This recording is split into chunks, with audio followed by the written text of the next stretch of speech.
Then you're going to get in the same lot, Love You Forever. It is another paperback by Robert Munson. It's an illustrated book. And again, they do have a lot of pictures and helping around the house and chores and things like that. This was a Firefly book. You're gonna, hello, Nana, welcome. So there's the first two. And on the third one, this one's a hardback by Anne Gidds, Gedds. It's a hardback with a dust cover. And it's the ABCs. Now, there is a little small tear on the dust cover, but the book itself is in excellent condition. It is a hardback. And that is in excellent condition. And so you're going to get all three of these. Oh, I didn't know we had to write them. I can type it in the chat for us, Jennifer. It is a buy now for $7. Let me just do this. I have it all here. I can do that. Why is this? That's not it. Ooh, I got the wrong one on this one. I'm already starting off wrong. Number 147. Okay, Jennifer. This was number 147. It's a lot of three. Buy now $7. Number 147. I'm so used to typing in my own stuff or just doing it during a rapid fire round kind of thing. Yeah. So you get all three. 147. Buy it now $7. I know, Tooch. Let me shut the front door and just keep on going. I'm so used to doing it myself. All right. We'll go with that. Yeah. All right. I will. Hello, little Debbie Bird on the wire. Hello, everyone, and welcome. All right, this next one is number 107. It's called Remember When. It's a buy it now for $5. So you're going to claim this one, number 107.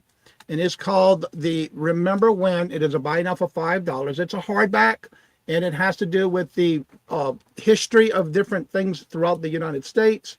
And it does go into stories. It's a brand new book with dust cover. This one's from 1991. It is a hardback, and it is excellent condition. And it does give you like different things. Like you remember back in the day when we used to make an ice cream, you had to turn the handle. And back when we were kids, you didn't turn the handle, you didn't get no ice cream. But anywho, it goes through all that, and it gives you some recipes in here as well.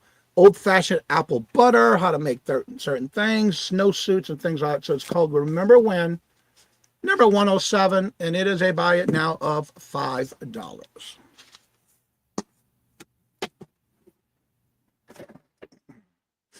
All right. Next I have, this is number 117. This is going to be a buy it now of $4, and it's a Better Homes and Garden hardback book. And it's the Better Homes and Garden Painting Crafts. It's basically giving you designs. It does give you templates in here, different things like how to make checkerboard place things for your kids to play. It even gives you the actual designs and templates that you can copy yourself without having to take it out of the book. Woodwork, excellent book. Again, this will be number 117. Buy it now for $4. Wait, yeah, $4. And it's from 1990. Excellent condition. Hello and welcome, everyone. Again, that's number 117. Thank God I got a box right here. All right, next is a comic book. This one is number 41. And it will be a buy it now of $7. And it's Wayward, number 15. It's from 2016. And it's an Image comic variant cover. And it's a buy it now for $7. It is bag and board. And so this will be number 41. Buy it now, $7. And it is the Wayward comic book number 15 from 2016.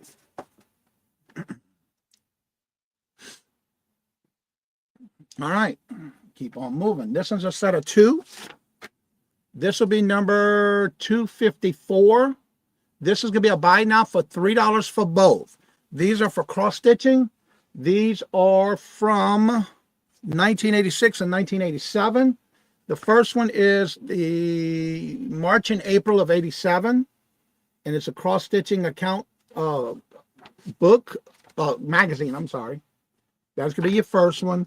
And the second one is single sample issue from 2080, 86.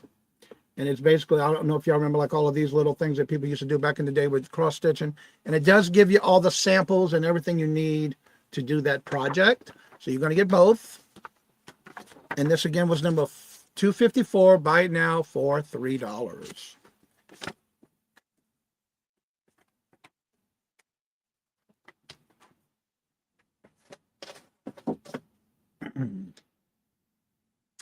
All right, this is a funny one. This is no point to anyone, but I got to show it because it's the name of the book.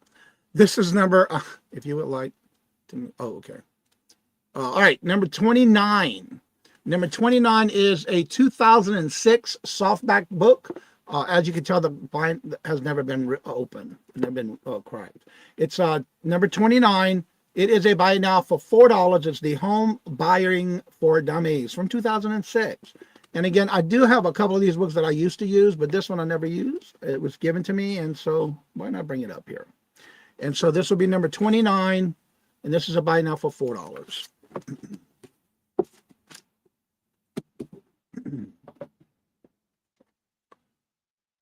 All right. Next is a set of two. This will be number 132, and this is a lot. Buy it now, $3, and it's patchwork, applique crafting, and you can make quilts, wall hangers, pillows. The first one is known as Natural Elegance, and it basically gives you everything you need to do a particular project. You can also have the back to make notes. It's never been written in. And again, it does give you samples and the things you need for that project. This is 8 quilted wall hangings and pillows included in the projects in this one.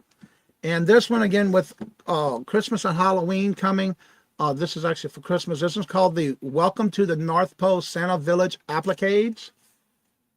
You're going to get both of these. Regina, hello, good morning, and welcome. Again, that's number 132, and that's a buy now for $3 for both.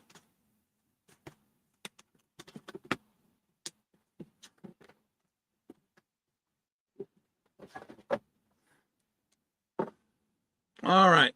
Next I have, this is a paperback book. Lester Sumrall. This will be number 119. It's called The Gift Ministry of the Holy Spirit, back in 1982 paperback. It's a buy now for $2. It's in great condition. It has been cracked, but it's in great condition. It does have some yellowing, and it does have some like highlighted marks that basically references to the Bible. This will be number 119, buy it now $2, and it's a spiritual book from 1982.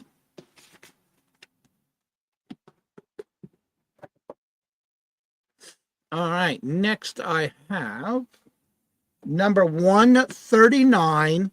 It is a buy it now of $4. It is a softback with a dust cover. I've never really seen this before, but here it is. This is number 139. It's a buy now for $4. It's Through the Garden Gates crafting book from 1999. And yes, it does have a dust cover. And yes, it is paperback. And again, it's from 1999. And it gives you even ideas for your yard, landscaping, and things like that. It gives you ideas and creativity for even doing, and it gives you the instructions, even how to make a hanging quilt or a hanging wall hanger. So this is full of great ideas. Again, this is number 139, and it is a 1999 crafting books for Through the Garden. It gives you a lot of different things, outdoors and indoors, crafting, all the things you need to do a crafting item project. And again, that is buy it now $4.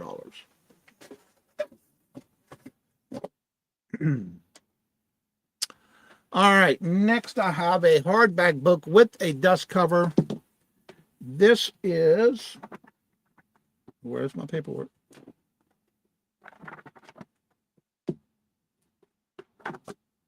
Okay, where you went? That's weird. Did it stick to the bottom of this one? All right, I'm just going to give you the number because I don't have it right here. I don't know what happened to it. This would be number... I already had a 147.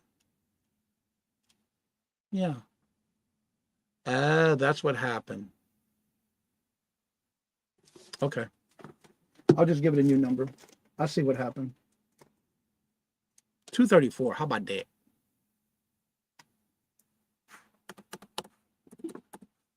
Yep, I made a boo-boo. Anywho, rookie. This is number 234. It's a hardback book from 1997. It's called The Unlikely Ways Home. It is buy now $5. It is a real life and spiritual detour hardback book with dust cover. It's from 1997, and it is buy now for $5. And I already know what I did wrong because it's on the first one I showed. I know that now. All right. Next, I have Christina Garcia. It is number 143. 143. And this is a buy it now for $3. It's Dreaming in Cuba from 1992. It is a novel paperback. Buy it now, $3. And it is Dreaming in Cuba, a novel by Christina Garcia.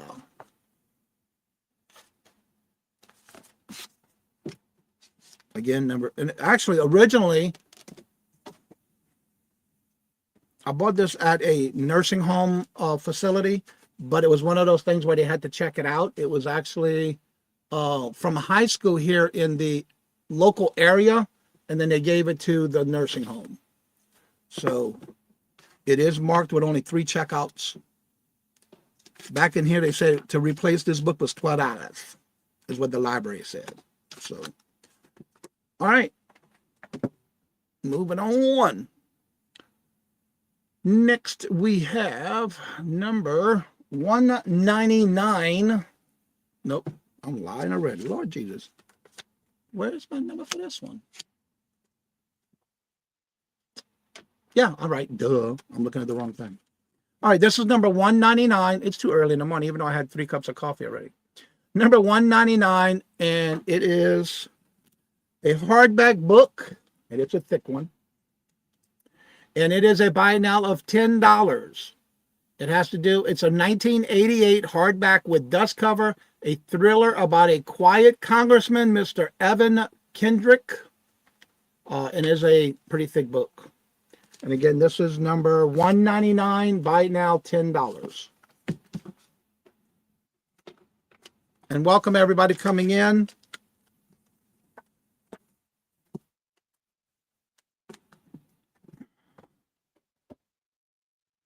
Next, I have a paperback book, number 172. It's called The Boxcar Children's Volume 1. This will be a buy now for $3, and this is from 1997, and it's the Boxcar Children's Boxcar Collection. This is Volume 1, number 1, and it is from 1997. And again, that is a buy now, $3. And it's in great shape. I mean, I don't even think anyone, well, yeah, somebody, oh yeah, Colleen claimed it in 98. Why else she did that, I don't know. So it does have her name in the front of it. So 172, buy now, $3. And it is again from 1997. All right, next I have some cross stitching again. You're going to get a set of 2. This will be number 252, and it's a buy now for $3, and it's cross-country cross-stitching. Say that 3 times fast, right? Now, this one still has the original cardboard on it for advertisement, and this one is from October of 1994. And again, it's cross-stitching, giving you ideas, and it includes Harvest a Bounty of Beautiful Projects. I Love Antiques. That's what this one is with antique projects. That's the first one. And the second one is a Country's Crafting from Betty Crocker. I'm sorry, Better Homes and Garden. July and August of 93. Again, this is more like Christmas stockings and things like that are for Christmas. Their 8th annual issue. And you're going to get both of these. Again, number 252. Buy it now, $3.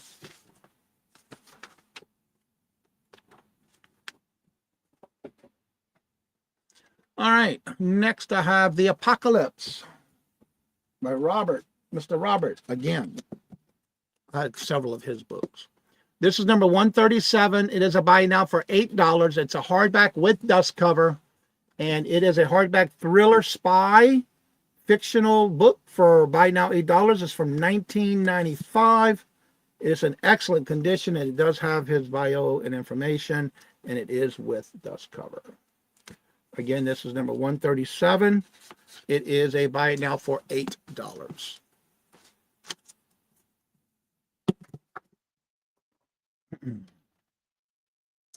Next, I have a comic book. This is number 55.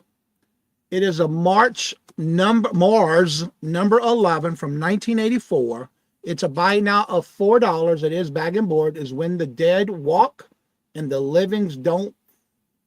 First comic, number 11, buy now $4. It is bag and board. Number 55.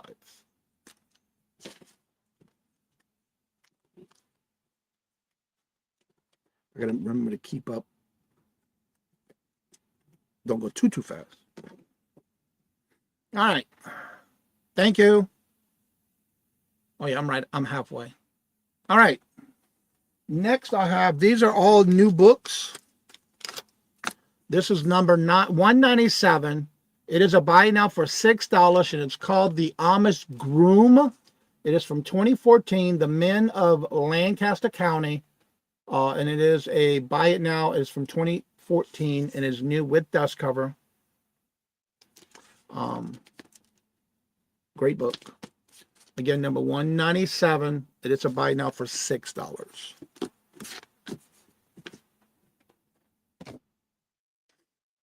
Next, I have a set of 3 children's books. This lot of 3 is for a buy it now of, I need to drop that price. There we go.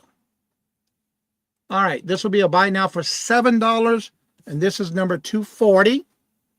Number 240, 3 children's books, buy now $7. The first one's really cute because it has that fur for like children trying to learn textures and things like that. But this is a little bunny, Mama's bunny and her bunny. It's got the Mama's love for her bunny. It's got that little felt on it. It's a scholastic book. And it is, when you open it, each page has something different. It's a cardboard book, and it does have pictures. And this is the first one in the lot. Then we're going to have, and this one does have a little bit of condition issue right here on the binder, but that's all I saw wrong with this one, but I did conclude that in here. A Day at the Beach. Disney Babies Out and Around is the book. And it looks like a little suitcase. And this one is from, let me give you the dates, by the way. This one's from 2003. This one is from 1987. And this next one is, did I give you the number? Did I say 240? Yeah. And this is called Baby Fuzzy on Cloud 9. It's a weekly reader's book, and it's from the Muppet Babies. So you're going to get all 3. $240. Buy it now, $7.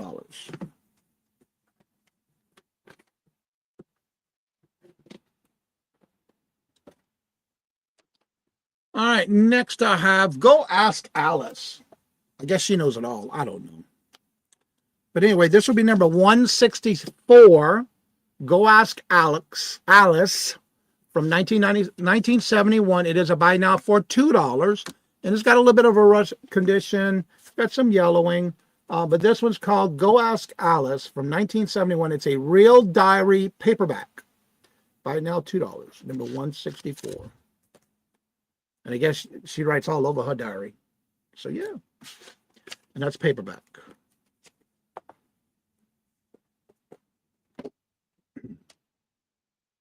All right, next I have another comic. This one's Batgirl. This will be number 46. Batgirl number 4, July 2000. Buy it now, $5. And I did have it open because I had my information in there. It is bag and board. This is the Batgirl number 4 from July of 2000. And it is bag and board. Again, number 46. And it's a buy now, $5.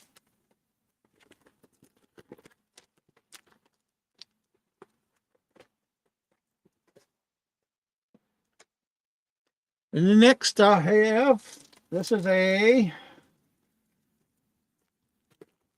number 47. It is a buy it now. Now, this is for $22. You might want to look this one up. This is a number 47, buy it now for $22. It's a vintage Pokemon Cover the Wizard comic guide magazine. It's number 96. This is cover 1 of 2 in August. Now, this particular one was kind of hard to find, but this one is a Pokemon cover of Wizard the Guide magazine. And it is going to be number 47, buy it now, $22. And it's a nice thick one. I'll take it out to show you. It's a pretty thick one.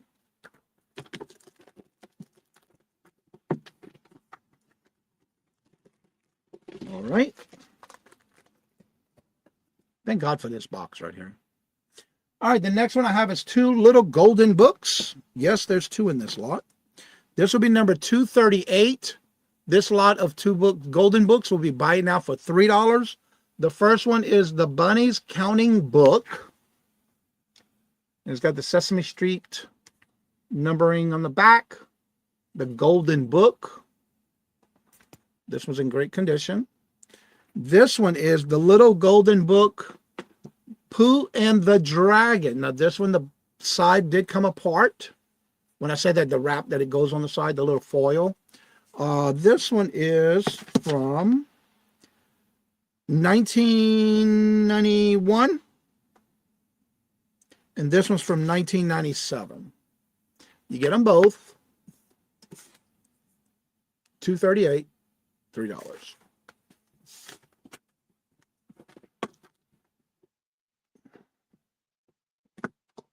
Come on.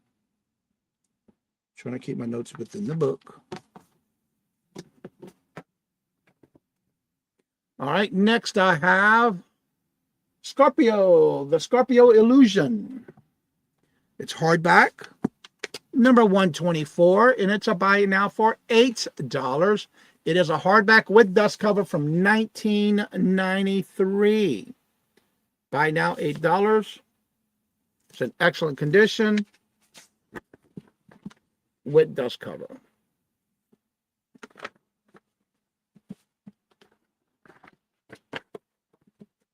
Again, this is number 124. Buy now, $8.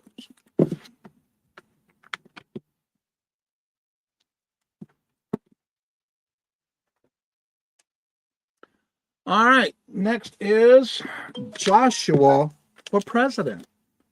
It's number 120.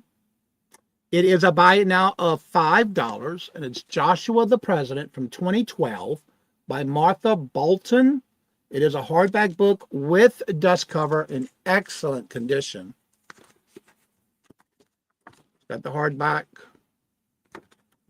excellent condition, dust cover with it. Again, it's from 2812, and this is number 120, buy it now, $5.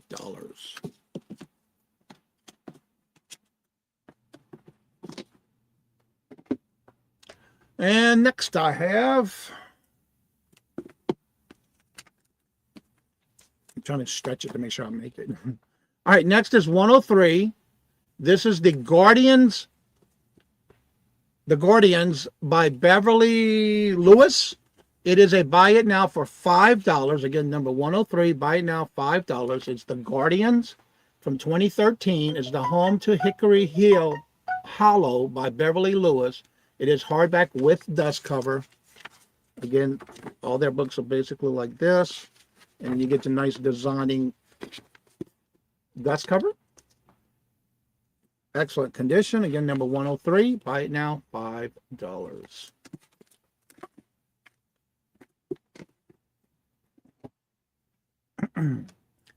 Next I have, this is number 52.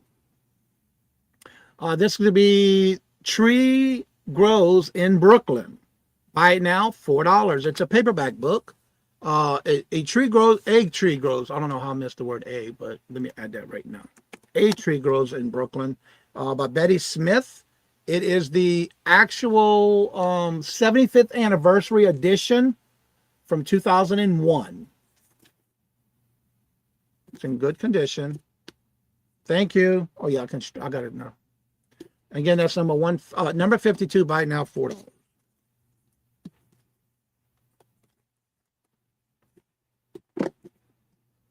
All right. Now we have the Wizard comic book. This will be number 49. Number 49, The Wizard is the Guide to Comic Magazine. Buy it now, $8. It's from number 69, May of 1997. It is a comic graphic novel. Again, in number 49, buy it now, $8. And it's the number 69 from May of 1997.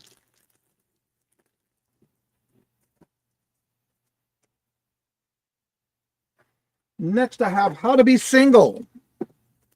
Number 191. It's a paperback. Buy now, $4. Number 191. Buy now, $4. It's a paperback. It's from 2008. Thank you, Regina.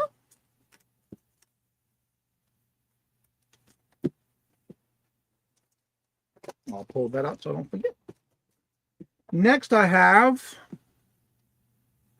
number 104. 104 is a fourth grade is a jinx. It's a buy now for $2. It's from 1989, an Apple paperback, and it's called Fourth Grade is a Jinx. Buy now, $2. Again, it's number 104. Buy now, $2 from 1989. All right, I'll go through. I just happened to catch that one. I'll go up and look. Thank you, Regina.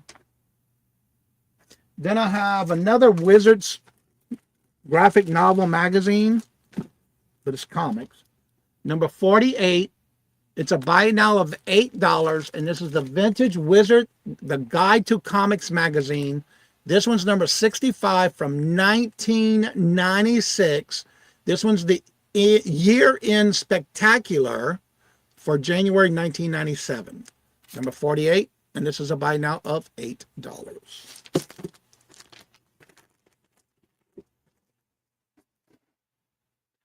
Next, I have another comic book. This one's Mars Circuit Death. This is number 45. Buy it now, $4. And this one is of number 12, March of 1985. March 85, number 12, number 45. Buy it now, $4.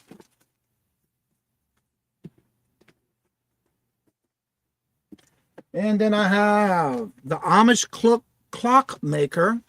This will be number 161. Number 161. And this one is buy it now of $6 in great condition, like new. The Amish Clockmaker. It is from 2015. It's the Men of Lancaster County, Minding Stark and Clark. Buy now, $6. Number 161. And then I have the Another Mars comic. This one's going to be number 44. Number 44. It's November of 1984. It's a buy now of $4. It is bag and board.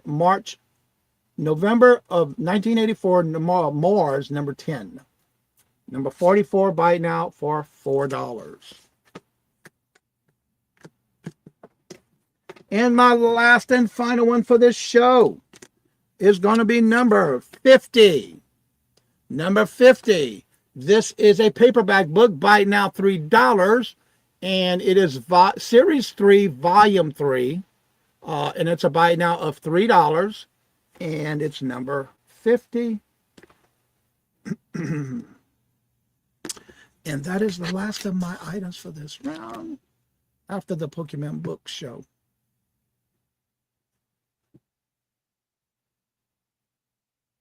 Okay. I will definitely read the chat before I go. And thank y'all so much. Please do me a favor. Top right corner, the top left corner of your chat, please make sure you're in the live chat and not top chat. If you're on a device like a phone or a tablet, please make sure that say all messages. At the bottom of your screen, make sure there's a red dot in front of that word live. Also hit the thumbs up and share us out. And if you come back and watch this show and you need anything, just email me at CajunRootsReseller@gmail.com. And thank you so much, Jay, for having me as being part of this first annual book fair. I was thrilled to have you, Johnny. I love you to pieces, man. Thank you so much for being here and being a part of it. Listen. A little bit of an echo. Hello. Wouldn't have wanted to do it without you, man. I really appreciate you. All right, I'm going to go ahead and drop it back when we get all my stuff. Alrighty. Coming up to the stage now is our very own piece of beefcake. Nobody actually really likes him for his personality. There's a reason why we call him Ginger Hotness, because damn, he's just good to look at. But he's also a hell of a nice guy, really great reseller. That's Mike, January House Auctions. Hello, buddy. What's up, Jay? Thanks for having me, buddy. Thanks for being here, man. I'm so happy that you agree to be a part of it.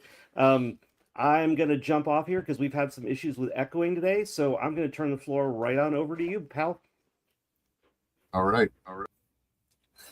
Hey, everybody. Good morning. It's early. Yes, thanks for that nice introduction there, Jay. And thanks for having me. And for those of you that don't know me, my name is Mike, January Auction House, and I ship from Central Pennsylvania. And I invoice with PayPal, but you can pay with Venmo or Cash App or Zelle. Any of those options work for me. Make sure you're subscribed to Jay. Hit the thumbs up. Subscribe to the other sellers that'll be here today.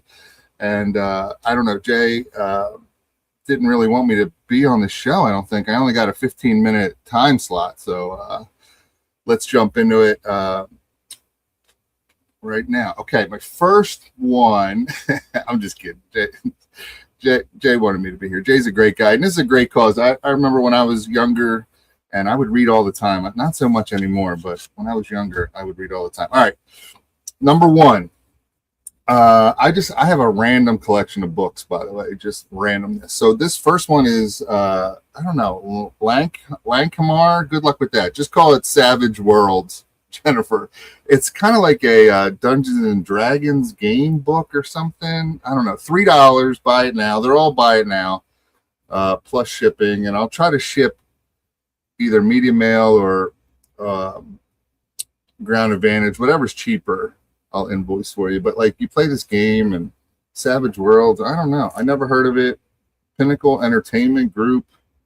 It was originally $24.99, $3. So that's number one. Okay. Number two is, this is pretty cool. Number two is how to draw manga. You know how that manga that like, I think it's like Japanese animation. It's really popular. Like a lot of the kids are into it. I don't know, just different things, tips and tricks, like how to draw the figures and how to start it off. And now, if you're not familiar with manga, M-A-N-G-A, it's pretty popular with the kids at least. So this is $3 as well. Number 2, How to Draw Manga. It looks like it has, yeah, it's got a dust cover on it. It's soft cover, but it's got a dust cover. Number 2, $3. Okay, number 3. This one, I don't know. I don't know. This is some kind of creepy. It's in German.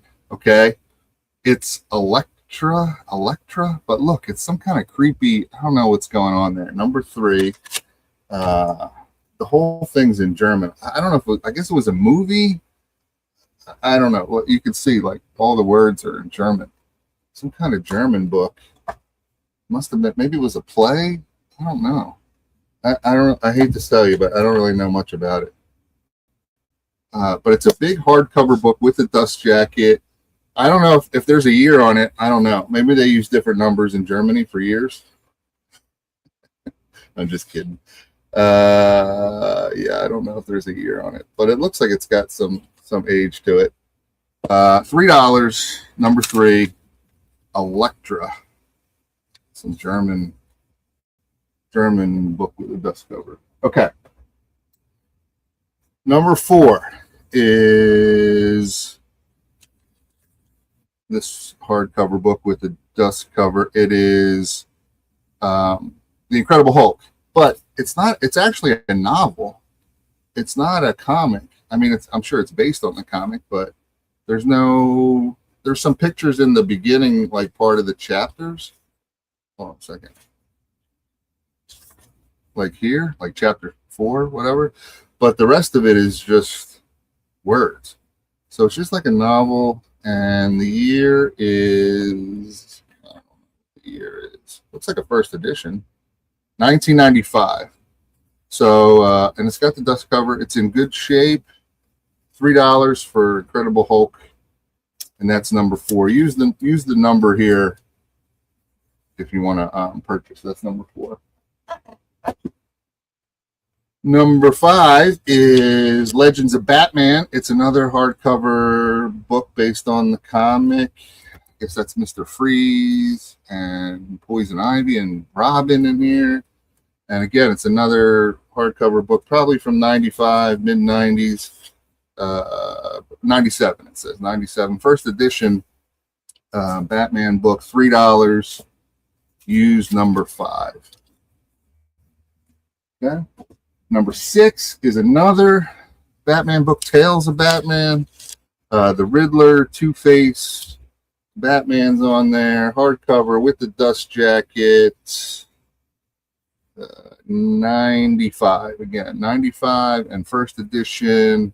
Again, they're not comics, they're novels. Great shape, $3. Use number 6.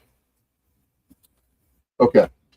Number 7 is another one, but I don't have the dust cover on it. It's missing the dust cover, but it is a hardback. It is Batman. It's along the same lines. 1995, first edition. Again, a novel. This one is titled, where's the title? Hold on a second. Batman, the Ultimate Evil. $3 for this one. It's in great shape, but it's missing the dust jacket. I'm assuming it had a dust jacket. Maybe it didn't, but it looks like it would because there's really nothing on the front.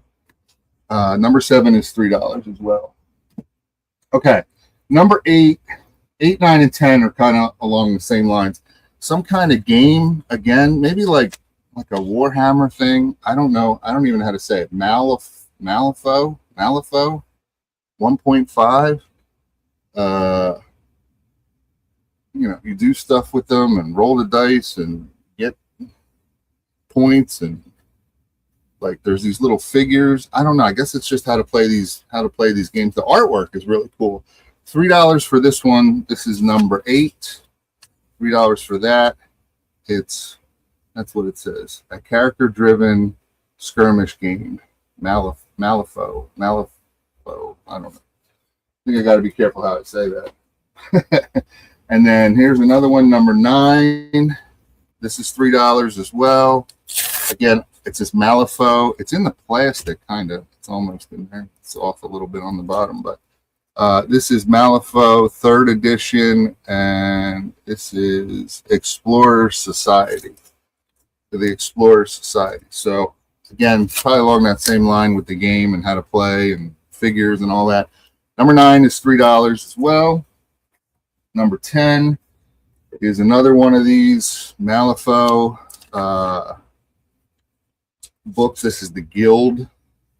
So this one is open, so we can kind of see like the players and the characters, and the artwork is really, it's just really cool. Look at that. $3 for this one, Malifaux, the Guild, number 10. Use the number you're going to order. Number 10 is $3. Okay, number 11. This is cool. I don't know if anyone's really going to be into this or not, but it's a scrapbook, Jay. Look, you said books. This is a scrapbook. Maybe no one else has a scrapbook today. Maybe I'm the only one, but it's really cool. It's old. Look at it.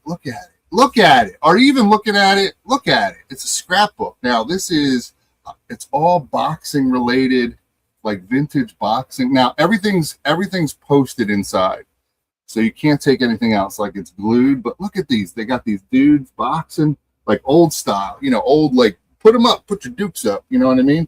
But there's all types of cool pictures and I don't know, like this is like a pamphlet thing in here. I don't know if there's anyone famous in here, but like, look at that guy. Look at that guy. But it's huge. It's big. It's 15 by 13 because it's really big. And this is $10 if you want, just because it's pretty cool. And there's like newspaper clippings and all type. Look at that. Look at all that. So cool. 5 minutes. Okay. Thank you. So that's number 11. That's number 11. I just thought that was cool. I have another one too, if people are interested in that. Okay, number 12 is a lot of comics. You get 10. I think there's actually 11, but let's just say 10. 10 of these Buffy the Vampire Slayer, Angel. Angel is the dreamy guy. But I don't know anything about, but they're all bagged and bordered. They're all in great shape. You get 10 of them. Comic books, regular books, comic books, and scrapbook, Jay. I think I get, some points there for that. $8 for 10. There's Buffy. No, it's not Buffy. I don't know who that is. There's Angel. They're all Angel. $8 for the whole lot. Angel. Use number 12 for that lot. 13 is another lot. 10 comics, bagged and boarded. Angel, all these they're all Dark Horse comics. That one's kind of cool. I don't know the year. I don't know what's going on there. Angel. This is number 13. It's a lot. 10 comics for Angel. $8 for 13. 14 is again the same type of thing. They're all the lots are different comics though. You know what I mean? Like it's all, I just split it all up. 10 more for $8. Oh, look at that one. That's creepy. A lot of creepy, not so creepy. I don't know what's going on there. Oh yeah, kind of looks like me a little bit. It doesn't look like me at all. All right, 14. And that's $8 for that lot. And then one more lot, 15. Got 3 minutes. You get the idea. 15. Oh, there's Buffy. There she is.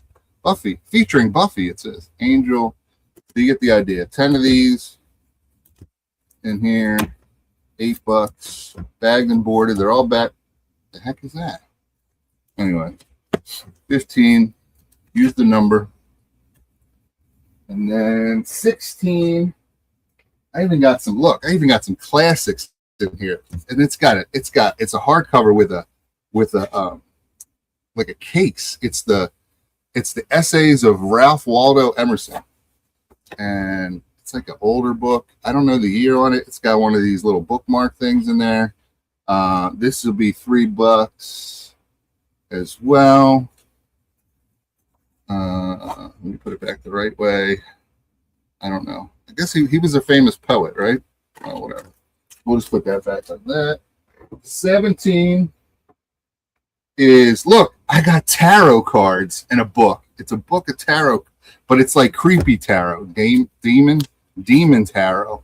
It's a book, tarot book. 17 is the number, and it's got the cards. Look at me, Jay. Look at me hitting all the marks. Look at all these creepy tarot cards, and the book tells you how to use them, and you can cast spells on your friends and read their fortunes and misfortunes. $8 for this. $8 for this. You get the book, you get the tarot cards. There's no box for the tarot cards though, so it's just the card. I mean, I'll ship it nicely, but there's no box. And the book, that's $8. Number 17, and then 18. I'm almost done. 18, another scrapbook. Look, another boxing scrapbook. 15 by 13, huge. It's $8. Oh, there are some. I just saw. Look, there's one of these. You could probably take that one out, like arcade cards with that guy in there. But it's all boxing, newspaper clippings and cool photos, or not photos, but like cool things, take pictures and whatnot. All types of stuff. $10 for this. It's full. All types of stuff. Number 18, boxing scrapbook. It's the second one I have. That's 2 of them. And that's it. 9 o'clock. Look at me. All right. I can't hear a word Jay said. Who's better than you, Mike? Who's better than you? Ain't nobody better than you. Well, thanks for having me, Jay. I just appreciate you being here, man. And I know you had some stuff going on, and it looks like we wouldn't have you at first. And I'm so happy that we did get you in the end. And you're always welcome back here at the Night Shift Diner. Thrilled to have you. Yeah. Thanks for having me. I'm looking forward to our interview later this month. Yep. I've got all your stuff starred, I believe, in the chat, so you should be good. All right. Thanks. Have a good day. Hit the thumbs up. All right, folks. Let's see. Up next, we have one of the sweetest people I know on the planet. She is a world-renowned expert on everything glass. But she's joining me today for something a little bit different in her wheelhouse. She was one of the first people to jump on and offer to lend her support for the cause. Welcome to the stage, please, Miss Angela Isaac of Angela Isaac Vintage and More. Good morning. Hi, guys. How are you? Great. I am so excited to have you here. Thank you so much for being part of First Book and helping out the kids. We really, really, really appreciate it. Well, I'm excited to help the kids. One of my favorite things to do. Well, I'm going to go ahead and jump out of here so we can get rid of that echo, and the floor is yours. All right, guys. I will not be invoicing until the 10th, which I think is Monday. I will start invoicing on Monday and run throughout the week. So I have soft cover books that are going to be $2. Buy it now. And then I have hardbacks that are going to be $3. Buy it now. And they're all reference books. So claim it by number. So $2, $3. All right. My first item is number 1, and it's Fun Collectibles of the, let me turn my camera off, y'all. Fun Collectibles from the 50s, 60s, and 70s. So all different kinds of collectibles like the pet rock. Y'all remember that? So this is going to be $2, number 1. Number 2 is Dinky Toys. Dinky Toys. So all the different kinds of Dinky Toys. $2, number 2. Number 3 is Stangle Pottery. and all the different patterns of Stangle pottery. This is $2. Number 3. Next, I have the Boyd's Bear, Boyd's Tracker. It's Boyd's plush animal.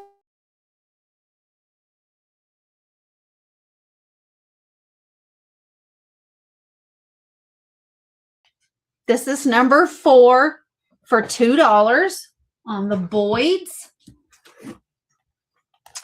Number 5 is Quimper pottery. All about Quimper pottery. $2 about the Quimper pottery. Number 5. Number 6 is a price guide to Hummel. This is copyright 1980. This is number 6 for $2. The Hummel price guide, and it's got all the different Hummels in here. So if you want to look up your pattern and what it's called, it's in here. Number 6 for $2. Number 7 is souvenir plates. We all see them in the thrift store. This tells you about them and is a price guide to them. This is number 7 for $2. Number 8 is peanut butter glasses. You know, they used to get them back in the day in the 50s, 30s, 40s, 50s. Here's all the different patterns. They were absolutely beautiful. So you can look up the whole sets. Number 8 for $2. Number 9, Goofus Glass, $2. It's a book that goes over some of the Goofus glass, not all of it. There was thousands of patterns. So this is number 9 for $2 on the Goofus glass. Royal Winton. This is Collector's Handbook from 1925. So it has different patterns of Royal Winton and tells you about them and a price guide in the back. So this is number 10 for $2. Y'all have seen the flashlight I sold recently. It was really cool. This is a collector's guide digest to flashlights. So all the different historical flashlights. There's been some cool ones, some really cool ones. So number 11 for flashlights, $2. Number 12, Roseville prices. This is just a price guide. It is copyright 2001. So 25 years old. It is number 12 for $2. Electric lighting, volume 2 of the 20s and 30s. So like the Tiffany style lamps. This is volume 2. Tells you all about the different ones. Absolutely beautiful pieces. This is $2, number 13. Aaron B. Dolls. I know we've got some doll collectors. So this is Aaron B. Dolls. Beautiful dolls. Collector books. This is goes over all the different dolls. Absolutely awesome book. Number 14 for Aaron B. Dolls, $2. Collector's Guide to Cookbooks. So not only are there cookbooks, but there's a collector's guide to them. All right. Different cookbooks throughout history. Number 15 for $2. Wallace Nutting Furniture. Absolutely beautiful antique furniture. Here is a book that talks about it. Can learn all the different things about this brand of furniture. Number 16 for $2. Roycroft furniture. Lovely antique furniture in this one. All right. Collector's Guide to It. This, look at that. That's even bookends. You know, even bookends. So number 17 for $2. Porcelain china. Look at that drippolator. Isn't that awesome? So porcelain china, collector's book, number 18 for $2. Candy containers for collectors. I'm gonna move a little faster. Candy containers for collectors, number 19 for $2. The collector's toy yearbook. So about different toys in history. Number 20 for $2. Marvelous Majolica. Here we go. Majolica pottery. Number 21 for $2. Collectible cups and saucers. Sorry. This is number 22 for $2. Collectible cups and saucers. Feather edge wear. All right. We've all seen it. Didn't know what to call it. It's feather edge wear. And it is number 23 for $2. Number 24, the Funny Face Toys. Collector's book on the Funny Face collectibles. All right, this is number 24 for $2. Second series, vintage Disney collectibles. Second series, it is a collector book. This is $2, number 25. Schwinn bicycles, 1895 to 2004. This one is a great book. Goes over all the different Schwinn bicycles in history since 1894. Really cool book. It is $2, number 26. And if y'all want to know, yes, I've looked through every single one of these. This one's right up my sister's alley. This is UFO and alien collectibles. Look at that ET. Look at here, Marvin the Martian. This is number 27 for UFO and alien collectibles, $2. Next up, we have Country Store and More. It's vintage advertising series. So different old-time general store advertising. This is number 28 for $2. Harker Pottery. I had never heard of Harker Pottery until I got this book, and then I found tons of it.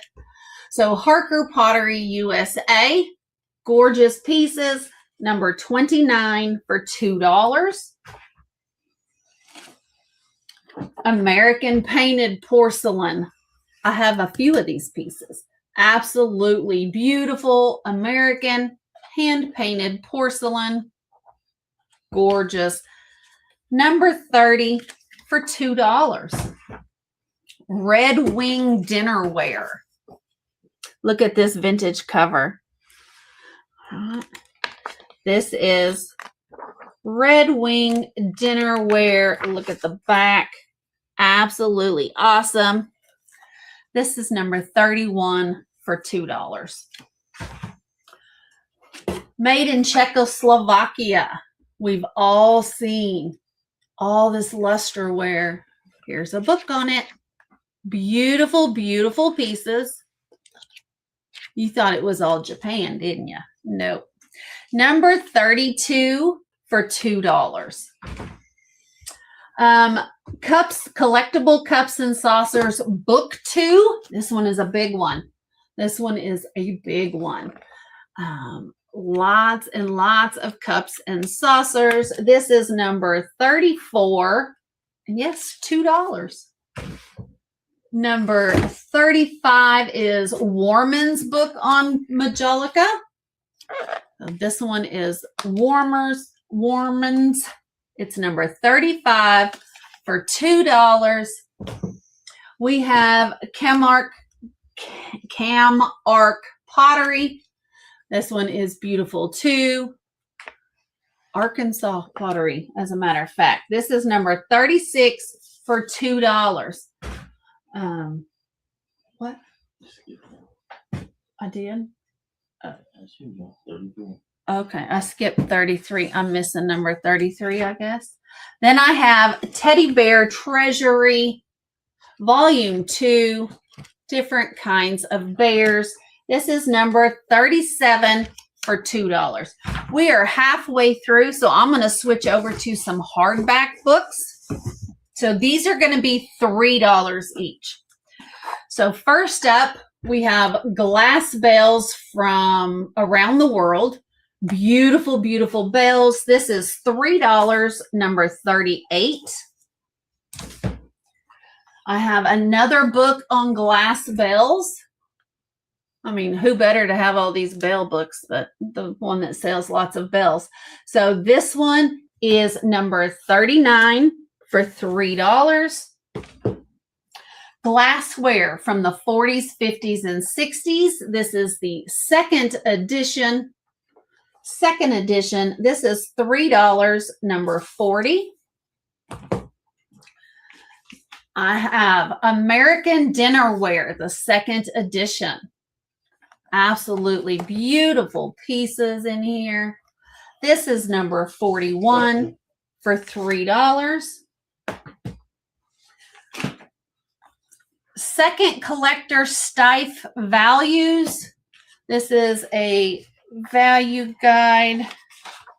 This is copyright 1996.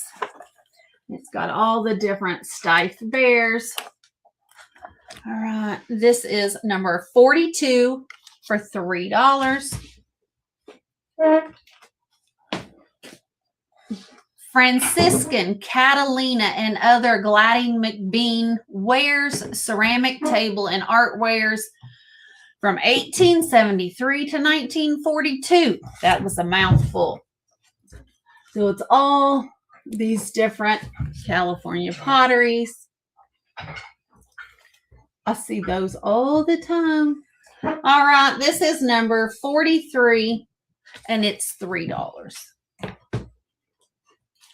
Number 42 is Whole Pottery. It is the Collector's Encyclopedia by Brenda Roberts. This is number 44. Yeah, number 44 for $3. Thought I had two numbers there. Next up, I have ABC Plates and Mugs. And it's all the ABC children's plates and mugs.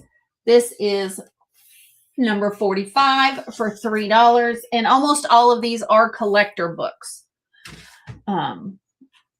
Next up, I have Fiesta Pottery. There we go. The yellow book, number 46 for $3. Wall Pockets, Collector's Encyclopedia of Wall Pockets. This is number 47. Number 47 for Wall Pockets, $3.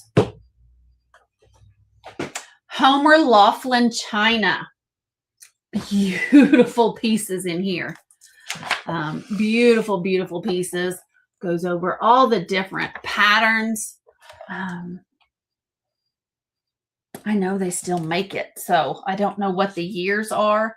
This is number 48 for $3.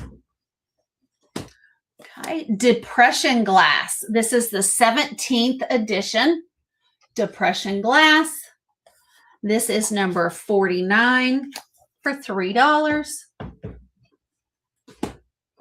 California Pottery, the second edition. This is, again, collector book. This is number 50, $3. Next up, Great American West Collectibles. So the collectibles about the Old West. All right, number 51 for $3. Ceramic Arts Studio, Identification and Price Guide. There's the different pieces there. You may not know what it is, so I'm just showing you the pictures. This is number 52 for $3. This one is Restaurant China Volume 1. So all that great dinerware, it's all in here. This is $3, number 53. Oak Furniture, Marketplace Guide to Oak Furniture. This one, pieces. All right. This is number 54 for $3. Woo! Colorado pottery. Again, great pieces. Look at those. Absolutely beautiful. Number 55 for $3. And y'all remember, half of everything I sell is going to Jay's charity. So Blue Ridge Dinnerware. So $1.50 of every one of these books is going to the charity. 56 for the Blue Ridge Dinnerware. $1 of all the soft covers are going.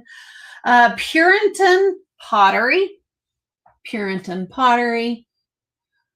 Great 1920s and 30s.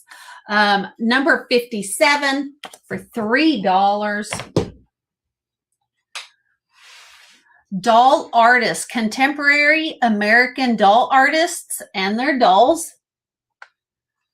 So it talks about the artists that created them and the doll themselves.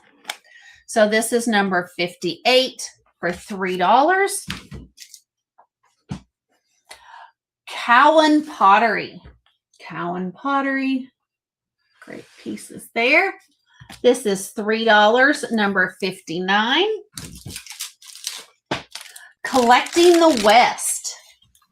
So this is cowboy, Indian, Spanish American, and mining memorabilia. Collecting the West. And this one has a plastic cover over the dust jacket.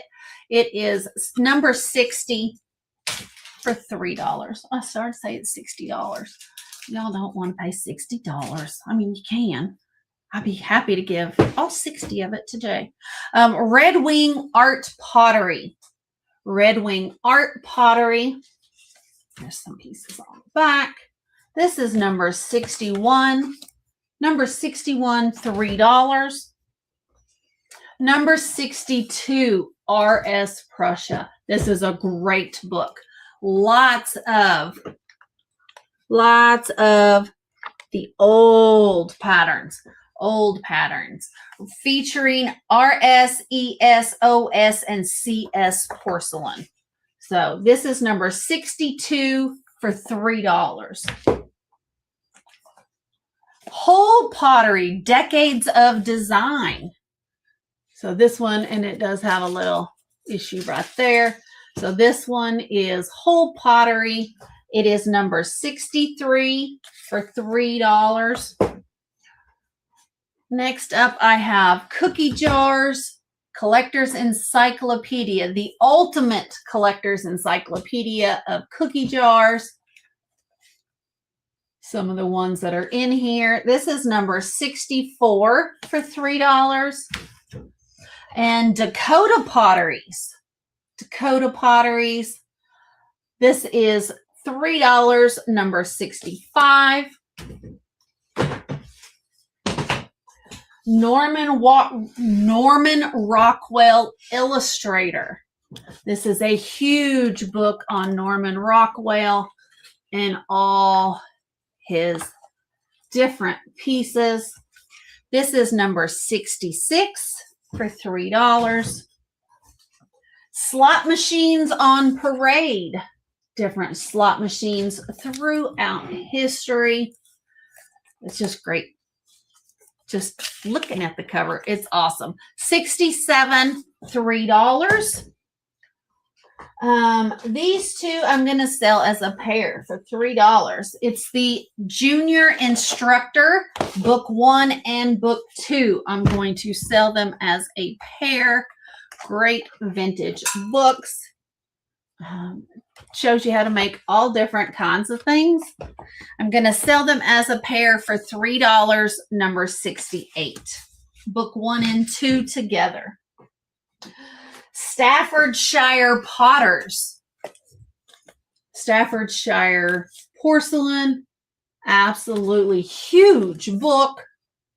This is 1781 to 1900. It's a comprehensive list assembled from all known contemporary directories with marks. All right, so a great piece to have for English pottery. 69 for $3. Carol, don't make no jokes on that. I have another Fiesta, the yellow Fiesta book. This is number 70 for $3. Number 71, Mozzie's Depression Glass. Beautiful, beautiful guide to the depression glass. Tells you about the pieces. Number 71, $3. Weller, Roseville, and related Zanesville pottery. Beautiful stuff. Number 72 for $3. I got 5 minutes. Another Roseville pottery, volume 1. Absolutely beautiful pieces, 73, $3. Roseville pottery, volume 2, and this one has the price guide with it. Roseville pottery, volume 2, 74, $3. Roseville pottery, the encyclopedia, collector's book. This one is 75 for $3. Weller pottery. Weller pottery, large book on Weller pottery, 76 for $3. The silhouette collectibles. We've all seen them. They are beautiful. The different kinds. This is $3, number 77. Flow Blue China. Flow Blue China. This is number 78 for $3. Shawnee Pottery. Shawnee Pottery. Number 79 for $3. Another Roseville Pottery book. Roseville Pottery. This is number 80. Another Roseville and all its splendor. Oh, that one's prettier up there. That's gorgeous. And that one too. This is number 81 for $3. Collector's Compendium of Roseville Pottery. That is $3, number 82. Volume 2 is $3, number 83. Howard Pierce Porcelain. This is 84, $3. Fiesta Luray and other colorware. This is 85 for $3. Another Watt pottery. Another Watt pottery. Number 86 for $3. Wurlitzer jukeboxes. This one is a paperback. This one is $2, number 87. This one, Made in Japan Collectibles, also paperback. This one is going to be $2, number 88. Another book on Majolica pottery. This is number 89 for $3. How about Modern Fishing Lure Collectibles? You wouldn't believe what these things go for. at the flea market. Whew, they're expensive. Number 90 for $3. Number 91, cookie jars. Cookie jars, $3. Number 91. Depression glass. There we go. Number 92 for $3. And my last item is going to be Indian banner stones. Indian banner stones, number 93 for $3. Thank you guys so much for joining me. Thank you for your claims. Jay, thank you so much. Thank you for inviting me. And hopefully we can do great things for your charity. Well, I'm the one that should be thanking you for taking your time on on a Saturday to be here and help out the kids. You're awesome, and I you know that I always appreciate you. I really do. You're a wonderful human being, and Love you, always glad to have you in my corner. Well, same to you. All right, we're gonna say goodbye now, Angela. All of your I've starred all of your items.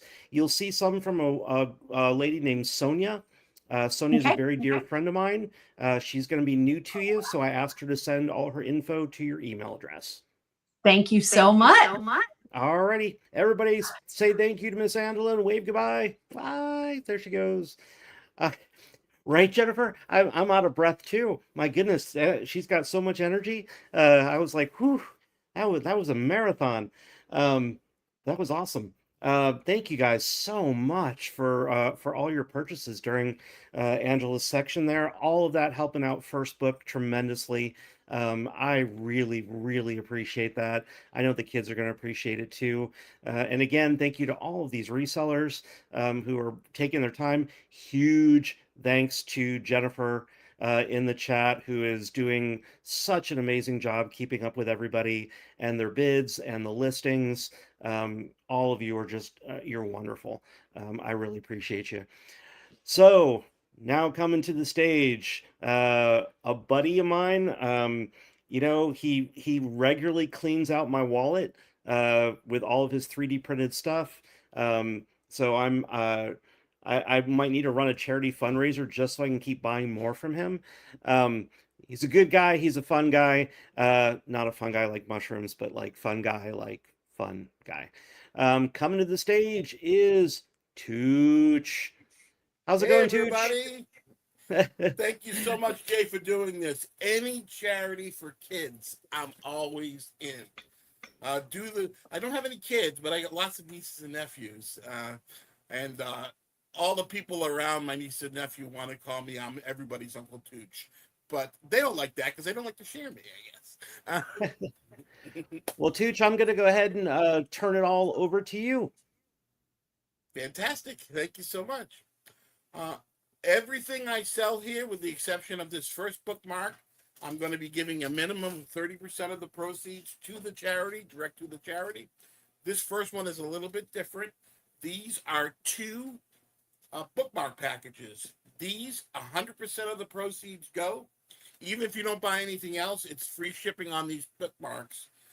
This first one, I'm picking up all the shipping and also any of the fees. So 100% of the proceeds of these two bookmark packs are going straight to the charity. This first pack is, we can put single. This is $5. This says, thank you. Your support changes life. Thank you for helping kids dream, learn, and grow. And there is the First Book logo, which is a charity that helps kids reading. You can just put a single in the chat for $5 for the first bookmark pack.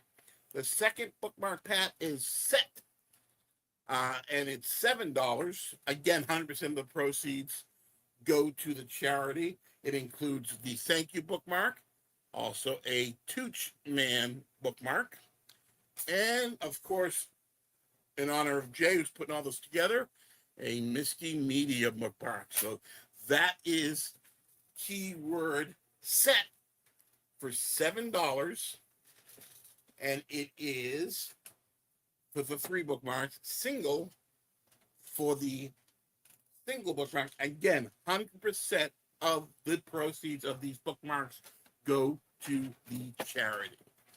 Okay, the rest of the items are going to be a minimum of 30% going to the charity. The first 5 items are $8 in the colors shown, or $9 in any other color you want. This is some stuff to spice up or pretty up your bookmark, your bookshelf, your desk. The first one I call Sit. It is a dish piece or a pot. You use it for a succulent. It is a figure sitting, reading a book. It's got a nice little top to put a succulent or anything you like in there. It sits right there on your desk. The keyword is sit. It is $8 in the color shown, or $9 in any other color you want. Keyword is sit. The next one also is $8 in colors shown, and $9 in any color you want. I call this the chin piece. We call it chin. This is a minimalistic sculpture piece. It's got a person with his hands on his chin, reading a book, of course. You use it as a bookend or in your bookmark to spice it up. Keyword is chin, and it is $8 in the color shown, which is burgundy or magenta, and $9 in any other color. The next one is I call lay down, and it's $8 in the color shown, or $9 in any other color. It is another dish or pot for a succulent, and it's a stick figure laying down, relaxing, and reading a book. Could be on the beach, could be in his living room. Again, $8 in the magenta shown, or the burgundy, $9 in any other color you want. The keyword is lay down. Next is keyword head, H-E-A-D. This is a kind of funny piece, and I just had it created and funny. Saw something like it, so I said I had to create one. This is I call keyword head. It's a minimalistic piece with a person holding their head reading a book that is their head. Kind of a funny piece to kind of liven up your bookshelf. Is keyword head. It is $8 in the color shown, or $9 in any other color you'd like. It's kind of a funny piece. I'm sure somebody can give it meaning, what it means, but it's a little bit terrifying, I know. And the final pot piece or minimalistic piece is keyword coffee, and it is $8 in the color shown, or $9. This is a pot in a peach color. He's holding his coffee in the morning, reading a book. So it's keyword coffee. $8 in the color shown, or $9 in any other color you want. And that does it for the terrifying stuff, Jay. So you can open your eyes now. Next is keyword book buddy. It's $5 in the color shown, or $6 in any color you want. This is a little dangly book buddy. You can go on the table, or you can go on the edge of something like that.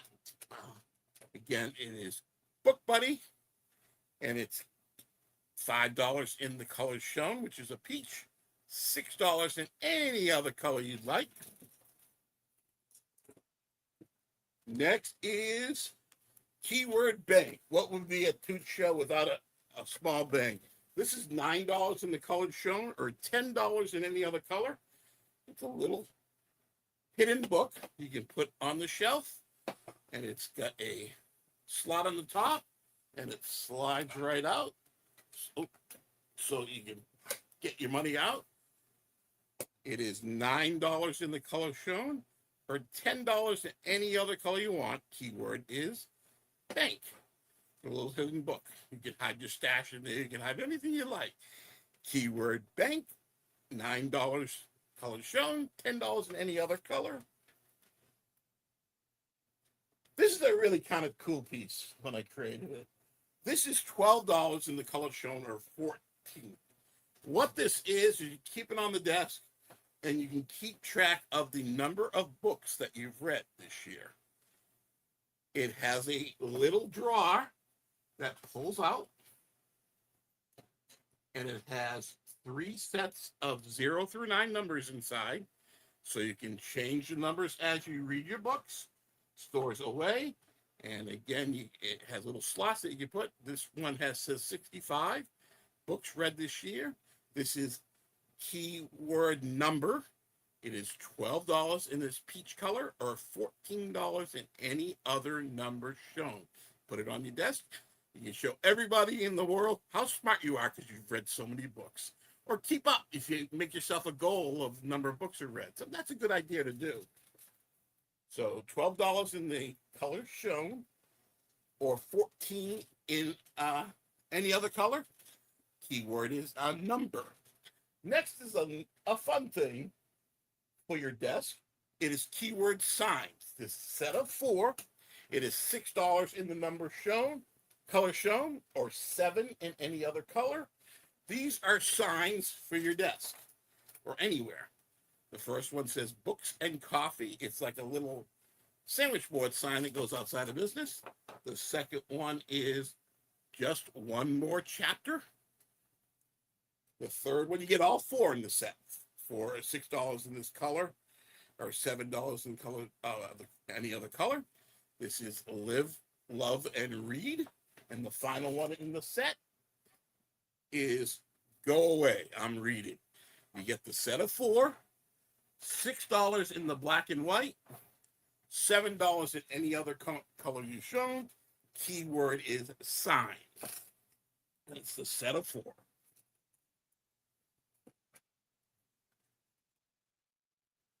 Okay, next is keyword cats, and it's $4 for the total set.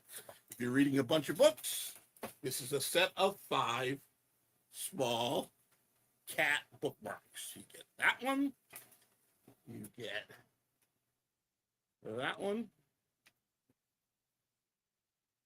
this one, all different poses, this one kind of looking away, and this one. You get all 5 of the small cat bookmarks, keyword cat, and it's $4 for any color you'd like. Keyword cats, $4. Next, we have keyword Mickey, and it's $3.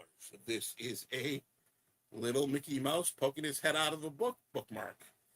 Keyword is Mickey, and it is $3. Keyword is Mickey.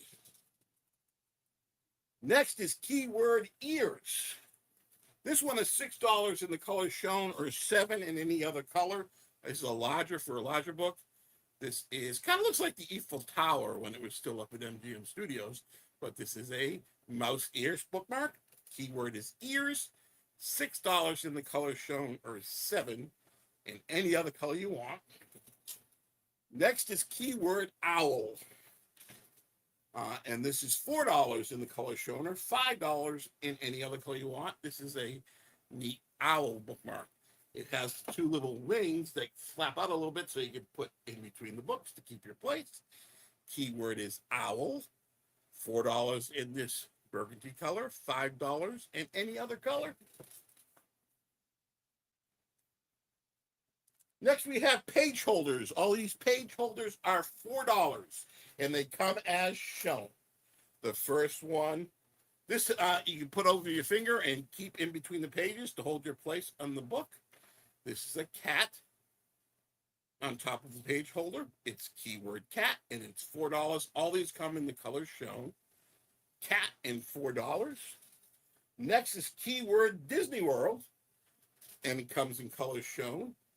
And it says a dream is a wish on top of it. And it has the Cinderella's castle on it. So it's keyword Disney World. And it is $4 for this page holder. Next is keyword Disneyland.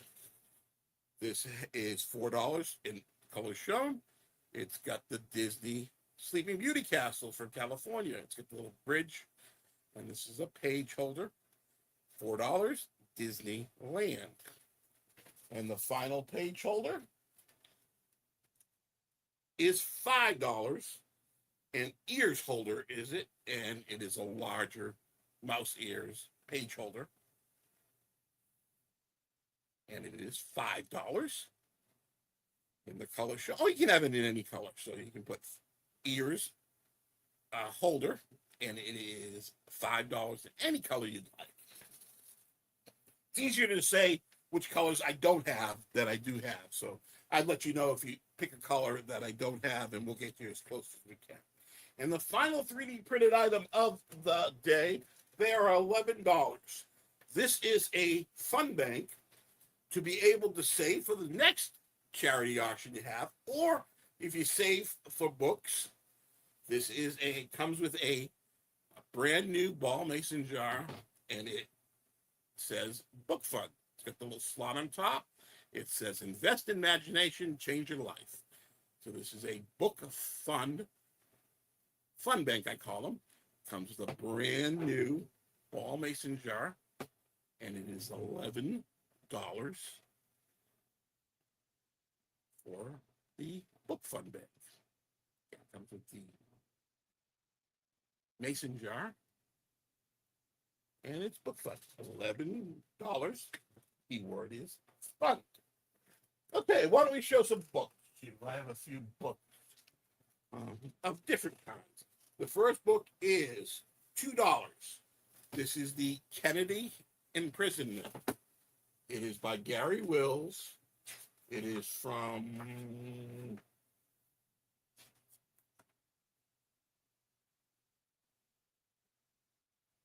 I can't find it. 1981. And it is $2. Keyword is, thank you. Keyword is Kennedy. And it is $2. Next, we have keyword America. And it is $5. This is, don't know whether it had a Gust cover, but it's got a really pretty cover. It is the American Heritage book. It's got some great graphics inside about American heritage. It is from 1972, and it is $5. Keyword America. Next is keyword cookery, and it is $3. This is my cookery book by Carol Green. It's got all kinds of great recipes. Munchie Muesli. It is $3, and the keyword is cookery. Next, we have, this is a really cool book. It's $7. This is keyword Pacific Coast. This is a large book about the Pacific Coast Highway. 2,066 miles from Seattle to Tijuana. So it runs north-south along the Pacific Coast. It's got some beautiful pictures from along the Pacific Coast Highway. It is Pacific Coast, and it is $7. Next, we have keyword coins, and it is $4. This is commemorative coins of the United States. It's a reference guide of all kinds of coins throughout history from the United States. It is $4. Keyword coins. Next is keyword antiques, and it is $4. It's Know Your Antiques. It's a older book about all kinds of antiques. Might have been a library book because it's got one of those clear covers on it. Got a little bit of tape from the inside, but and one little cutout here on the cover. But other than that, it's in great shape. It is Know Your Antiques, and it is $4. Next is TV, and it comes with two things, just because I think they go together well, and it is $5. This is a reference guide of old TVs, the ones they have to pay now to get rid of. But the older ones are really, really cool. So it's a reference guide of old TVs. And why not throw in a vintage TV guide? This is a TV guide, and you get both. The keyword is TV, and it is $5. Next, we have keyword I am Batman, and it is $6. This is a game guide. This is Lego Batman, the video game. It's a kind of a cheat guide to show you, but it's also kind of collectible because it's got all kinds of the Lego minifigure pictures in it. It is keyword Batman, and it is $6. Next is keyword Indiana Jones, and this one is $5. This is Lego Indiana Jones, another game guide, the original adventure. We've got a great cover of the minifigures, and again, goes through some cheats for the game, but it's collectible because it's Lego and Indiana Jones. Keyword Indiana for $5. Next is keyword National, and it's $2. It's a paperback copy of National Velvet by Enid Bagnall. Good shape, paperback, $2. Keyword National. And my final items are too early in the morning to try to keep up with Angela.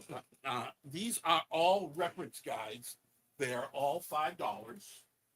This is a collectible toy. Keyword is toys. Antique to modern price guide. Goes through all kinds of antique toys when you're out. I know that the internet makes it easy to, but there's nothing like holding a book in your hand when you're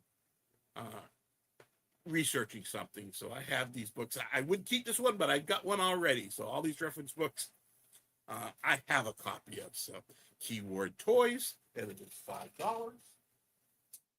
This is keyword toys 2. This is another toys book, antiques and the collectibles. I'd love to have that toy right there. That's a great one. Reference guide, keyword toy 2. And next one is keyword modern. This is Modern American Toys 1930 to 1980. This is a hardcover, and it's also $5. Look at those. Those are dream finding while collecting. Keyword modern. And my final item of the auction is keyword Uncle Sam, and it's also $5. This is a reference guide to all Uncle Sam collectibles, including the I Want You poster. So that is Uncle Sam, and it is $5. And that's all I brought for the day. Let me bring myself up and close out the round.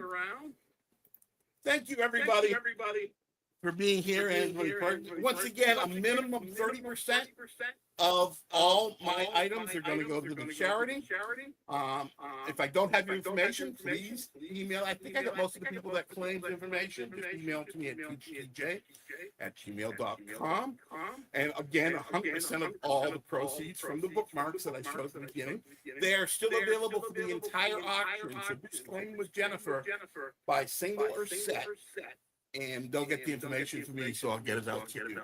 Thank you, Jay, for doing this. Any charity for kids is one that is very worthy of doing, and I'm glad to be a part of it. Well, Tooch, thank you so much for the time. Thank you for your amazing creativity, as always. I'm always blown away by what you create in your modeling. We were all just like gushing over it in the chat. We were just you and I are going to have a very, very serious conversation about carrying that stuff in the new Misti Media merch store, because all of that is exactly the kind of stuff I've been looking for, and that I think our readers are looking for. Interesting, unusual, book-loving gifts, and I think I can see where that would really help. Plus, the new Misti Media merch store is actually a benefit for our authors, so it goes to we're creating a fund so that our authors in their time of need, if they experience a tragedy of some sort, we'll have a fund to be able to kind of give them some money to help them out. And so that's the goal of the new merch store that we're launching very, very shortly. And looking forward to having you and your stuff as a part of that. I'd love to be. All right, everybody, wave goodbye to Tooch. He's about to vanish. Thank you, my friend.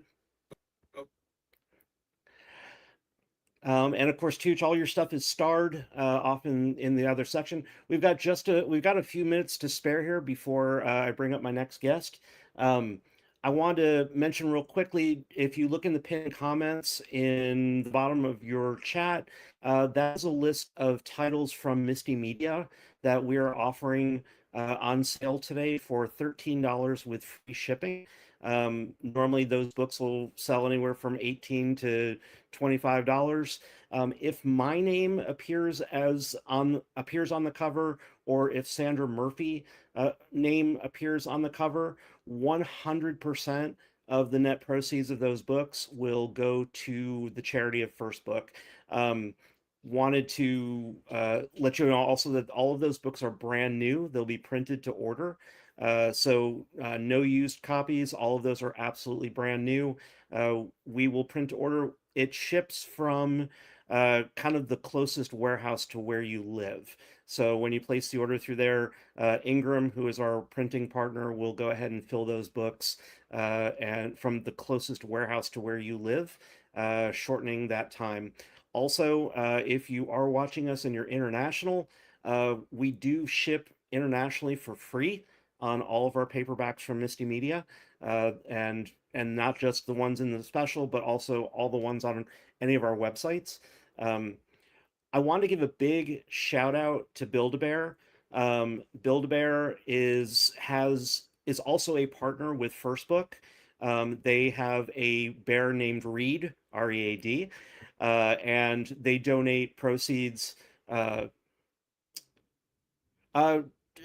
Terry. The Bear book is absolutely for children.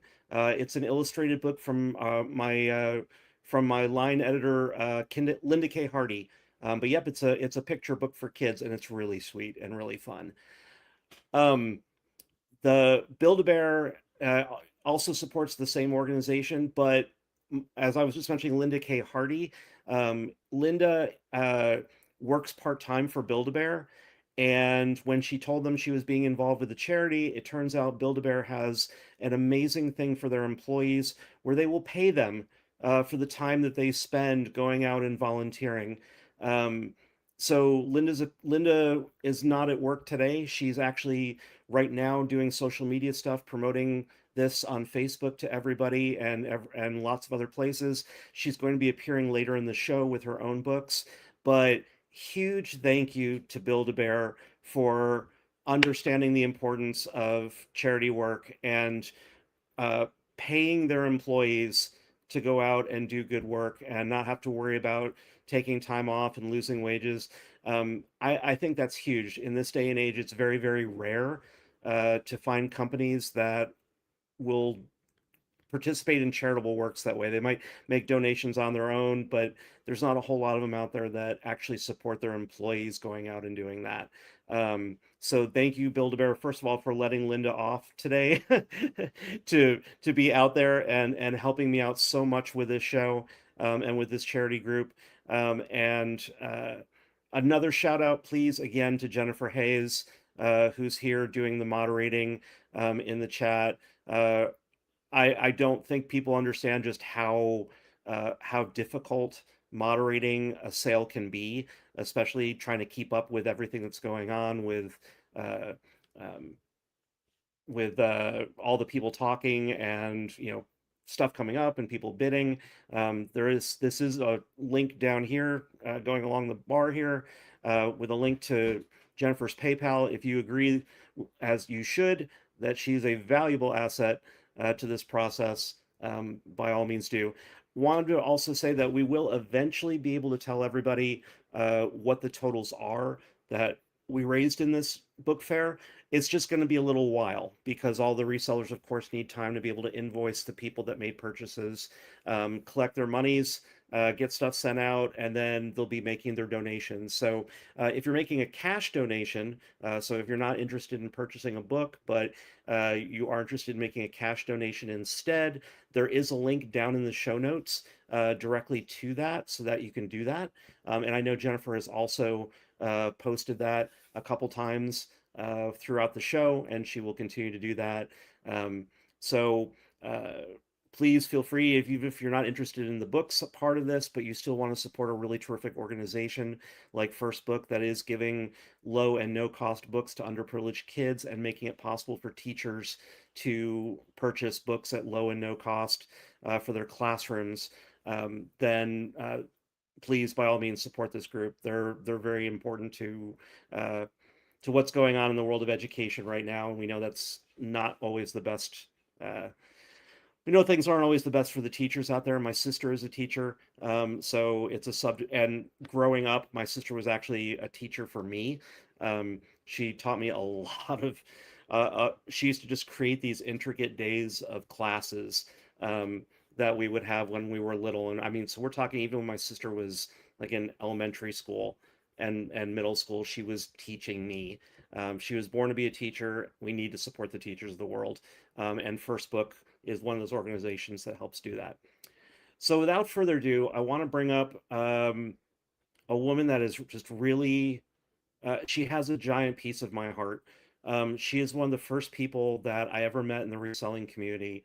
She immediately was kind to me. She immediately shared her humor. She demonstrated to everybody just how much love is in her heart. From what I understand, she has always been a constant companion to the reselling community. I know she's been around a long time. Considering she's only 33, it's amazing how long she's been around. We used to call her Sister Mary Agnes. For a while there, we joked and called her Sister Mary Donut, but then she lost a shit ton of weight, and I can use that phrase because it's my channel. And now we have no choice but to call her Sister Mary Eclair, so nice and thin and still sweet. So coming to the stage is the lovely, and I mean lovely in every single possible way. Here comes Carol from Carol's Creative Corner. Good morning, Miss Carol. Good morning, and the check is in the mail, Jay. I love you dearly, and she's one of the funniest people, folks, you will ever meet in your life, and just one of the sweetest. I mean, there, but I don't want to take away from her time gushing about her. I'm going to turn the whole stage over to her. Oh, I can have a very serious side, and then I can have a very perverted side. So let's hope that I'm on the serious side today. Good morning, everyone, and thank you all for coming and supporting this great cause. And thank you, Jay, for inviting me to help raise funds to benefit firstbook.org and supporting the kids in our community. 100% of the sales today will be sent to support firstbook.org team, and then the number that Jay has. And Jennifer has been good about putting that in numerous times for your help. The items today are donated by myself and my husband, Stephen. We have an enormous amount of books laying around the house, and I'm like, can we just get rid of them and send the proceeds to Alta to First Book? Yes, 100%. So whatever I send you in an invoice, that portion of the product will go to First Book, but the shipping will be paid by you. And unfortunately, I really can't afford to to pay for shipping as well. But I have about 12 items, and then the 13th one has about 20 books maybe that are paperbacks that are going to be sold at a great price. If you've not purchased from me before, I ship from Rhode Island. That's this little state below Boston and above Connecticut. And I am located right up here in the corner. I'm about a mile from the Massachusetts line. I'm not far from Johnny, so him and I do meet often for whatever we can find to a reason to meet up. So if you've not purchased from me, please fill out my jot form. Jay, I believe, is going to drop it. If not, I can drop it myself. And please make payments within 2 days from receiving the invoice so that I can tally the tolls. And once I'm paid, thank you, Jay. Once I'm paid, then I can send that money out to First Book ASAP. If you have any questions, please feel free to contact me at ladycarolf55@gmail.com. And I'd be happy to answer any questions. After the sale, if there's still anything available, I would be happy to let you know if it's still available and add it to your invoice. So I would like to really close out this sale by the end, by next Saturday, and have the money sent over to First Book. So with that in mind, and thank you, Jay, for all those kudos. I don't know how much of that's true. Of course, I'm probably double the age that you said. I'm actually a happy 70-year-old mother, wife, grandmother. But I'm not going to go into my life story because I'm not here for that. So I have 3 books that are dog tags books, and the set of 3 is $9, so that's $3 a book. It's Semper Fido, Divided We Fall, and Strays. And these are Scholastic books, and they go for $5.99 a piece normally. Sometimes my husband picks these up at the local church yard sale, or he often weekly will go to the Cumberland Free Library, and he'll pick the books up for a couple of bucks. And I believe he's probably read all of these. So if you're interested, just put dog tags, and that's number 1. There we go. I'm even prepared with numbers. Damn. Yeah, well, the damn dogs had me. Oh, Barb Thompson wants dog tags. Thank you, Barb. I'm going to just write this down. Thank you. Let's see. What else do I have? Oh, okay. I have a set of 4 American Girl mystery books. And these are number 2. And the first one, it's a mystery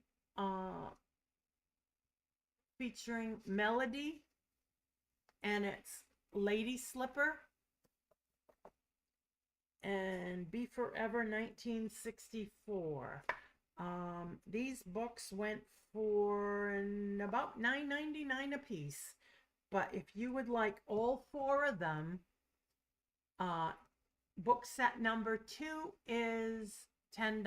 Or did I lower it? No, I think I left it at $10. The second book is Nanea, The Legend of the Shark Goddess, and it's Be Forever 1941. All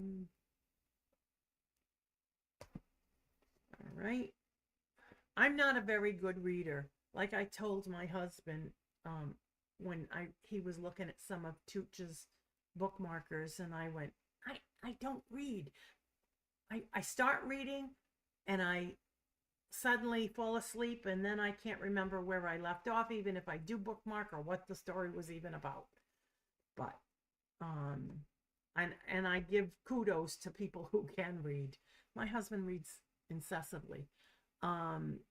Book number 3 is Be Forever, The Finders Keeper Rule, a Mary Ellen mystery. And that's the third book in this set of 4 for $10, which is item number 2. And Be Forever, The Puzzle of the Paper Daughter, a Julie mystery. So if you're interested in all 4 of those books for $10, these would be a great birthday or Christmas gift for anybody who likes to read, especially the children. Let's see, my third item is, they're all 3 the same, and they're actually, I'm going to sell all 3 for $1. They're DC Nation, Who is Rogol Czar? I have no idea. But somehow my husband wants to pick these up at an estate sale because it's issue 1. And that's number 3. Thank you, Jennifer. Keep me on target. Crack that whip. So all 3 of these books are $1. So if you'd like to help this good cause and that little dollar, you could probably sell those DC books. I don't know. All right. Number 4 is this is adorable, and we have it all set up in saran wrap so that the pieces stay together and stay clean. This is number 4, and it's a Beatrix Potter Jamar puzzle. It's great for young children who ages 4 to 6 and probably even younger, or 2 to 4. But it's summertime and school is out, and through each sun-filled day, the air is filled with happy sounds of the woodland children playing. And it teaches the young ones, of course, we know puzzles, how to fit things together. So that is, actually, I had it for $5, but I dropped it down to $2. So, yeah, it's $2, Jennifer. You're on the ball. I wouldn't expect anything else but being on the ball from you, Jennifer. And I don't know how you do it on your phone with those long nails. All right, number 5 is,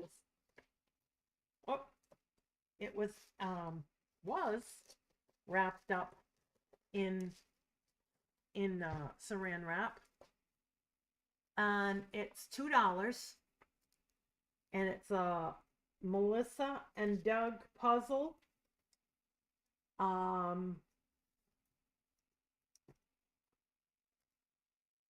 No, it was $5. Now it's $2. Um, it's got the little handles on it for kids to to teach them about placing them in there if they don't have the dexterity to fit it in. The wood puzzle is $2. They're jumbo knob puzzles. And this one is called House Pets.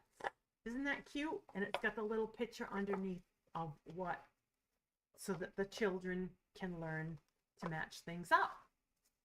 Because we do want to teach children good things so they don't listen to me. Because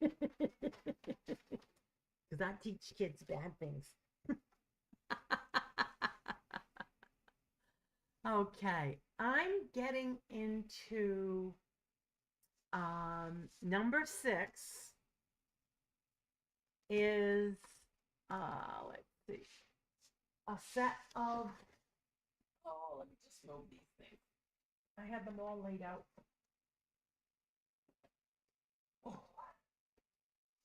I had them originally, I was going to ask $20, but I dropped it down to $12 because I would like to raise as much money as I can for this wonderful cause. And this is the Little House books by Laura Ingalls Wilder. And this is number 6. Yeah, it's a box set. The first 4 years, These Happy Golden Years, Little Town on the Prairie, The Long Winter, By the Shores of Silver Lake, On the Banks of Plum Creek, Farmer Boy, Little House on the Prairie, and Little House in the Big Woods. And I think they may have, thank you, Jay, they may have a hint of mussiness, but I just wanted you to know that. I do not like to send out things that have an odor. To me, it's very faint. To someone else who has a more sensitive nose than I have. But that set is $12. And then, let's see. All right, here we go. I have a set of, oh, yeah, I was going to say, a set of 6 Pampered Chef seasons. They're all seasons best. Recipe collection.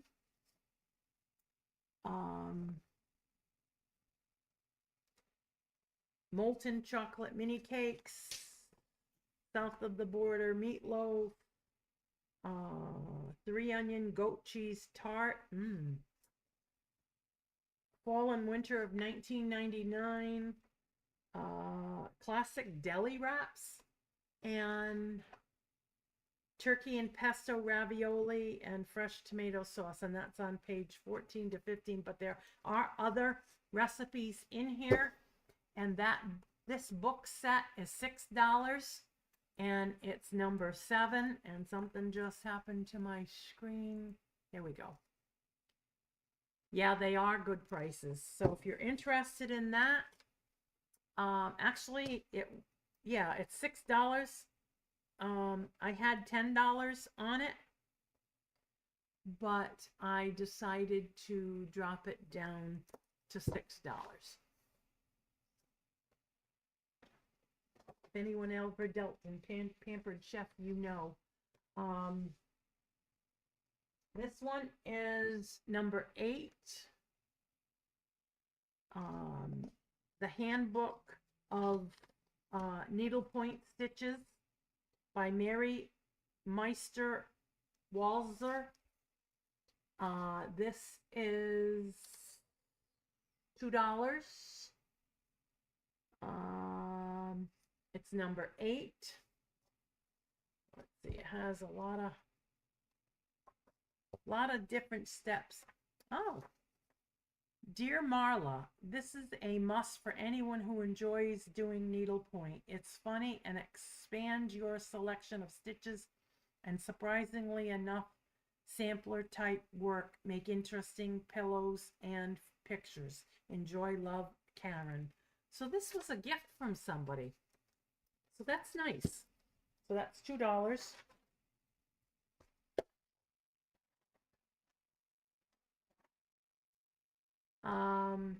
Oh, I have this number 11. Where did 10 go? Oh, okay. You know what? Let me. Oh. I can't bend. Where did 10 go? Oh, okay. 10 is a set of 4 comic books.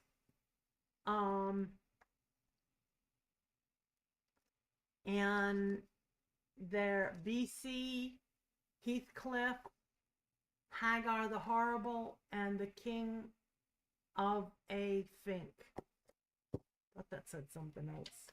So those books are $2 for all 4 books. Up, Regina wants number 8. Okay. Thank you, Regina.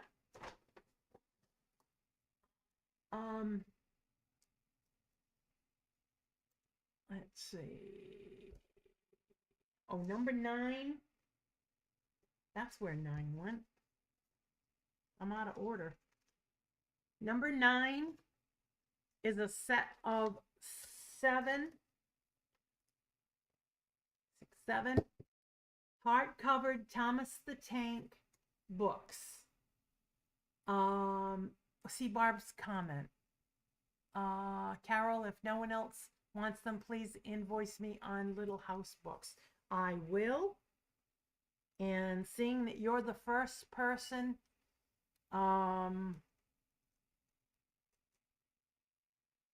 they will go to you, Barb. Thank you very much. Thomas the Tank. And thank you, Jennifer. That's number 9. And those are going to be $10 for all 7 books. It's Helpful Thomas, Ride with Thomas, Thomas's Busy Day, Go Slow Thomas, Thomas and the Jet Plane, Year-Round Engines, and 10 Engine Friends. Don't mail the set to me. Okay, I will.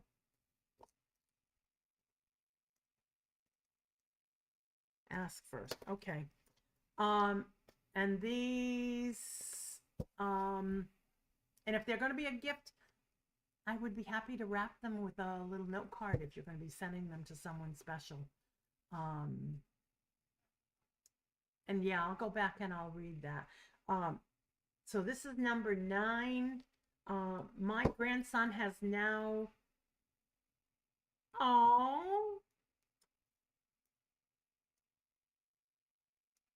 donate locally. Okay, I will find and I will let you know where I donate it to.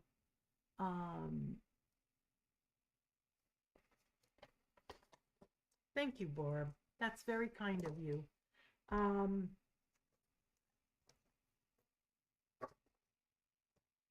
All right. When somebody's so kind, I just get all blown away. I have, it's a Big World book. And this is, it was $5. I dropped it down to $4. It's got all different things for kids to learn. Uh,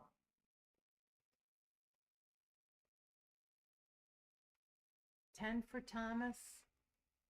Oh, thank you, Patty.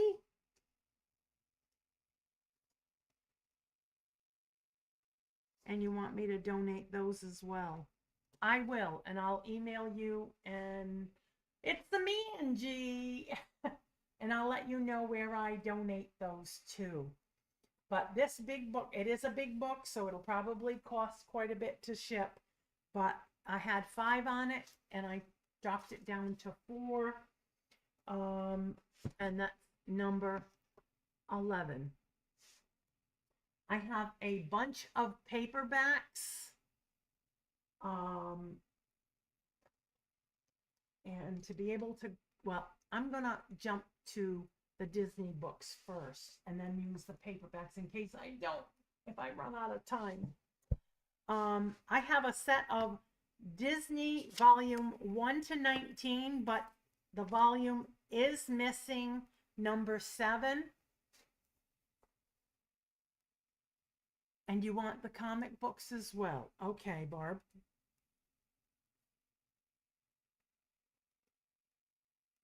Thank you. All right, these are Disney books. Out of the World, Out and About with Pooh. Good as Gold is volume 1. A Perfect Little Piglet is volume 2. Let's see, that was what, number 10? 10 is the comic books? Yes, it is. Okay.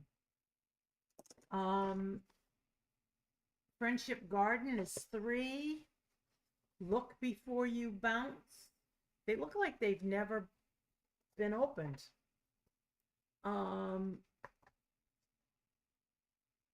This Echo thing today, maybe final thing that pushes me into AV mugs. Look Before You Bounce. Volume 5 is Honey Cake Mix Up. Number 6 is Eeyore's Happy Tale. Fun is Where You Find It, Volume 8. Because we are missing Volume 7. Sweet Dreams, Volume 9. Whether or Not, Volume 10. The Perfect Pet, Volume 11. Oh, the Disney books are for all 18 books is $12. Thank you. Volume 12 is Cozy Beds. 13 is A Wonderful Wind. Whatever blows up your skirt. Rain, rain, come again. Please don't. We've had enough rain. 15 is Eeyore's Lucky Day. 16 is Rabbit Ears. 17 is The Bug Hunt. 18 is Owl's World. And 19 is Parent's Guide. So if you want all of these for $12, all but missing number 7. They are, yeah, I have some great paperbacks. Maybe Jay will let me go over a little bit because I have quite a few. That's $12 for those. So let me get into the paperbacks, and they're $2 a piece. And I'm going to try to whip right through them.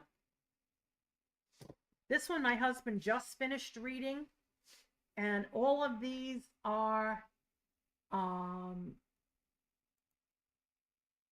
there's 20 of them. Princess Elizabeth's Spy. If you want to just name the book that you want. Hey, Michael.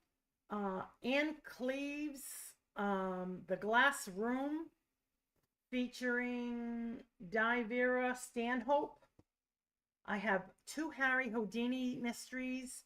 One is Dime Museum Murders, and the other one is The Houdini Spectre. And if my husband told me how to say this right, Savacles, the three Theban plays. They're $2 each.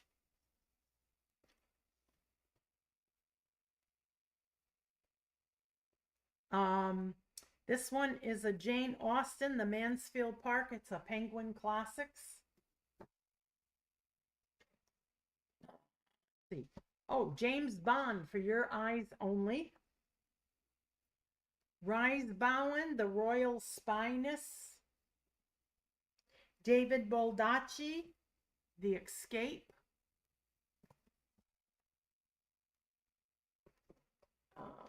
See, and I think the rest of these are V.C. Andrews. Pearl in the Mist. Brooke. Thank you, Jennifer. Music in the Night. Hidden Jewel. I can talk fast. Midnight Whispers. Lightning Strikes. All That Glitters. Celeste. Web of Dreams. I have read just a few of these when I was probably in my late teens or early 20s. Garden of Shadows, and the last one is Secrets of the Morning. And some of them are sequels to some of the others. The Disney Sold. Okay. I'll have to look back and see who wanted the Disney one.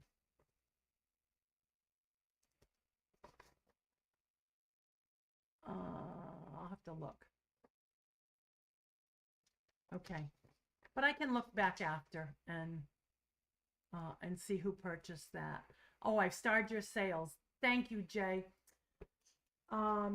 And I think that's it for me. I can't thank you enough for letting me come on and not only get rid of these books out of my house, but to support a great cause. But don't tell anybody that I'm doing anything nice. And she'll ruin my image. I worked hard to get that image.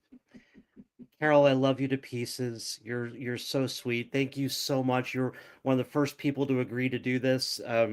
I really, really appreciate you, and I love you always. If anyone has any questions about any of these books, I will take emails first come, first serve. If somebody wants all of the V.C. Andrews books, I'll see what I can do. I mean, we can talk a deal. Thank you, Nicole, for filling that out. All right, Miss Carol, I'm gonna send you backstage. Okay, bye. Okay, bye. All right, folks, before I bring up my next guest, I just want to remind you that down in the bottom right corner is pinned a special link for Misti Media titles. That's my publishing house and my authors. We're offering a special deal on all of those titles today. They're $13 each. That includes free shipping anywhere in the world, with the exception of the children's book. The children's book is limited to shipping just here in the United States.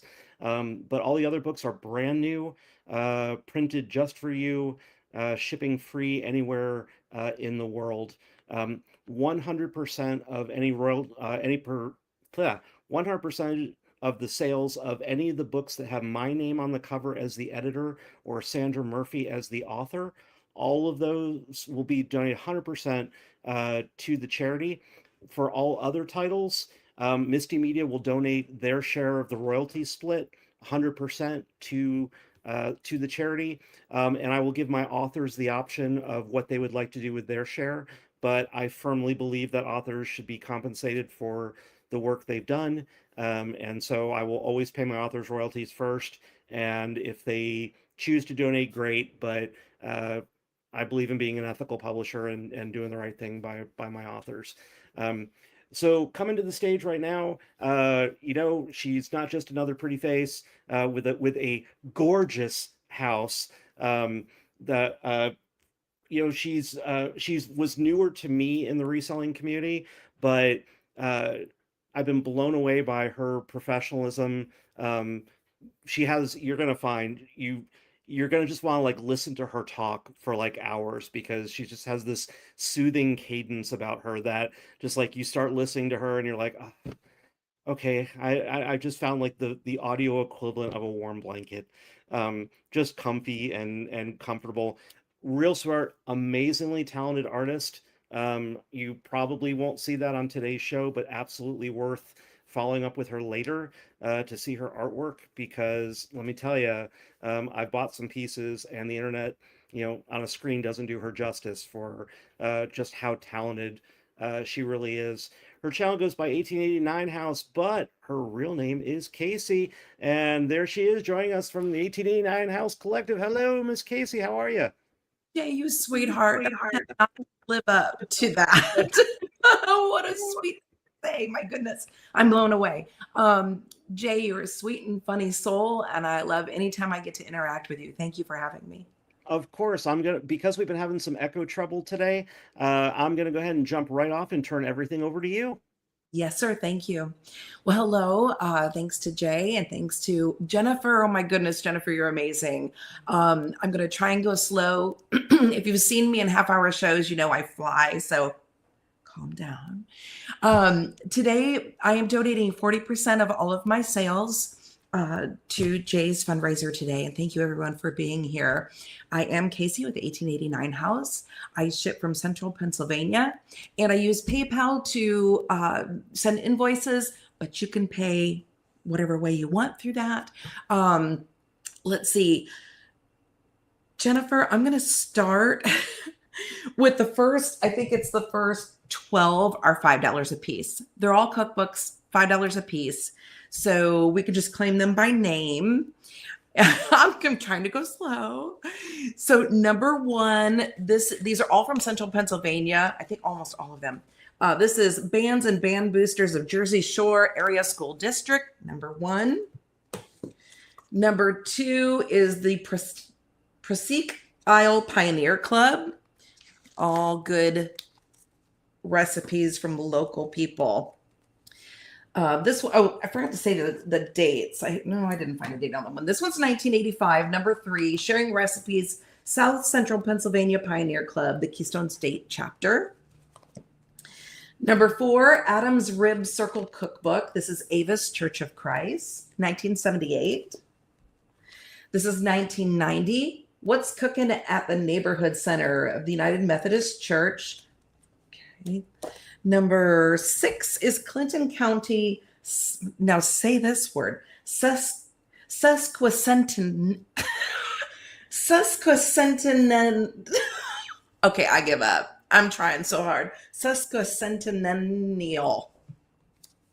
Yeah, 1978. So basically, what is that? The centennial? 2007, number 7 is The Joy of Sharing, and it's the Bald Eagle Boys Camp. I couldn't either. Number 8 is 1996, Sharing Our Best. This is Robb Elementary School. So if you like old recipes, there you go. Number 9 from 1979, The Love Affair, Memorial Hospital Auxiliary in Ormond Beach. Don't know where that is. 1991, this is Royal Recipes by the Pennsylvania's Dairy Princesses. Number 11 is 1978, Dutch Country Favorites. There you go. This is the Patrons of Friends of Amish Honeybrook Schools. So I live in a large Amish area. A lot of these recipes are going to be Amish. 1986, Pennsylvania State Grange Cookbook. All right. Oh, Florida. Okay. All right. The next one, number 13, is $3. And it is, I couldn't find a date on it, but it's vintage. It's Frightfully Fun Halloween Recipes. And there is some really fun things in here. This is $3. Love this one. This one is from Crisco, 1959. Number 15 is $6. Love, love, love that book cover. So you some great Crisco recipes. Oh, what was that? Another recipe. Number 16, these were given out by Carnation to children. So you could write in and get them. Number 16 is $6. It's Fun to Cookbook. And the letter from Carnation is still in there. So you could find out about what they did with that little advertising thing, but how to teach children how to cook and different little recipes. So really cute. That's $6, number 16. Okay, then we're going to something totally different. Number 17 is $6. This is Art and Anatomy. It is from 1964. Let me just find something that isn't. Okay, one of the things I thought was really cool was this overlay. So you have, I forget, the vellum paper with the skeleton frame underneath, and then the muscles over it. Lots of different neat things in here. If you like to draw, this is a great reference for body shape. Okay, then we have an old book, Johnny Cake Ho. This is number 18 for $5. It does have a name. Little Thelma wrote her name in there, but really cute illustrations. Adorable. This one is a collectible. This is number 19. It's from 1899 for $25. The Devil in Robes or the Sin of Priests. Johnny Cake, you had that, Jay? Aw. So just a highly collectible book. There is room, if you're a reseller, there is room to make profit on this. Now I'm going to do some bookmarks because it's fun. These are all $1. I think, oops, what happened to my computer? There we go. Yes, these are all $1. So you can just buy them by the number. This is number 20, $1. 21, 22,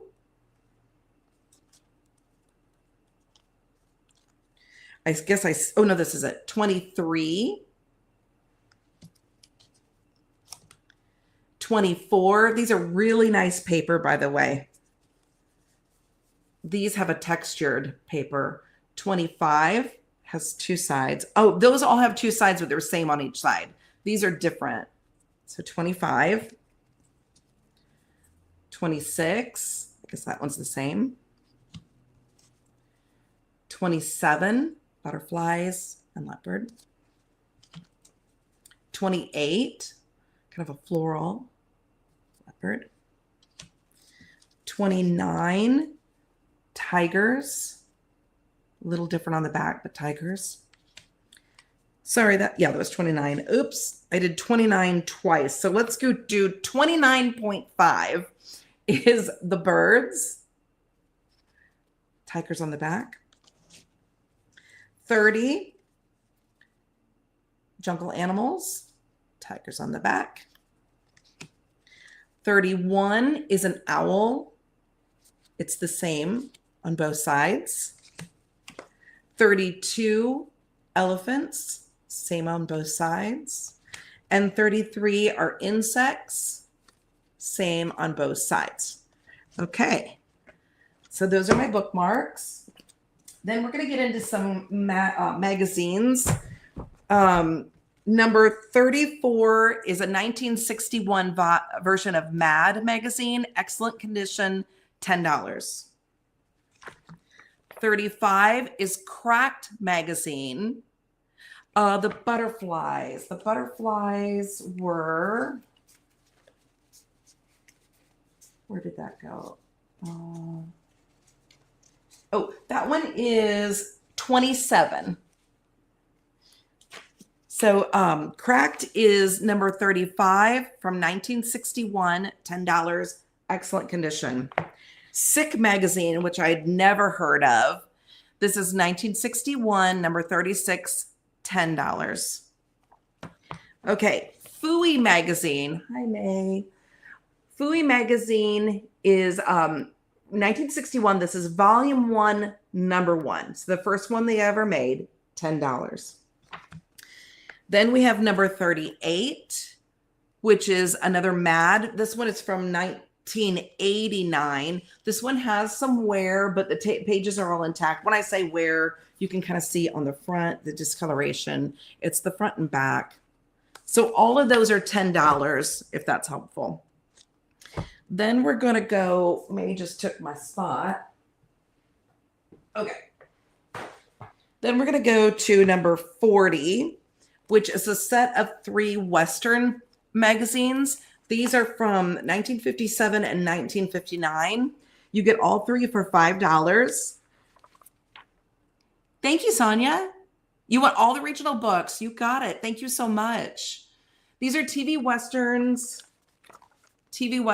and then Tennessee Ernie Ford. All 3 of those for $5. Then you get number 41. You get all of these. These are song hits. These are from 1955 to 1958 for $8. Dude. So oldies and goodies. If you're a reseller and you have a booth, this is a great way to catch a lot and make some money off of it. I don't have room for these in my booth. Oh, the back page came off of that one. Sorry. Okay. So all of those, $8. Then we have Two Family Circle for $5, number 42. We have the Christmas version, and this one is September, both from 1961, number 42, $5. Then we have the Tandy Computer Whiz Kids. This is number 71, 1988, and it's really in good condition. Whiz Kids comic book. Then there's Harvey Kurtzman's Help for the Tired Minds, number 72, $5. It does have a little tear on the right there, but otherwise in good condition. I'd never heard of it before. So, Whiz Kids was $2. Okay. All right. So I'm going to pop around. This is, we'll do this real quick. Number 73 is Nintendo Strategies, $2. Okay, I'm going to pop around to these because these are so cute. Okay, number 45 is Put Me in the Zoo. For $8, you get the book and the plush that goes with it. This was one of my favorite books as a child. Thank you, Tooch. Number 45, $8. Where am I going to put these? Then we're going to do 46, $8. If you give a pig a pancake and the plush, $8. Then Richard Scarry, number 47. And you get the lowly worm and he has his tag on it. If you have somebody to buy for Christmas, oh my goodness. 47 is $8. And that's a steal for this plush, by the way, especially with the tag. There goes my voice. Last plush and book is this set of Mercer Mayer books. This is number 48. Okay, and you get The New Baby, Just Me and My Cousin, and Happy Halloween Little Critter. And then you get Little Critter with the original tag, number 8. Nope, 48. Sorry, 48. Okay, let's do these. This is a lot of Goosebumps books. They're from the 1990s. I did see a 90 or an 80s something in there, but I didn't look at them all. Most of them are going to be 1990s. This is number 39 for $15. That's a steal, y'all. For vintage Goosebumps, $15. Great deal. All right. Thank you, Angie. Put these over here. All right, let's go through some of these books. Number 49 is Little Joe's Puppy. So 49, very sweet. These are Whitman's. 50 is Snowball. These are $3. All of these are $3. So sweet. Yogi Bear, 51, $3. Jennifer, you just let me know if I'm going too quick. All these Whitman books are $3, if that helps. 52 is Hippity Hop Around the Block, $3. 54 is Whoopee Hunky Dory, number 3. Sorry, $54. Oh my gosh. Number 54, $3. So sweet. Then we have Bugs Bunny, $3. Did I do 54 twice? Okay, 54.5 Bugs Bunny, or just say Bugs Bunny, I'll know. Great old Whitman books. And then the Lambkin, Lammykin, number 55, $3. Sorry. He hates the UPS guy. I don't know why. It's a thing. It's a daily thing. Okay. All right. Those are the Whitmans, all $3.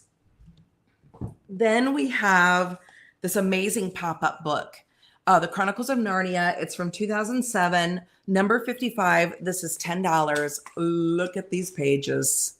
Oh my goodness. I mean, they are beautiful and they're in great condition.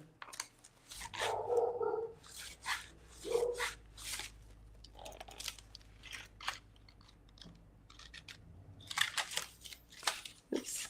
Uh-oh, what'd I do? There we go. The ship. Okay, thank you, Barb. It's beautiful. You're going to love it.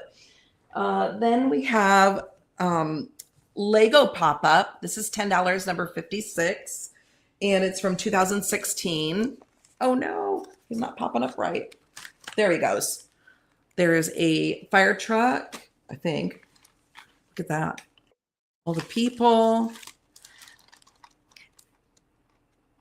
Oh, my computer keeps going down. I don't know why. Oh, I showed that one. Castle. What am I doing wrong? Oh, I'm not opening it up far enough. Look at that. Ninjago. Look at that one, how big it goes. Did we have 255s? Yes. The other one, the second one was Bugs Bunny. Just say 55 Bugs Bunny and I'll know. I did have 255s. Yep. Yep. Do you want me to show that really quick? The different ones. 55 was right here. No, 254s. I'm sorry. 54 Hunky Dory and 54.5 Bugs Bunny. All right. Then let's go to yet. Let's go to these. Okay. Again, great for booths if you're a reseller. These are all this is number 74, $6. They're from the 1990s. All right. Thank you, Barb. If I'm missing people, I'm sorry. Thank you so much, everyone. This has cards in it. Oh, no, that's calendar. Sorry. One of them has cards. I can't think of his name. This one has cards. I think it came in like a cereal box or something. Astros, 89. I think it's a calendar with their pictures. Yeah. Then these are the 90s Beckett's baseball card books. You got it. What is Lambkin? Number 55 for $3. Lammykin. All right. Then we have all these Sports Illustrated books from the 90s. Number 75 is $8. You get them all. So if you just like the old ones or you want to resell them, there's lots of money to be made here or just enjoyed. Okay. Then I'll get to those later. I also have number 76 is the Junior Classics, 1 through 10. I think that's the whole set. I'm pretty sure. $45. These are from heavy 1960. So this is number 10 here. It does have a call out on volume number 1 on the end right there. It's missing a little piece and it's brought down. But Junior Classics, volumes 1 through 10, $45. See if I can move this. Okay, let's pop over here. I have a wellness journal that comes with everything you see here.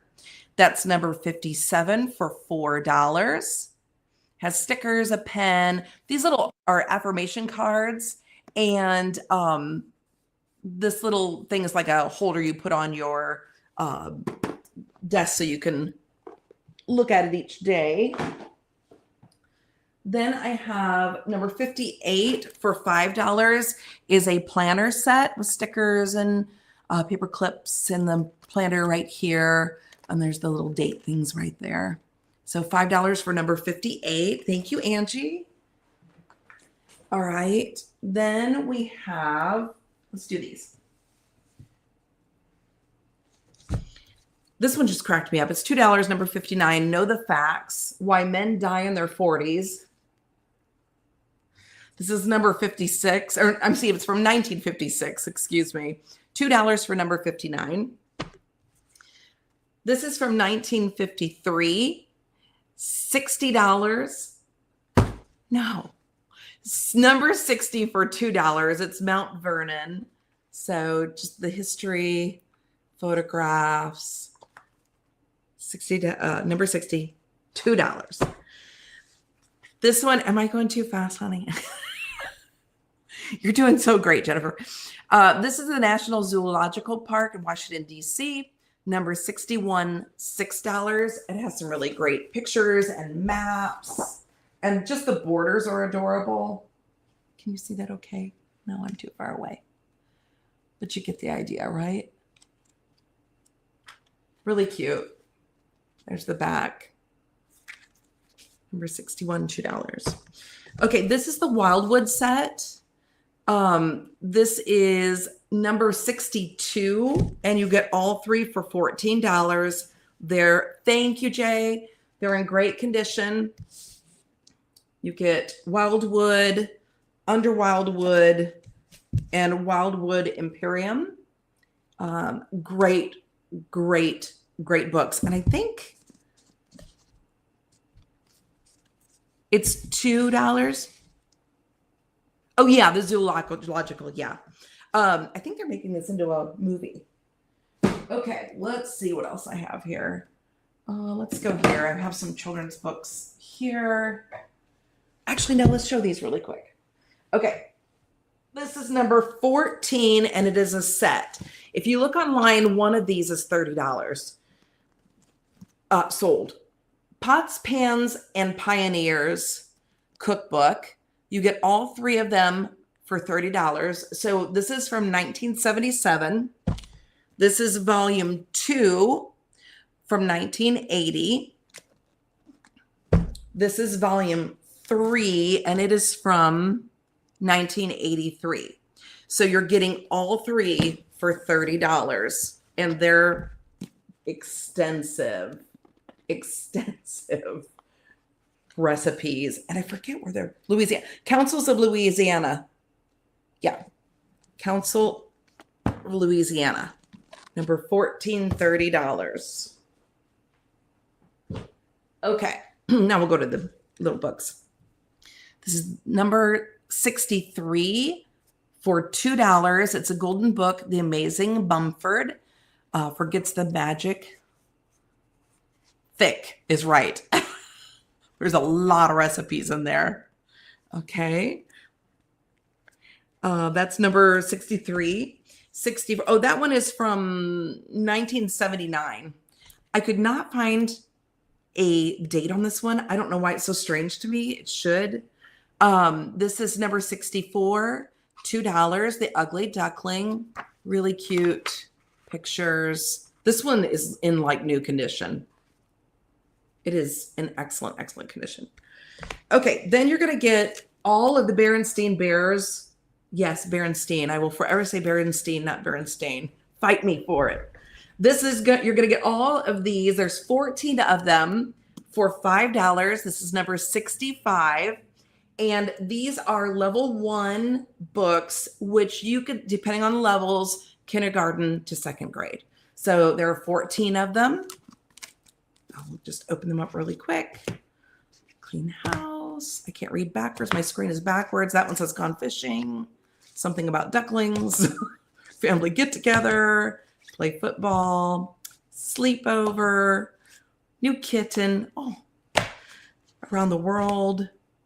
Big machines. Aquarium. New pup. And I think this is class trip. Remember, it's back. I can read. It's just backwards for me. All right. Thank you so much, Ginger. This is number, say 65.5. Just put Big Book of Berenstain Bears. This is $3. Excellent deal. Hardback. This has 6 books in it. $3 for number 65 Big Book. I guess I didn't do very well with my pricing this time. I usually do so much better. All right. Let me know if I'm getting too close, y'all. In the 66, you get all 3 of these Clifford books for $3. Big New Friend. And the original Clifford the Big Red Dog. You get all of those. Okay, number 67, you get both of these board books, which are Eric Carle. So Baby Bear, What Do You See? And The Very Hungry Caterpillar. So number 67, $2 for both of those. Number 68 for $3 is a Scandinavian folk art coloring book.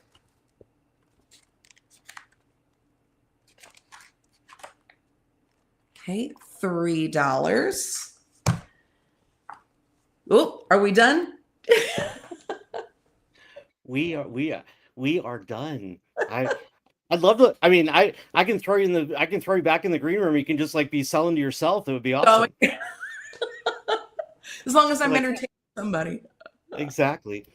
Casey, thank you so much for being here. I really appreciate it. You were literally the first person that reached out the first time I tried to organize this and get it together, and you were the first person the second time that I did it. And I can't thank you enough for being so willing to be here and be a part of the charity event.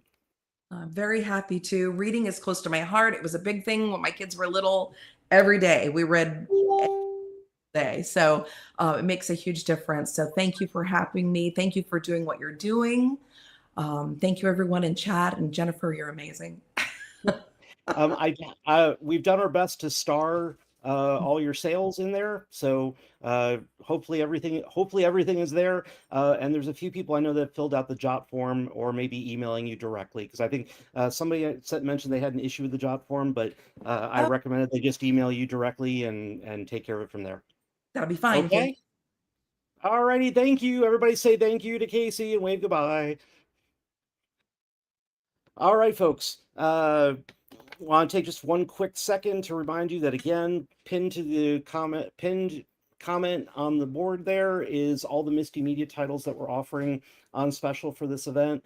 $13 with free worldwide shipping on any of those titles. Those are all brand new copies. The only exception to the worldwide shipping in there is the children's book from Linda K. Hardy.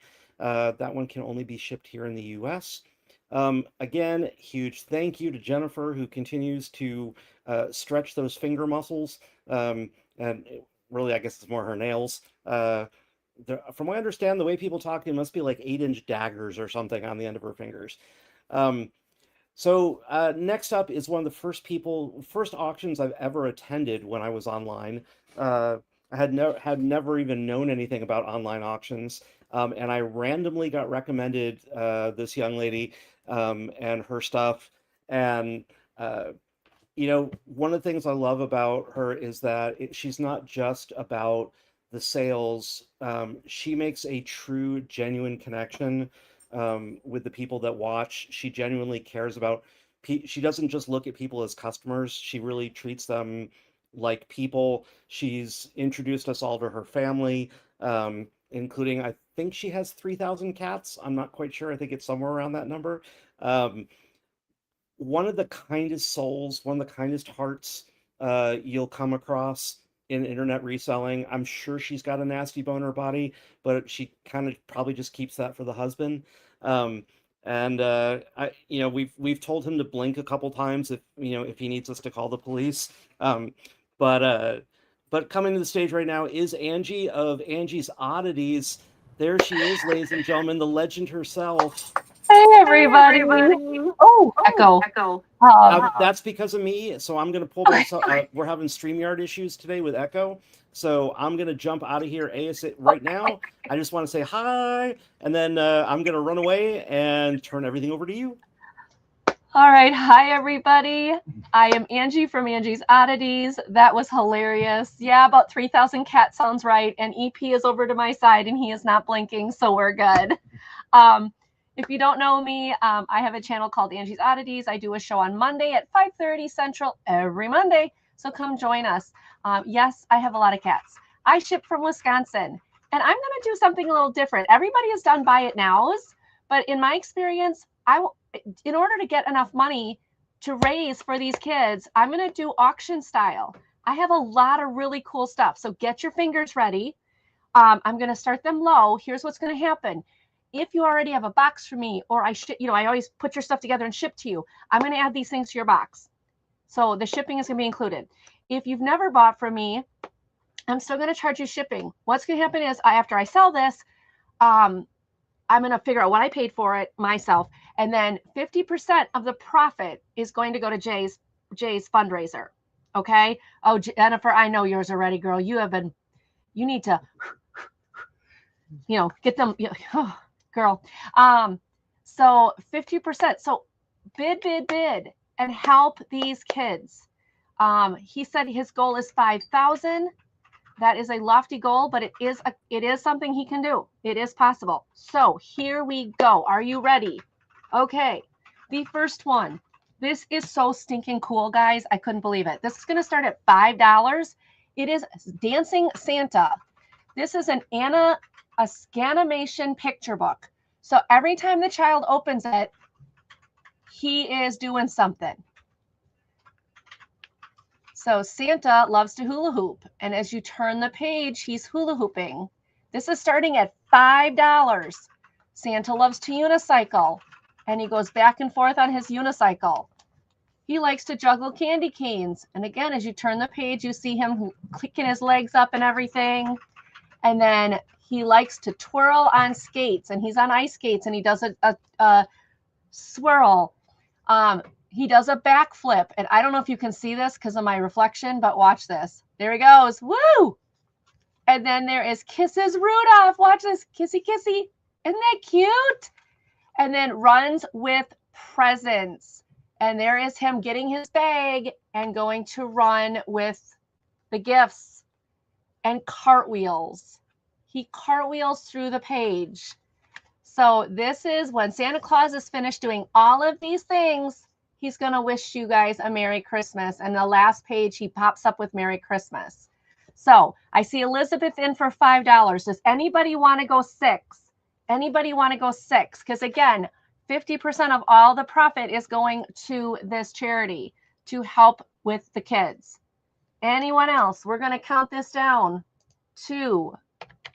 Elizabeth going once. Going twice. And sold to Elizabeth. Thank you, Elizabeth. That one is going to you. The next one, 5-minute girl power stories. These are Disney stories, and this is going to start at $6. $6. This is great for when you have your kids at night, when you want to sleep, when you're trying to get them to sleep, because they're like, Mom, read me a bedtime story, or Dad, read me a bedtime story. And like they bring you this book. This has got so many say you can do one story a night. This is from Disney Press. There are all the stories. It is in great condition. This is copyrighted 2020. Again, great condition. Minor wear. You've got Lilo and Stitch. You've got some, I don't know. Oh, that's Toy Story. Look at the talking taco. I love it. She's walking her chihuahua in a stroller. You guys, this is so stinking cute. $6. You've got Little Mermaid. You've got Moana. You got Lion King. This one would be about Nala, right? Because this is about girl power. Oh yeah. See Nala get strong. Yeah, she's gonna tell him like it is. There we go. You've got is this Mulan? Yeah, Mulan.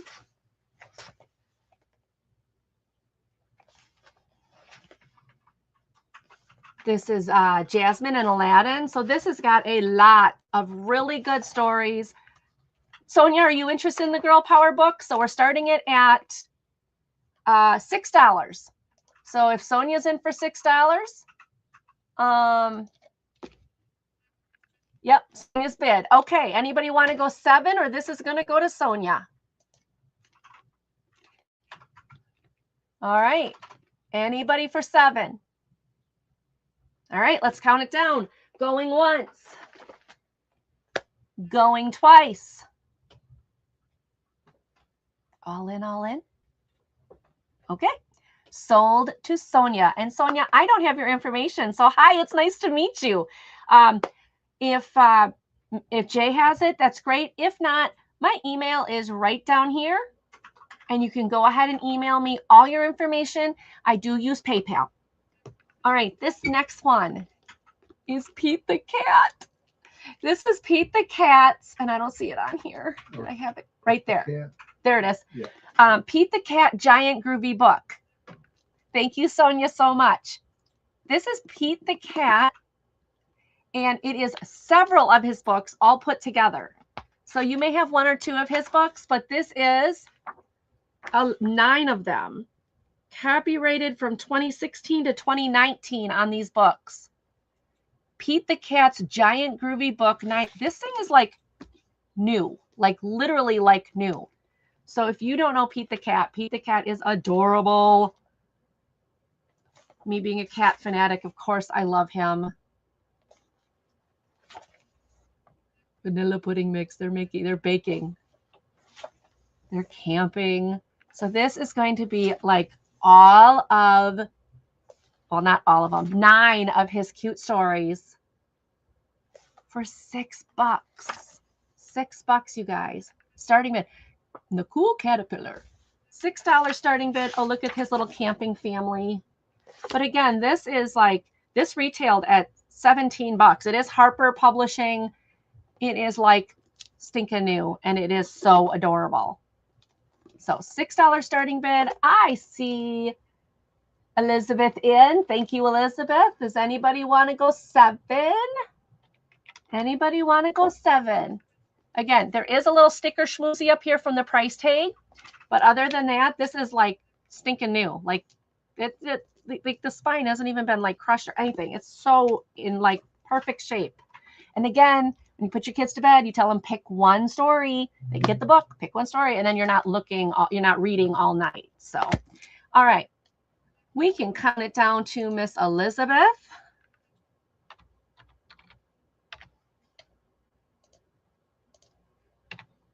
We can go once.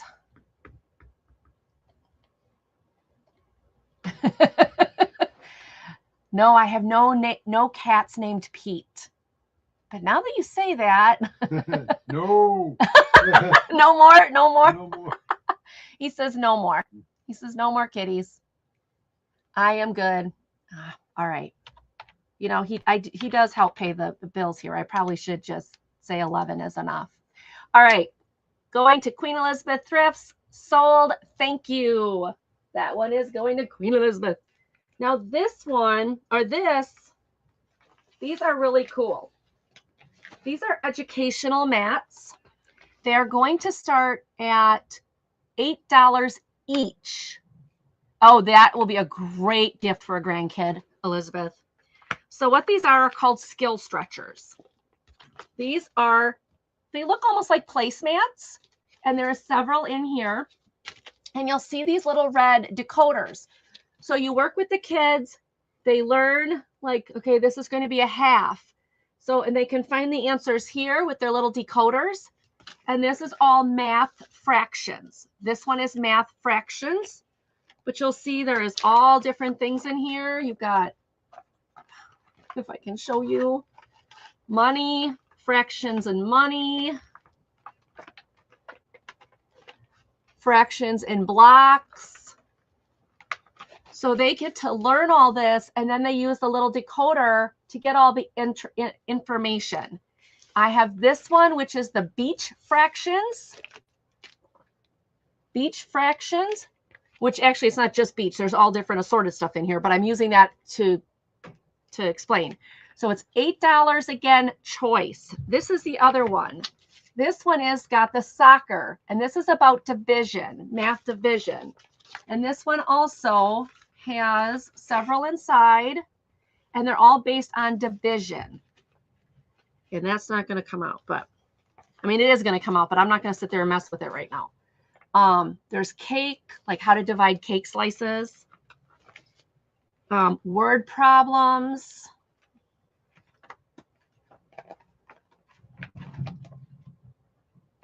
I don't know what that one is, but there's several cards in here.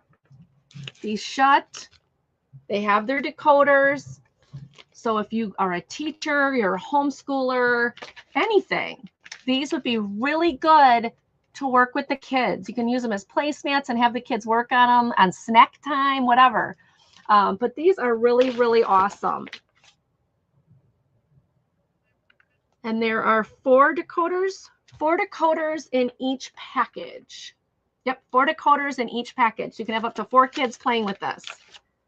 All right, if there's no interest, we can take a pass on those. Thank you, everybody, for looking. And remember, if you're interested in any of this, 50% of the profits is going to Jay's fundraiser. So you need help with division?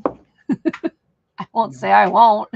I won't say I don't, but this is a set of Heathcliff and Beetle Bailey vintage comic style books. These are not on here. They got skipped. Okay, I'll Okay. type it in. These are $8 start, $2 a piece, $8 start for all of them. They are, you know, in used shape, but they are super cute. 15 minutes. I haven't even gotten to my pile yet. 1977.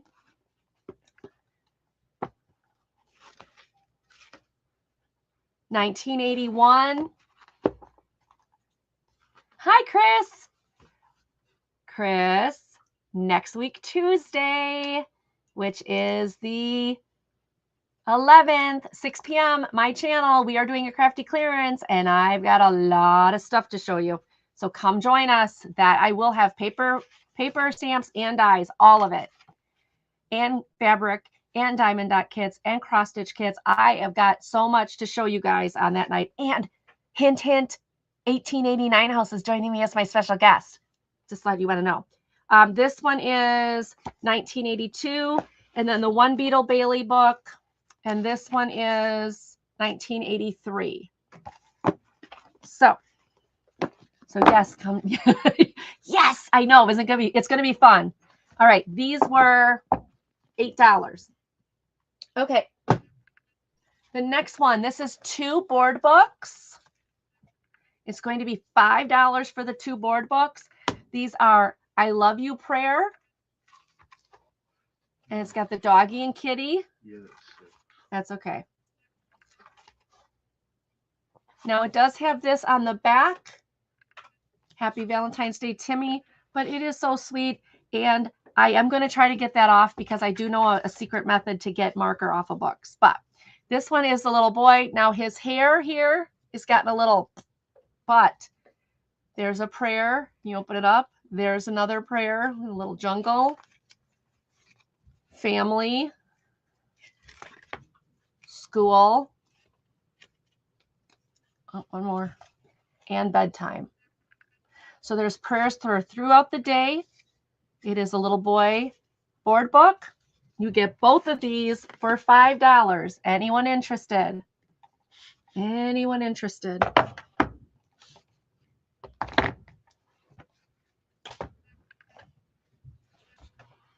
If there's no interest, we can take a pass on them. They are super sweet. All right, we're going to take a pass on those. Remember, everything purchased is going to help these kids.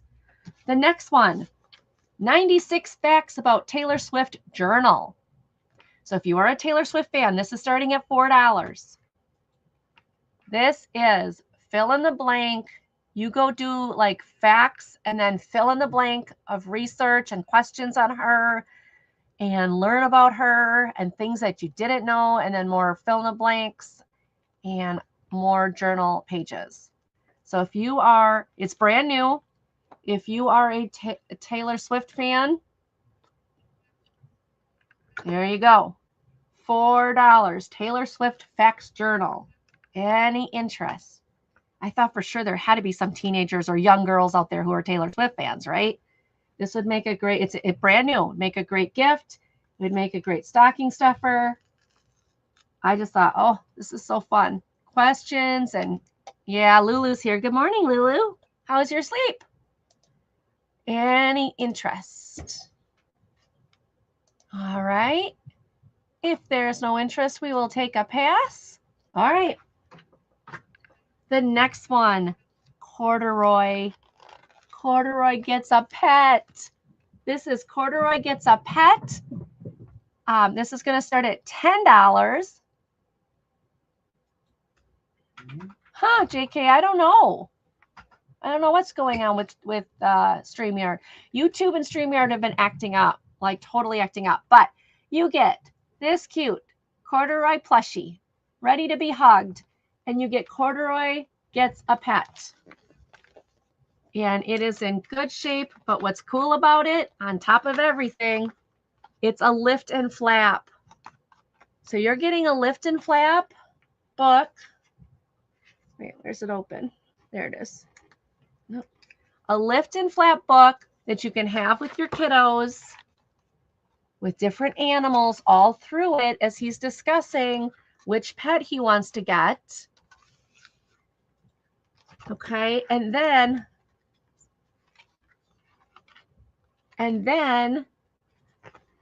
you get to enjoy that while he's looking to get a pet with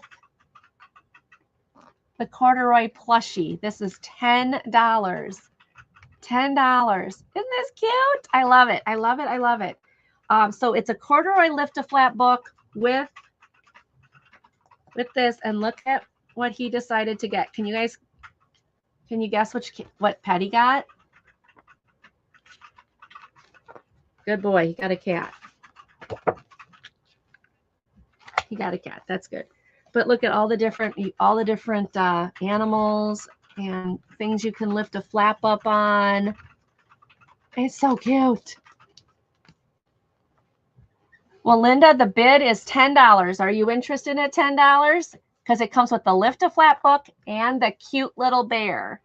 If you're interested, we can count it down to you. And you, my dear, can email me. We'll see if anybody comes in at 11. But you can email me your information so I can get it to so many new people. I'm so excited. Linda Hardy, Hardie. Just, yeah, put it in there. Going once to Linda. Going twice to Linda.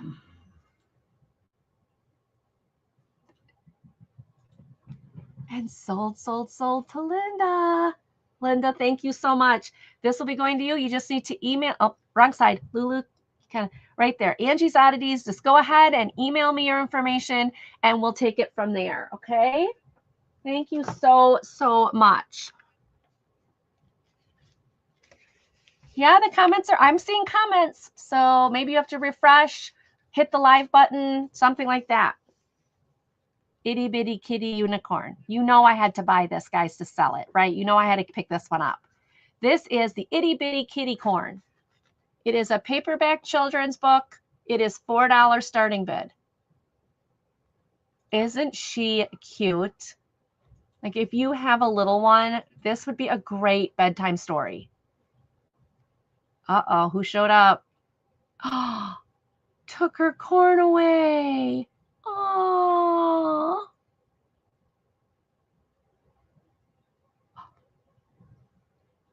There you go. And she's got her own kitty corn again. So $4 for kitty corn. Any interest? It is a cute book from Scholastic. It is copyright 2021. Any interest? If not, I got a lot to go. And I know Jay's timing me.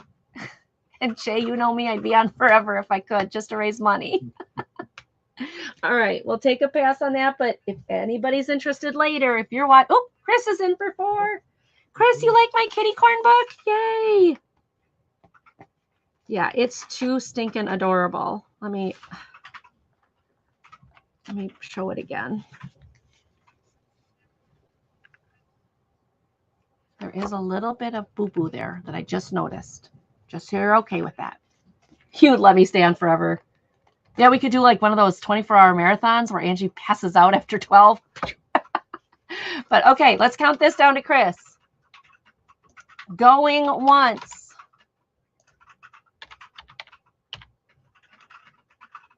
Going. You don't see Chris? I see Chris. Right here. Right there. Okay. Wow. That's weird. Well, I see ya. Going twice. And sold. Itty bitty kitty corn is sold. Thank you, Chris. And I don't know what's going on that people can't see each other, but I saw it. So, oh, I'm sorry. You okay? All right. This next one is brand new and unopened. This one is for ages 8 and up, serves 2+, cooks in 20 minutes. Oh, it's a game. Okay. So this one is the pancake game. Waffles versus pancakes, the ultimate showdown. Great for kids. And I still have the sticker on it. Sorry, guys. You don't see anyone else. I wonder where Chris is coming from, like where he's coming or where she's coming in from. Well, anyway, okay, so this is brand new. It is waffles versus pancakes. How to play. How to play. What do we do? You pick your side. Waffles or pancakes. You are sworn enemies. And then race to collect as many pancakes or waffles as humanly possible. But you've got to be blindfolded, and there's Foo Fighter cards. Oh, this has got to be fun for kids. Oh my gosh. This is brand new and unopened. It is sealed. Perfect as a gift. 50 cards, 2 spatulas, 2 plates, 2 blindfolds, and a 60-second timer. Who will come out on top? Waffles or pancakes? This is $12 starting bid. $12 starting bid. Anybody say from the makers of memes? Okay. Any interest? Yeah, brand new. It even got its inventory sticker still on it. Any interest? Oh, come on. All right. Okay. I'm shocked because I thought that was the coolest game ever. Okay. The next one is the Disney Christmas Storybook. This is a Disney Christmas Storybook. Treasury and Tales. So I know Christmas is a while yet, but this is brand new. And you want to talk about a really cool gift to give to a kid who loves Disney? There is pages and pages of stories in here. Hardbound, excellent condition. This is collectible 2009. But it's got everything. Silver edges. The spine is fantastic. This one is starting at $5, guys. That is an absolute steal. But I was trying to get these, trying to raise money for Jay. So this is amazing. Christmas Disney Treasury Book. Lady and the Tramp. Ah. Beauty and the Beast. So the pictures are fantastic in here. Bug's Life. Chris is in for 5. Does anybody want to go 6? Anybody want to go 6? Robin Hood.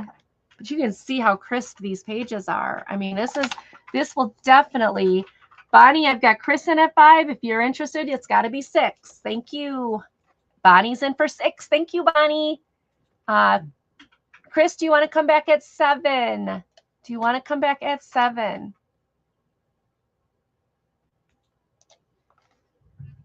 Bonnie's in at 6. Does Chris, do you want to come back at 7?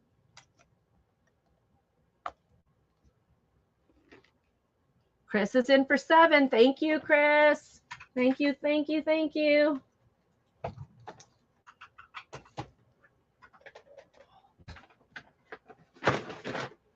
All right, let's see if Bonnie wants to come in at 8, because this next, not the bag, you're not getting the cute bag, but the things in it is a set. That's the next one I'm going to show you before I end. Bonnie, would you like to go 8?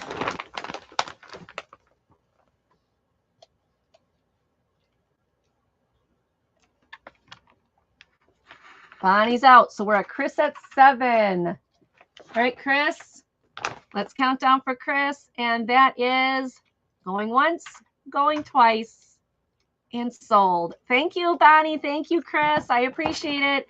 This last one is a set. This is a 1980, and I had it on here and my computer froze.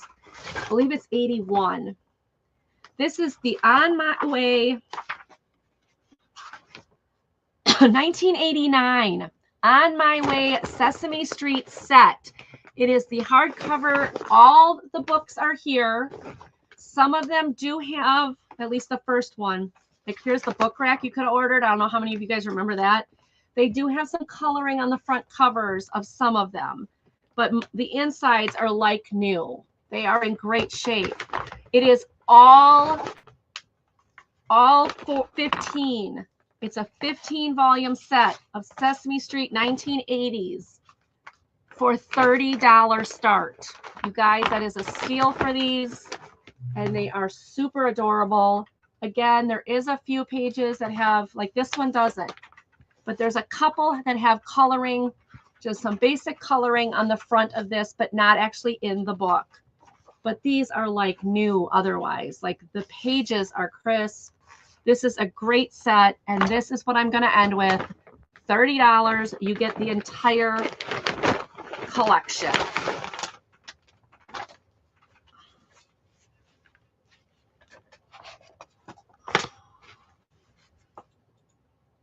I mean, it's a great set. And I was going to list this on eBay until Jay said he had this show. And then I was, I'd wait, and I waited for this show. And if it doesn't sell here, I am going to list it on eBay. So it's going to be cheaper here at $30, but anybody is interested, let me know. These are awesome, awesome books. Any interest? $30. Look at Snuffleupagus. Oh my gosh. Yeah, nothing on this one. So most of them aren't colored in. Most of them are just like brand spanking new. Just those few ones. And that is what I have for you today. People in the neighborhood. Do you remember that? These are the people in your neighborhood. Yes. For this fundraiser, I will sell waffles and pancakes for $10. So waffles and pancakes, $10 for Chris Shuck.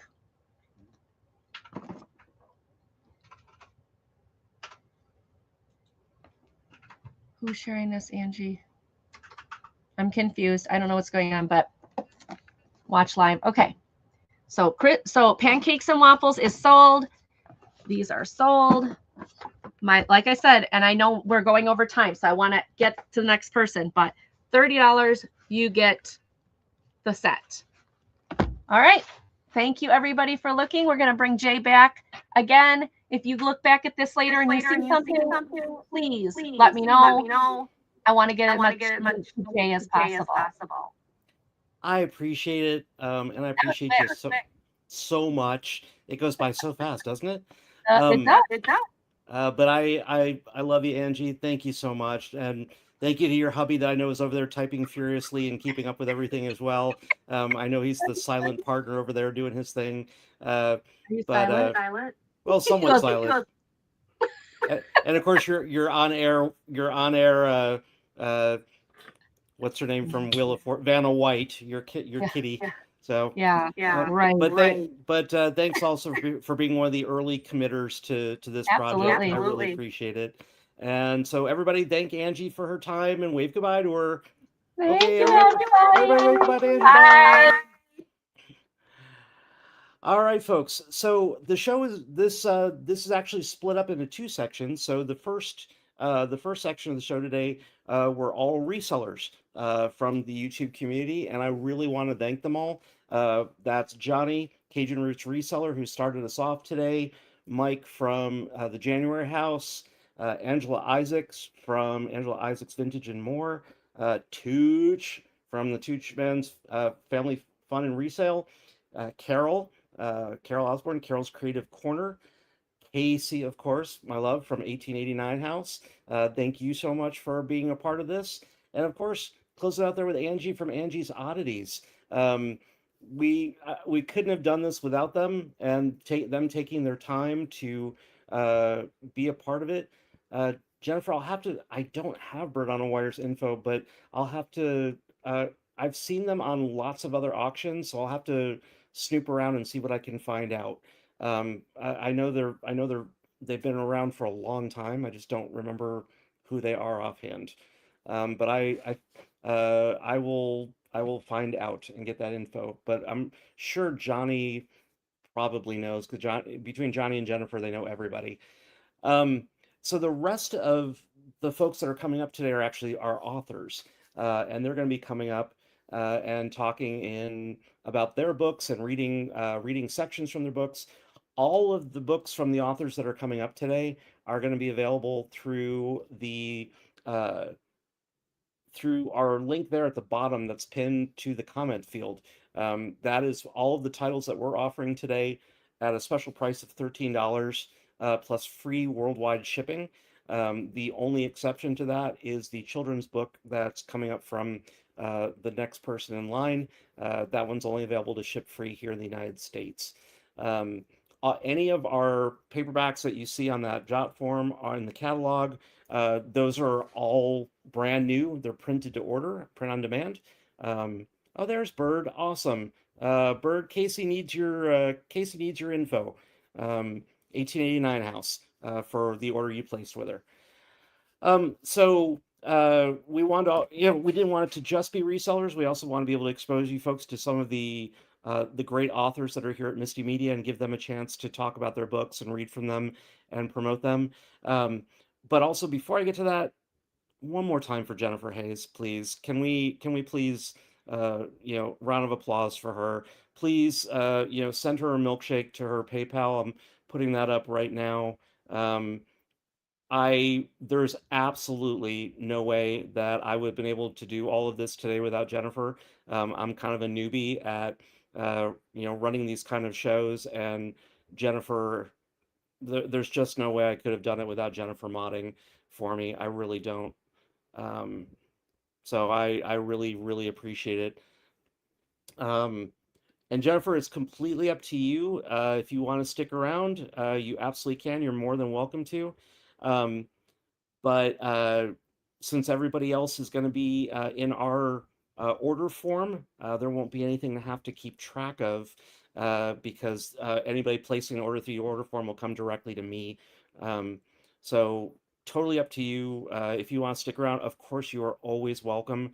But if you feel like taking off, hey, I'm totally cool with that too, because again, you have put in 3.5 hours. Your fingers and your fingernails are probably dead, especially your fingernails. I owe you a bunch of nail polish and a nice manicure, not to mention like everything else from the bottom of my heart. So, guys, everybody, a huge thank you in the chat, please, to Jennifer for taking time on her day to day to be here and modding for us, making all this happen. So, coming up to the stage now is my dear friend. She is also the brand new editor at large for Picarones Press, which is our children's imprint. She's going to be hunting down great new children's titles for us to publish. She is a writer in her own right. She is also a teacher of writing. She's multi-talented. She does have a children's book in our form, as well as she's contributed to several anthologies that we do. So coming to the stage is Miss Linda K. Hardy, coming from her. You'll also recognize Linda from the show that she and I host every other Tuesday. And we're actually going to be back this Tuesday for the show that we missed while I was in the ER. So we're bringing Linda right on back. Hello, Miss Linda. Hi, Jay, and hi from Cali. So I am going to duck out because we've been having some echo issues today whenever two of us are on screen, and as long as I mute my microphone, we seem to be okay. So I'm going to let you take over and talk about your books. How does that sound? Sounds great. All right, here's Linda K. Hardy, everybody. Hi, everybody. I'm going to, as much as Callie here loves being. Wait, I lied. I'm back for one thing. I mentioned earlier in the show, and some of you may not have been here for it, but Linda works part time at Build-A-Bear, and we want to shoot a huge thank you to Build-A-Bear, because not only do they also participate with raising money for First Book, with their Read Bear, READ, and donating the book, donating the bear and books to kids in need. They are a phenomenal employer. They have allowed Linda to be here today to help me with everything with this and paying for her time to volunteer. And that is unheard of in today's world. It really is. So I very much want to thank Build-A-Bear for being able to pay Linda for being here, and being on the right side of charity. That's very much appreciated. Okay, now I'm getting. Okay. All right, so you'll have to excuse me and Reed. We're both a little scruffy looking today. I mean, you know, we're clean. This is early for us. It's 8:39 a.m. here, and that's way too early for me to be like doing stuff. And Reed agrees with me. Anyway, but we're here. Our weekends are all booked, haha. And he's going to help me read some books. And I don't know how much time I have for reading everything. Let me show you what I've got. This is Louis Larkey and the Bad Dream Patrol, and it's a children's picture book that was published years ago. No, it was 20-some years ago. I'm old. And we're going to read this for sure. Also, my Misti Media White City Press titles, A Killing at the Copa. I have a story in here. These are crime stories inspired by songs of Barry Manilow. My story was inspired by Mandy. And when I read this story now, I find it very disturbing. Not Mr. Manilow's wonderful song, but what came out of me in response to it? Gag me with a spoon. Songs and crime stories inspired by songs of the 80s. Mine is inspired by Rick Springfield's Jessie's Girl. Remember that? Fun song. And this one's kind of silly instead of being disturbing. Lunatic Fringe. This is volume 2 of the One Hit Wonder inspired crime stories. And my one hit wonder, Romeo's Tune. Real bouncy little song, and it's a little darker than the song, but it's not one that disturbs me. Peace, Love, and Crime. And this was edited by our dear late friend, Sandy. And inspired by songs of the 60s. And my song was Nancy Sinatra's These Boots Were Made for Walking. And that song inspires someone to walk over her abusive ex who won't let go.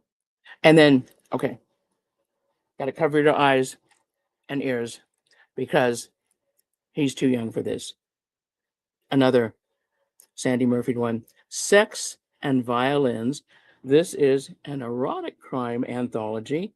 And each of the stories also has to have, besides the crime and at least one erotic scene, has to feature an instrument commonly found in an orchestra. My story features a haunted cello. And so those are the ones that I'm featuring this time. Oh, okay. You can We can come back now. So we're going to read Louis Larkey and the Bad Dream Patrol. And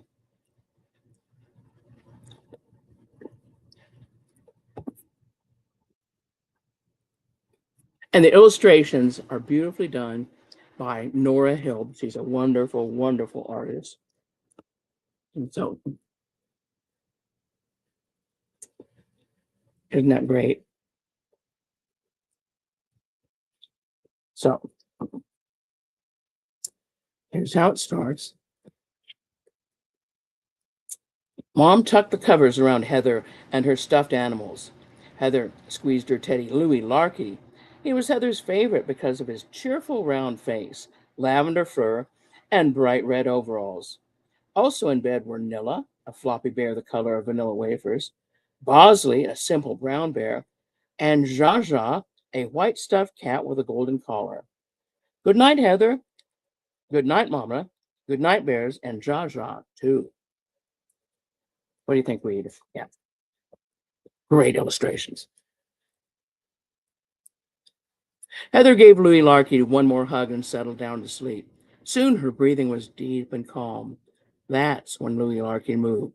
Psst, Nilla, Bosley, time to get busy, he said in the secret language of stuffed bears. He wriggled out of Heather's arms and dropped to the floor. The other two bears stretched and hopped off the bed. Jaja yawned and stretched. She circled and settled back down on Heather's legs. Stuffed cats, like real cats, prefer to watch while others do all the work. Right, Reed? Yeah, you know this. He's an experienced bear. Okay, there they are. Ooh. Nilla and Bosley had been with Heather for a long time. They were smart for little bears with heads full of cotton stuffing. But Louis Larkey was new. His tag said his stuffing was a newer, smarter, modern fiber. Whatever it was, it made Louis Larkey more clever than the other bears. They were proud of him. He was their leader. The bears held paws and tiptoed under the bed. Louis Larkey took a deep breath. Bad dreams, are you under here? He said. No one answered. Under the bed was safe tonight. A dust bunny waved from the far corner. The teddy bears waved back. Hey, dust bunny. Yeah, I know. We have flocks and flocks of dust bunnies. What do you call a group of bunnies? I forget. Okay. Next, they checked the closet. The door stood open just a crack, but they managed to squeeze in together. Bad dreams, are you in here? Louis Larkey said. No answer. The bears sighed. Louis Larkey opened his mouth to say all was clear when he heard a nasty giggle outside the bedroom. I found one. There's a bad dream in the hall, he cried. Come on. The bears ran out of Heather's bedroom. The bad dream slithered down the stairs ahead of them. They heard its claws skitter on the wooden floor downstairs.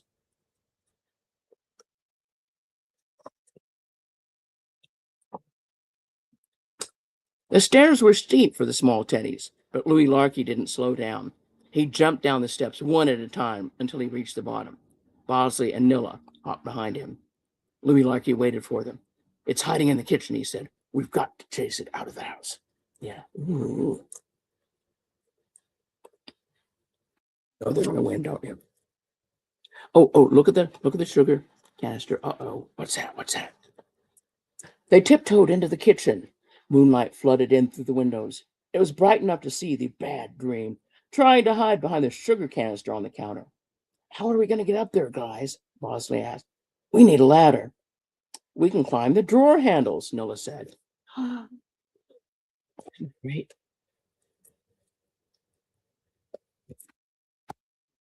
There.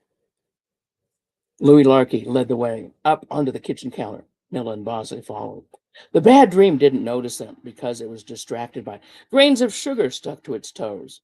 It licked greedily at the sugar crystals, gnawing on each claw to get every sweet crumb. And kind of scary, huh? But not with Louis Larkey around. Now what? Nilla asked in a whisper. Louis Larkey looked around. We can chase it into the sink and flush it down the drain, he said. If we all yell and wave our arms, we can scare it enough to run that way. You think it's going to work? Yeah, I think so too. The bears crept up to the sugar canister. Louis Likey winked, and the bears yelled, "Yah!" They cried. "Ah!" cried the bad dream. It jumped up and scrambled away from the bears. Swish! It skidded into the sink and fell down the drain. Louis Likey pushed the faucet handle. Whoosh! Water washed the bad dream down the pipes. Ooh, yeah. Louis Larky, look out the window. It's almost morning. See the pink sky? Bosley cried. The sky was beginning to show a little pink. We've got to get back to Heather's room, Nilla said. The bears jumped off the counter onto the floor. I lost my place. I looked at the chat. Onto the floor. The good thing about having a stuffed body is it doesn't hurt to fall like that. They ran to the stairs and looked up. We'll never make it, Bosley said. It'll take us forever to climb all those tall steps. Maybe Zsa Zsa can help us, Noah said. Good idea, Louis Likey said. Zsa Zsa! He hollered. There we go. See her up at the top of the stairs? Yeah. The stuffed cat appeared at the top of the stairs, then ran down like a real cat. I was afraid you wouldn't make it in time, she said. What's the holdup? We can't get up the stairs fast enough, Louis Likey said. Can you carry us? Yes, but only one at a time. Bosley got on first. Zsa Zsa dashed up the stairs. Louis Likey looked back at the kitchen windows. He could see pink and gold beginning to shine in. In a few minutes, it would be daylight. They would all lose their magic. Louis Larky and Nilla would not be able to get back to Heather. And we thought it was all over and it was going to be great. And let's see what happens. Wait for Zsa Zsa, Louis Larky told Nilla, whose arms were too short to climb the stairs. Louis Larky began to chin himself up the tall steps. If he hurried, maybe he could get far enough by himself. Zsa Zsa reappeared to take Nilla up the stairs. They passed Louis Larky, who was halfway to the top, but it was too late. The sun popped above the horizon, and Louis Larky flopped down on the third step from the top. Zsa Zsa and Nilla lost their magic right beside Heather's bed. Heather wiggled and yawned. Her eyes popped open. Bosley was in bed with her. Zsa Zsa and Nilla were on the floor, but Louis Larky was nowhere to be seen. Mama, Mama, she cried. Mom walked into the room tying a rope. What's wrong, honey? Louis Larky is gone. Mom and Heather looked through the covers and under the bed. They didn't find him. Where is he, Mommy? Let me go start breakfast. Then we'll look some more. Don't worry, we'll find him, Mom said. Mom left the room. Oh no, what do you think? Heather, here he is. Heather ran out into the hall. Louis Larky was lying on the stair step. Did you take him to the bathroom with you during the night? Mom asked. No, I didn't wake up. I only had good dreams, Heather said. Oh, Mama, he must have chased a bad dream down the stairs. Then he couldn't get back to bed in time. Mom looked puzzled. She shrugged. Why don't you and Louis Larky come help me fix breakfast, she said. Heather picked up the teddy bear and gave him a big hug. As she followed Mom to the kitchen, she began to hum. Then when words came to her, she sang them. Louis Larky, Louis Larky. Couldn't get all the way up the stairs. Louis Larky, Louis Larky. He is the greatest of all the bears. Next to read. The end. See? And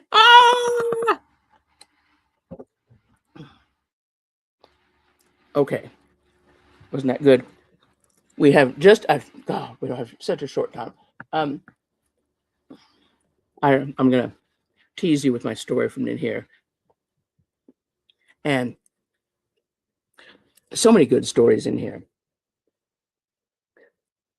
A lot of my stories, see, my t-shirt here represents my writing interests.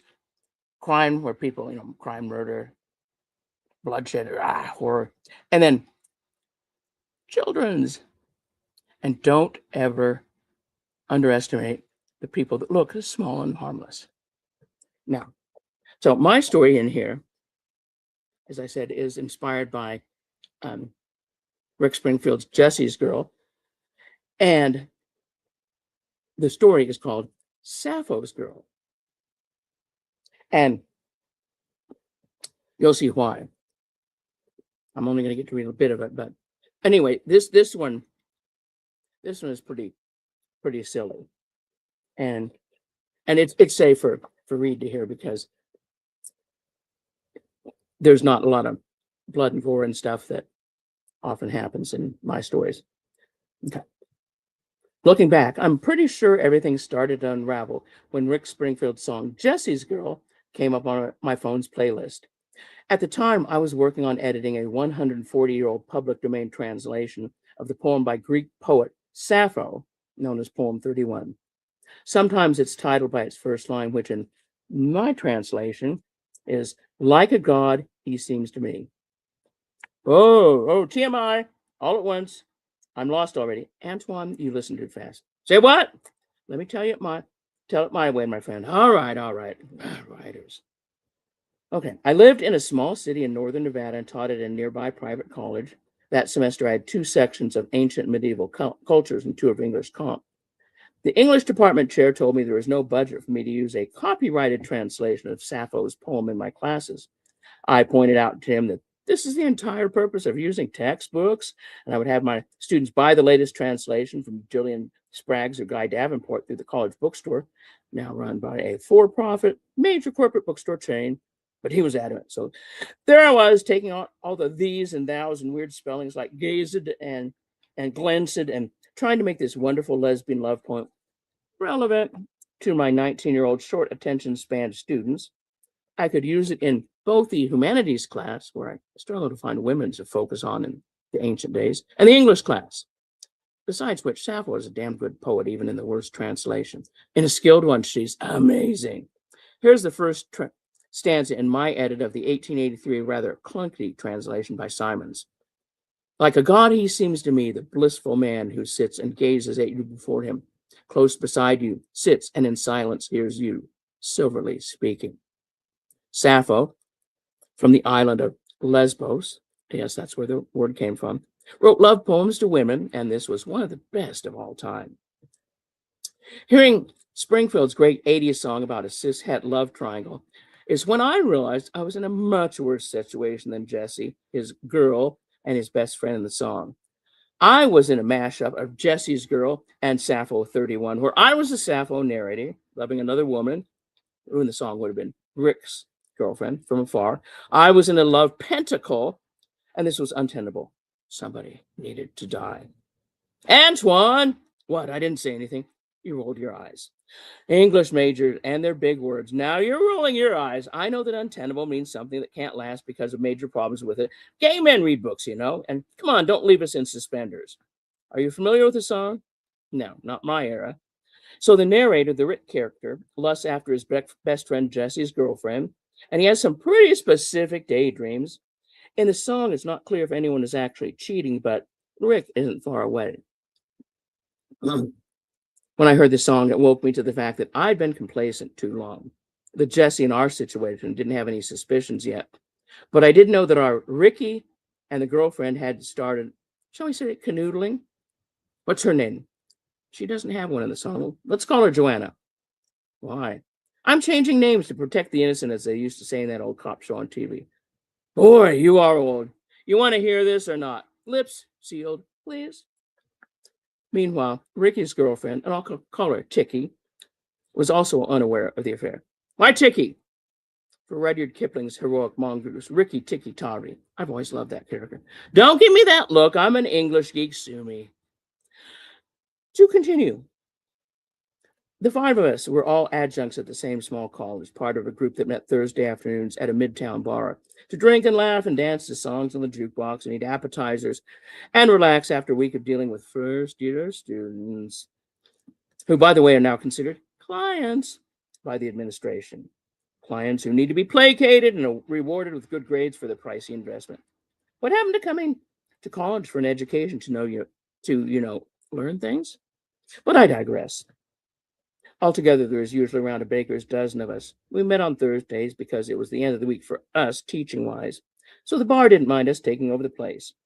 We filled almost half the tables in the small bar called Inanna's. This particular day, Thursday the 13th, was the end of the week when I'd heard the Jesse's Girl song. Wait, you're trying to pull a fast one on us. What is it, Antoine? I happen to know that Inanna is a Sumerian war goddess, and you know that as a professor of ancient cultures, but a bar with that name? So I changed the business names too. This bar was a small business owned by a pair of lesbians, not actually a gay bar, but it was welcoming to everyone who was copacetic with everyone. And they probably would have called it that if they'd had a classical education. So just wanted to get things straight. Go on. We were all drinking and doing our usual bitching about first-year students, since most of us taught required courses in English and humanities and math. Several of us represent multiple departments, since we were all paid by the class, so we taught as many classes as we could get each semester in as many departments as we were qualified for. Contract workers with no stability and absolutely no tenure ever. That's when I realized that Jesse and Tiki were oblivious to their respective significant others' affair. Oops, into the time. Hey, gag me. You can find out the rest of it, and there's a lot of hijinks. I thought you were giving an instruction to the audience. Gag me. Well, I wish. Oops. I was selling books recently, and a woman came up, and she saw that, and she says, "Gag me with a spoon." I said, "Yeah, it's based on based on songs of the '80s." And she started going all Valley Girl. She bought it, of course. Of course. Linda, what a treasure. This was so much fun having you on here and reading, and I love the fact that you read from your kid's book, because we get so little of that. Again, folks, all of Linda's books are available through the pinned comment in the chat.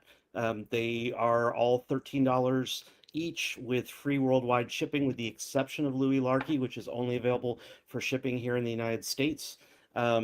All the other books will be printed to order and can be shipped. Again, we'll ship them anywhere you like. But that is special pricing for this show, and only available through that link that's pinned to the comments below. Linda, of course, again, is my editor-at-large for Picarones Press, helping us find great new kids titles to bring to the world. She's also my co-host on our special Tuesday night Misti Media Live, which we will be back together again this Tuesday. It's been a while. I've missed her. I've missed working with you, Linda. And again, a big thanks to Build-A-Bear for not only supporting First Book with everything they do in their stores, but for also supporting Linda and offering, being willing to pay her for volunteering. It's huge. It's something corporations really don't do much of anymore. So huge thanks to Build-A-Bear for making Linda available. And Reed is a current bear. He's available on Build-A-Bears and online, and the shirt is available too. And they benefit First Book. And again, those proceeds, go to First Book. So we couldn't ask for better than that. Everybody, a round of applause, please, for Miss Linda. Bye. All right, coming to the stage is a familiar face. Why? Because when you've got somebody this good looking in your author roster, you got to drag them out every once in a while to get the views and get the clicks. That's just kind of how it works. Surprisingly, he's not just a pretty face. He's also an amazingly talented author. He has a new book that we're getting ready to release here very, very shortly. And you're going to, first time ever, this is the first place you're going to be able to actually hear from that new book. We've not released anything from it.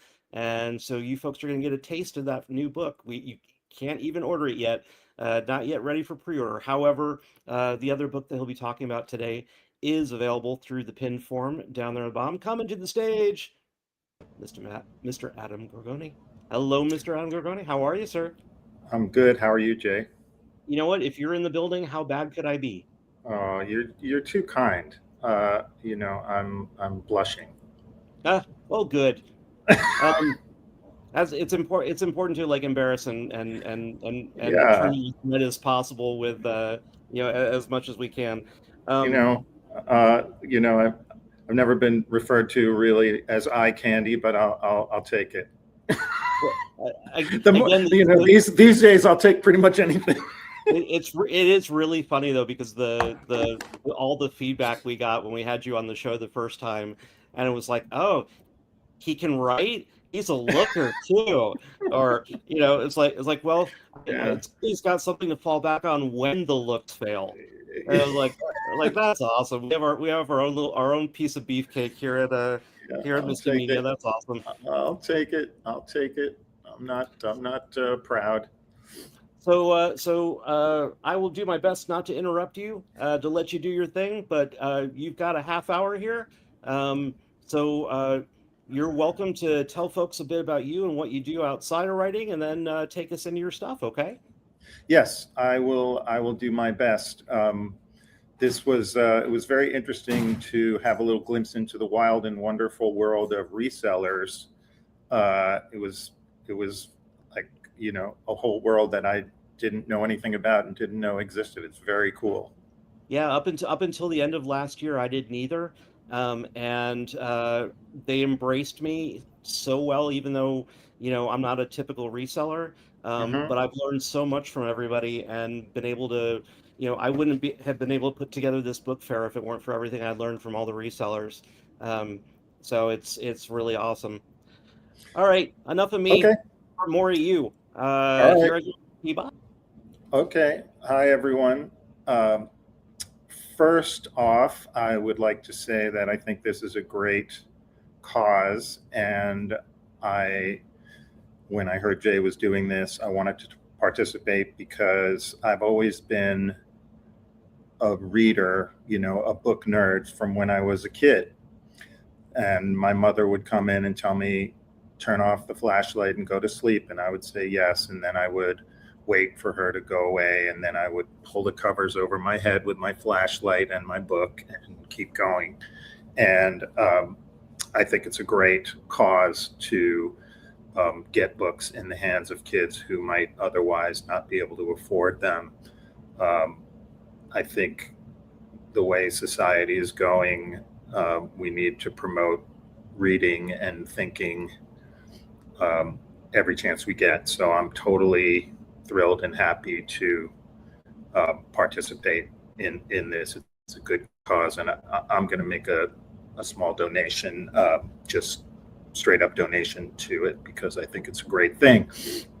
A little bit about me. I professionally have been a film and television composer for my life, basically my whole adult life. I grew up in New York and moved to LA and have done music for pretty much anything you could think of, commercials, TV, movies, documentaries, whatever I could get them to hire me for. And I have a website. It's adamgorgoni.com. And anyone who's interested in hearing some music and checking out different projects I've worked on should go and check that out. But recently, I've always, as I said, I've always been a reader and used to write fiction and have always loved crime and mystery fiction. And when I decided I wanted to try and write a novel, and this was, sort of pre-pandemic, and I started working on it, and I would pick it up and put it down. And when I was not super busy, I could work on it. What happened was the pandemic happened, and I was able to really start focusing on it. And I'm going to read a little bit about that and tell a little bit about it later. But first, I wanted to read something from, and Jay, if you're listening, I don't know how we might be able to work this out, but maybe people could,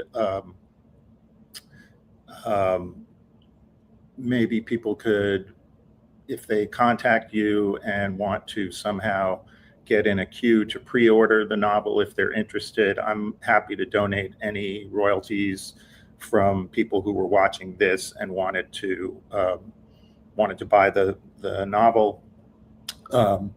They could somehow, get in a queue, and we'll get them the book when it's out, which should be in a couple months. And I'm happy to contribute in that So I was going to read a couple of things today.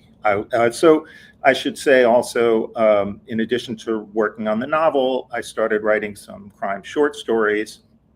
And Jay had a call out. I didn't know Jay, and Jay had a call out for an anthology which was crime fiction based on one-hit wonders songs.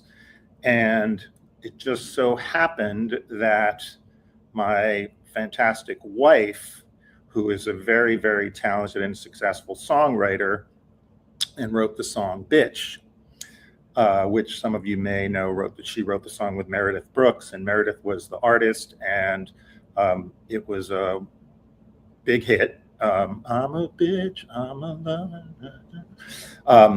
and a great song. And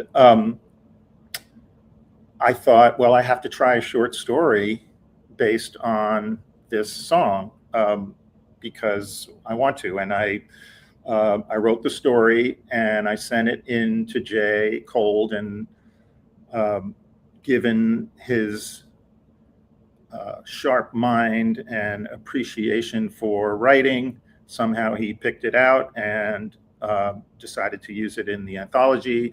And now we've got a relationship, and I'm one of his writers, and there's been a few short stories in different anthologies.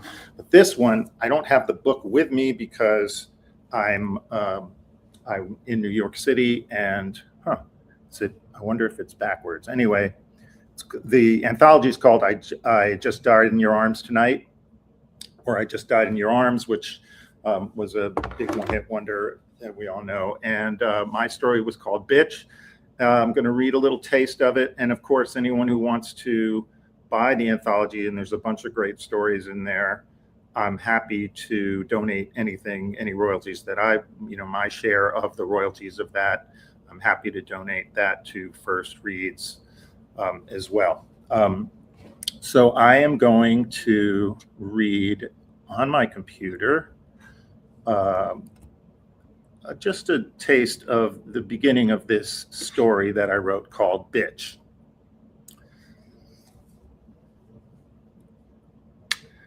This day doesn't start out differently than any other. Juana rides the 720 bus from Boyle Heights for 45 minutes, gets off at Wilshire and Rexford, and walks the 8 blocks north, uphill to the house. When she reaches the corner where the front lawn comes into view, she stops to catch her breath and admires the landscaping. Esteban, the gardener, trims the hedges and makes sure flowers are blooming there all year round. He's a good man and meticulous, but he drinks. Juana has been going to clean the woman's house 3 times a week for almost 8 years now. She takes pride in her work, but the woman almost always finds something to criticize. Some overlooked patch of dust on the grand piano, which no one ever plays, or failing that, she'll remind Juana to vacuum under the sofas or wipe down inside the refrigerator. It's always something. Because the woman is just a bitch, una puta. Juana doesn't use that kind of language lightly. She doesn't even like to think such things.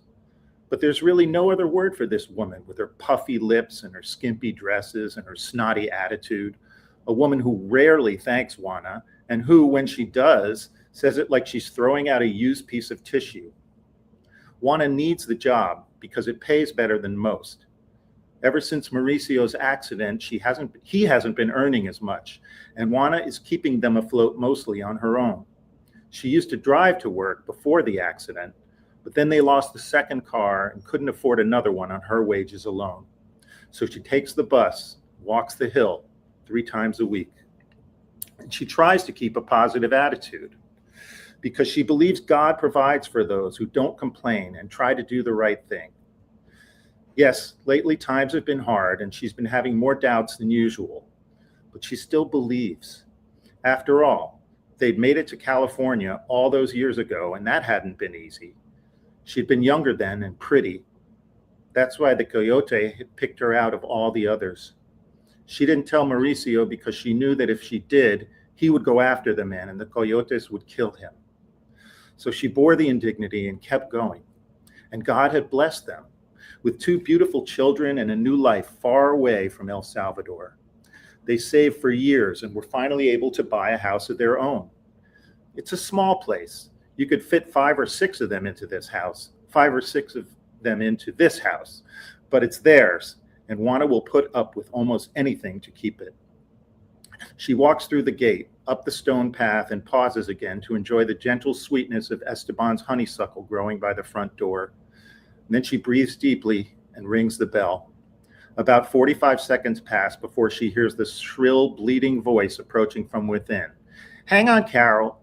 The woman opens the door and nods briefly at Juana before turning away and returning into the den. "I know. I just don't understand her."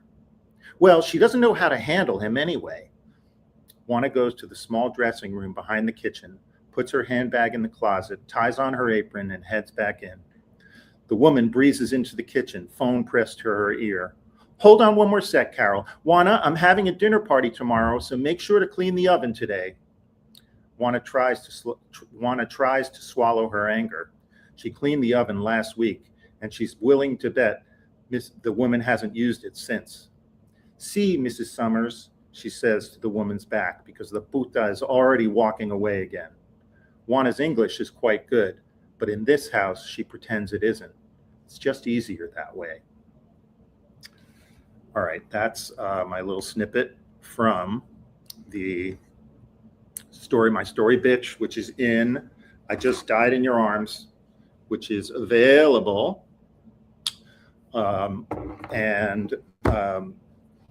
So you should go to the Misti Midu website, or perhaps there's links on here I can't see.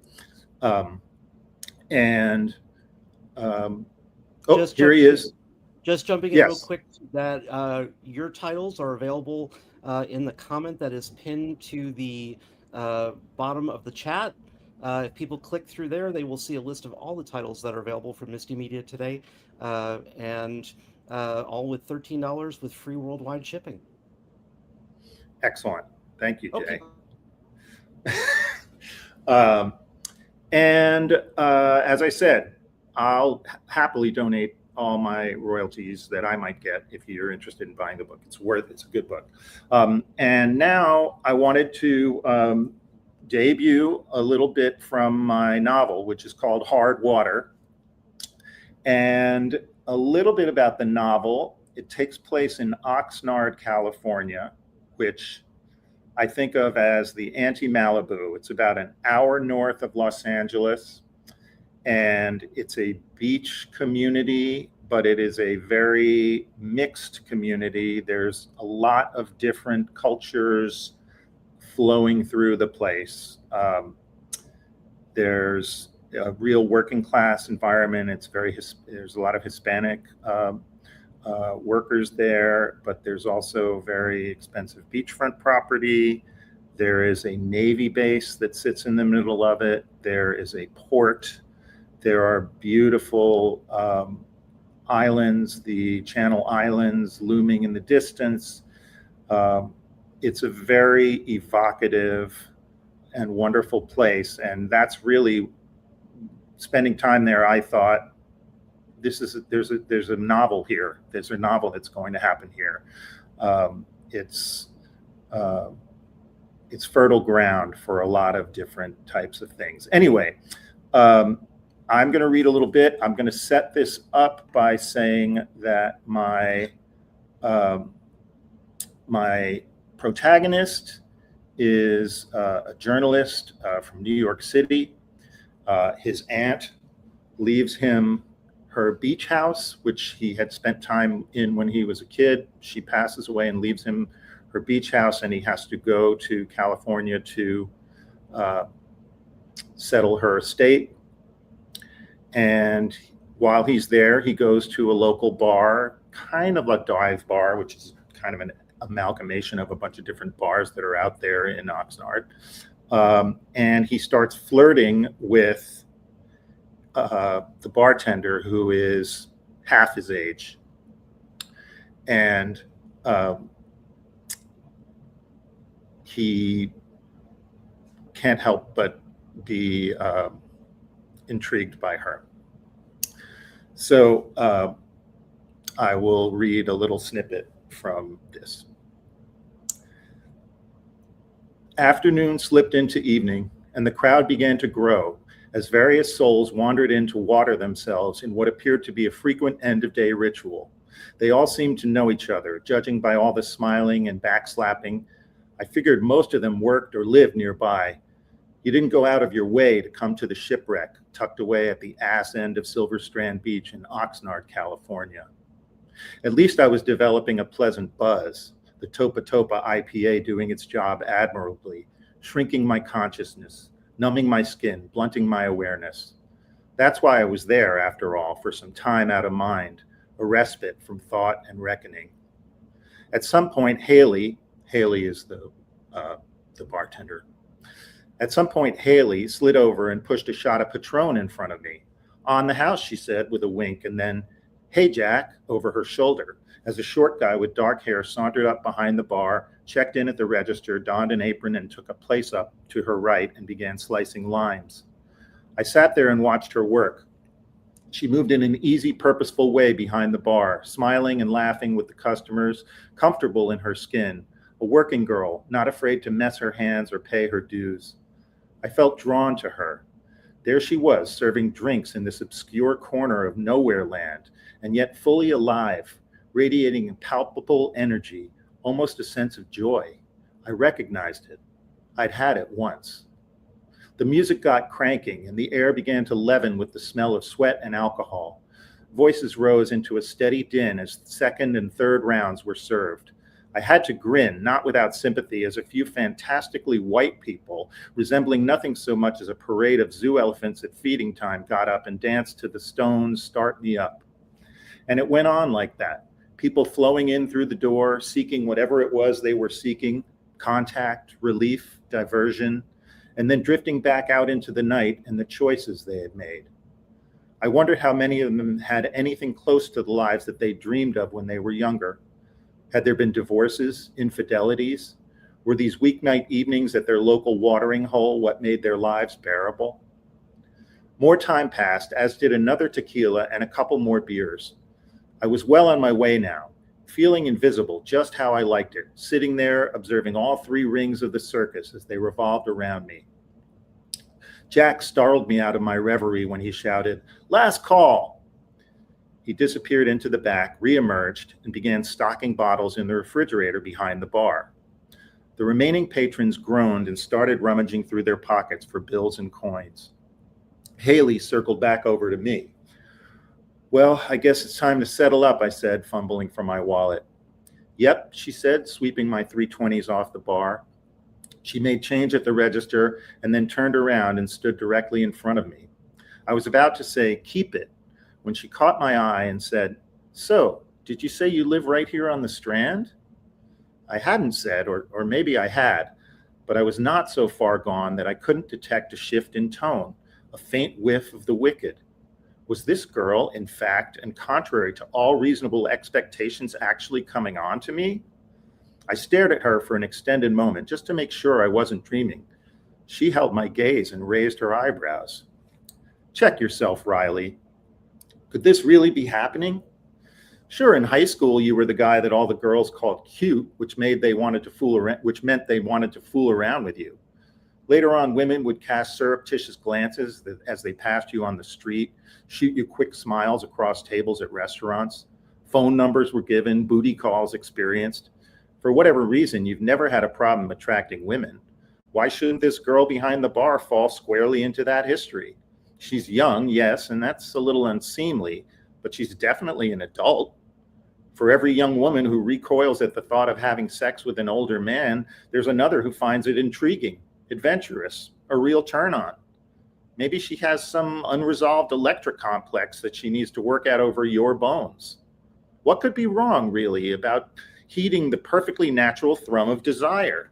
Did the hairy, middle-aged Australopithecus rack himself with doubt before making hanky-panky with a young Lucy he encountered at a neighboring campfire? Homo erectus indeed. It's clearly consensual. Why should age enter into it? "I have to use the bathroom," I said, rising unsteadily from my stool and stumbling to the back of the bar. The door to the men's room had an amusingly phallic lighthouse painted on it. Once inside, I placed my hands on the smooth, cold sink, hung my head, and closed my eyes. When I opened them, a splotch of rust was eating away at the porcelain where the faucet had apparently been dripping in the same spot for who knew how long. I sighed. Years ago, I'd failed to control the impulse, and it had cost me Ruth. Since then, there had been a few casual short-term flings and many white one-night stands. Too many. Pleasure had been given and received, the physical need mutually serviced, and there was even intimacy of a kind, but no real connection. I'd been telling myself that it was better than nothing, but at this point, that was clearly untrue, because here I stood halfway through my life, solitary, unfulfilled, and lonelier than I'd ever been. You can rationalize your behavior forever.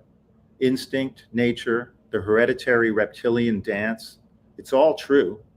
And as I've said, we men, like it or not, are programmed to buzz around from flower to flower, spreading our indiscriminate pollen all around the garden. Straight or gay, it's almost always what we want to do. But I would argue that the human journey can pretty much be boiled down to a series of opportunities to learn one thing. There are times when what you want to do is not what you should do. And you always know the difference, no matter what you tell yourself, because we're not bees. I looked into the mirror. That girl back in the bar, Haley, she was an adult, yes. She didn't deserve the complicated mess that I would present, even for one night. And for me, it would just be pointless, a fleeting gratification, solving nothing.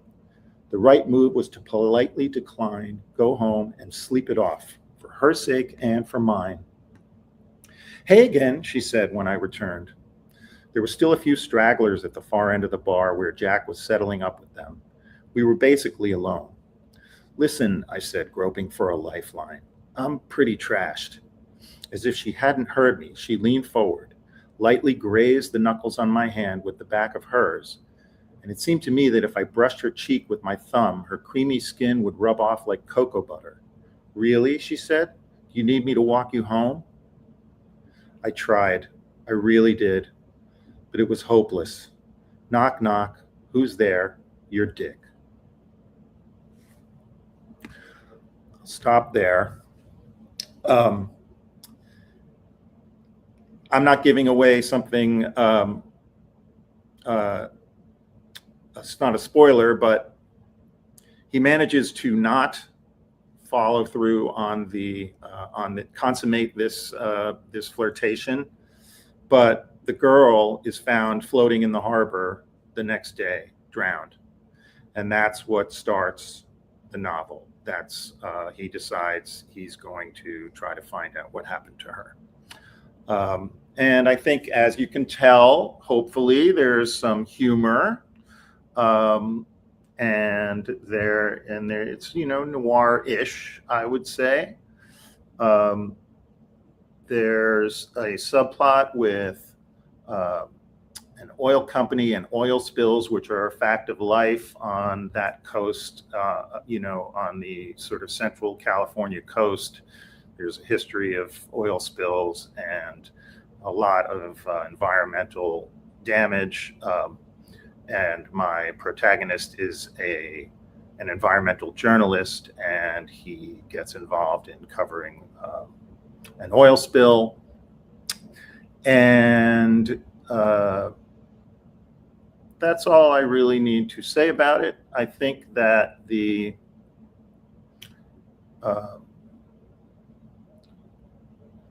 natural environment of the beach life there is also very much a character in the novel,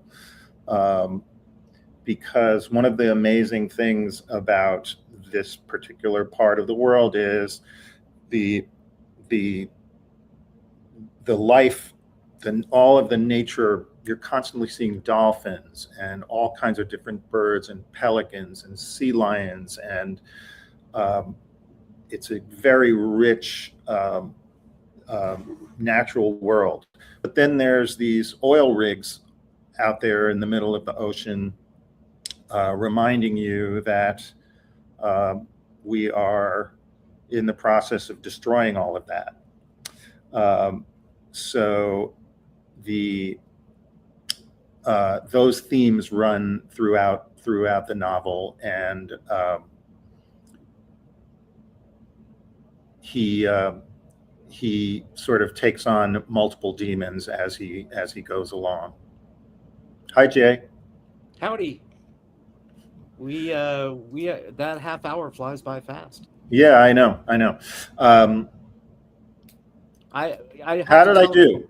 I have to tell everybody. Oh, you're please, you were fantastic, of course. But I have to tell people it is so rare for me to give a note to an author like the one that I gave Adam when I got done reading the book, which was no notes. Like I there was literally nothing that I would change. Like I literally had no notes for him. I mean, that tells you how much time and effort was spent on polishing and working his craft and understanding his own characters and his own settings and doing it all without too many words and without too few words and just all the right words. That it literally came down to, okay, we just need to like run a proofread on this and that's about it. Um, and I was shocked because normally as an editor you're expecting to have to spend some time with it, and like no, like I personally couldn't put it down the whole time I was reading it, and honestly, it's one of the best written books I've read in a really long time. I mean, right, even in its raw form, it's just one of the most well written books I've ever picked up. That's so And lovely to hear you say, because I value your opinion. And I know you don't. You're not a you're not a blow smoke kind of person. So No, I know no, you. I will definitely. If I thought it sucked, people, trust me, he wouldn't Yeah. have a contract. You know, Uh, it's that simple. And we had even talked about the fact that, oh, maybe it needs, it will, because Adam wasn't sure how he felt about the work in the beginning, and I said, hey, we could always do it as like a developmental contract, and Mhm. take a look and see how much work it needs, and then if we get through that, then we'll go on a regular. Nah. I should have known Well, better. I'm excited. I'm excited. Hopefully, we're shooting for whatever. What are we in? A couple months from now, Yep. at the outside. And like I said, if anyone is interested, if there's people watching and anyone's interested, and I don't know how you can work it, but I'm happy to donate. If anyone wants to sign up, I'm happy to donate royalties from this event, uh, to this great cause. That's awesome. Well, Adam, I appreciate you taking the time. I know you've had a busy schedule the last few days and traveling and Yep. the whole nine Yep. yards. So go have a big slice of New York pizza for me. First I'm thing we do when we get here. Yeah, you must be peanut butter because I'm all jelly over here about how you getting to have that New York pizza. So It's take care great. of It's so yourself. good. Best All your right. other half, and we'll be chatting soon. Yep. See you All soon. right, everybody, say a big All right. thank you to Adam, Bye, and everybody. there he goes. All right, folks, that was my friend Adam Gorgoni, and just such an incredibly talented writer. I am so fortunate that he stumbled into our submission call when he did, for me to be able to discover him. And here's the funny thing. Um, as much talent as he has, my next guest has it like 4 times as much. You can tell from like I don't know, 30,000 positive reviews she's received over the years of all of her for all of her writing. She also ended up on my radar. Well, that's not true. She didn't end up on my radar as a result of being part of our anthology, but I was pretty well, having been in the ebook industry for a very long time, I was very well aware of her before then. But having her show up and submit for one of my anthologies, and well, duh, it was going to be fantastic because all her other writing is fantastic. And so I've invited the amazing Laurie Stevens to be with us today. She's actually wrapping up our book fest today. Our first annual Misty Media Book Fair is wrapping up with Laurie Stevens as our special exit author, if you will. Hello, Miss Laurie. How are you? So good, Jay. It's so good to be here. And I'm so, one of the things about editors is we rarely ever get to meet our authors. And this is the first time I think Lori and I have ever had a conversation. Is like just in, be outside of email. I think this is the only time we've ever actually been able to talk to each other or look at each other sort of square in the eyes, even though we're side by side. I love I it. love it. But it's awesome. How are you? I'm doing very well. Can you hear me okay? Oh yeah, you're great. Absolutely. Wonderful. Wonderful. So you have a storied career, and I mean you have awards left and right. Um, uh, and Lindo, you're out in the chat. Are we still echoing, or are we okay out there? It sounds pretty good from my end, but I don't know what folks are hearing on the YouTube side. If you could let me know, I'd appreciate it. We've had some technical glitches today between StreamYard and YouTube, and they've not been kind to each other. So if anybody's hearing an echo, please let me know. Otherwise, I'm not hearing one, and that would be awesome because that means I can talk to Lori a little bit more than I had hoped. So I would love that. So, oh, Linda says it is still echoing a bit. Okay, well, occasionally I'll take. So, Lori, tell me a little bit about how you got started. Everybody says, "Oh, I started writing as a kid," but tell me, tell me when you first realized that being a writer was what you wanted to follow as your mainstay career. I would say it was in my 20s because I was working for Columbia Records, CBS Records, before it was bought out by Sony. And I thought I was playing music back then. I was in a band, I wrote songs, and I thought, ooh, I want to be a rock star, Doesn't everyone, right? When they're in their teens and 20s. And I was writing short stories at that time, and I was submitting my songs. Like I thought, ooh, if I work for a record company, that'll be my in. Don't do that. Just play clubs. If you want to be a musician, do the music. Don't start, because then everyone that I worked with at the record company considered me. They didn't want me to be one of them. There was them, and then there was the record people. So when I started handing out my cassettes back then to everybody, they were like, "You write songs?" And at that time, I was also giving them short stories, and they were like, your short stories are really good. Your songs are okay. We like them. We like them. It's that kind of thing. And so I had to pick one, and I decided that I wanted to become a writer. And then you do other things to actually put bread on the table. But I ended Yeah, up yeah, getting it's kind of like how when they say, you're an actor. Oh, what restaurant do you work at? exactly. I got lucky. I had got into business, and I learned a lot about the business world. But I'd also got into Random House, so I got some money there, and so there was some good things going on. And but I don't think I really started into it until in my 40s. Then I really went hard into writing books, and then I started with the Gabriel McRae books. I got them here: Dark Before Dawn, Deep into Dusk, The Mask of Midnight, In Twilight's Hush. And they were also, I sold them to Random House Germany. And so they were published in all the Germanic areas as well.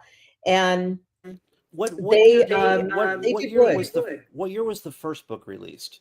2011. That's what I thought, because I remember, and I think it was actually released in ebook as well, if I'm not mistaken. All of them. Yeah. Yeah. I remember because I was working, I was running a website called knowbetter.com back then that was all about the ebook industry. And there was one website that all they sold was ebooks, and you were like on the top of their chart for ages.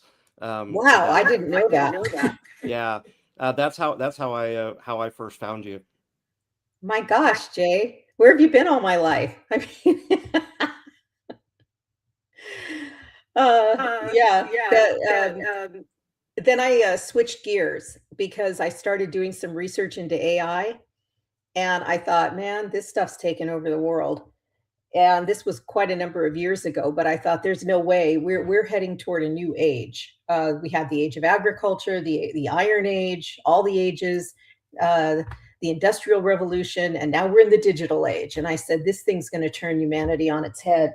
So then I wrote a book called The Return, and my agent didn't think that was a good idea because it was switching genres. And I did the whole thing. I joined the Science Fiction Writers of America. It did get nominated for a Nebula Award. And it Wow, did final. on your first try, that's huge. I don't know. It didn't win, but it's nominated. It's hard to be nominated for a Nebula. It's really hard to be nominated for a Nebula. Well, anyways, so I had my foray into science fiction. It is a world I don't think I belong in, but I did it, and I'm happy with the job. It's all about AI versus human consciousness. I think that's where we're heading. I think the tech people want to create human consciousness, and I think that that was something that really fascinated me. So I had to do something about it.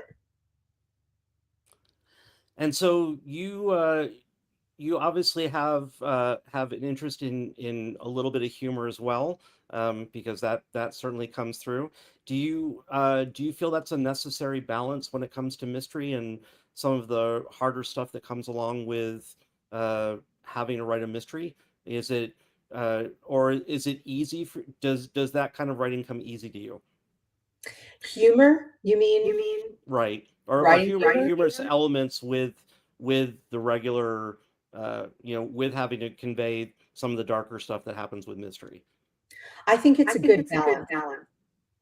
I think that people that add a little humor into it, it's a good break, especially if you're going to now ramp up the tension again and get things going and get people running and jumping and going through hoops of fire. You have that little break where you look at life from a little bit of a humorous standpoint. And it's also, humor is a great way to convey life's messages too, where so you have this work that you're putting all this sort of darkness in. And then if you can say through humor some of the more philosophical things, I think it's really just a nice balance, and it'll give your work a lot of breadth. I like putting a little humor in, but it has to be well placed, because you don't want it to be, hi, I'm going to give you a joke, and then all of a sudden someone's going to die. You can't do something like that. But if it's well placed, mostly from the character, you want someone to like your character, make them likable. If you don't want someone to like your character, make them unfunny. How do you stay inspired to keep working with the same character across a series? You have to really like your character. And they have to have a very good character arc, which means, like for the 4 books from the Gabriel series, each book had its own arc. Each little character introduced might have a little arc. But the overreaching through the whole series, Gabriel was growing. In fact, every case he worked on triggered some point in his recovery from trauma.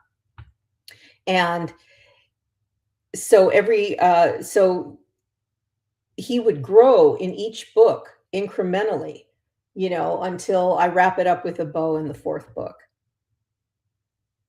So I think that's how you do it. You have to be invested in a long, if you're going to write a series, you want a long-term character arc for your main character, where there's growth and there's a little bit of a tie-up at the end of each book.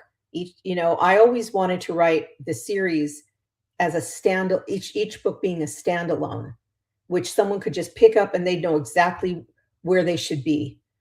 That's tough to do too, but you can do it.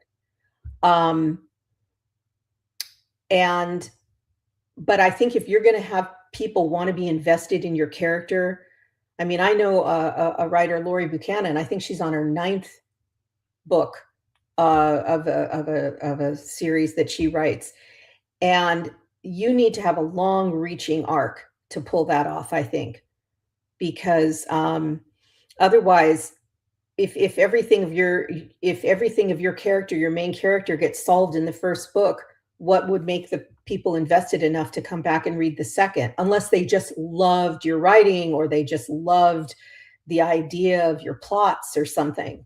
But it's the character that people like. That's what I think makes them come back. They want to like those characters. What, you know, I ask this question of every author because the answer is always very different. For you, how do you measure success?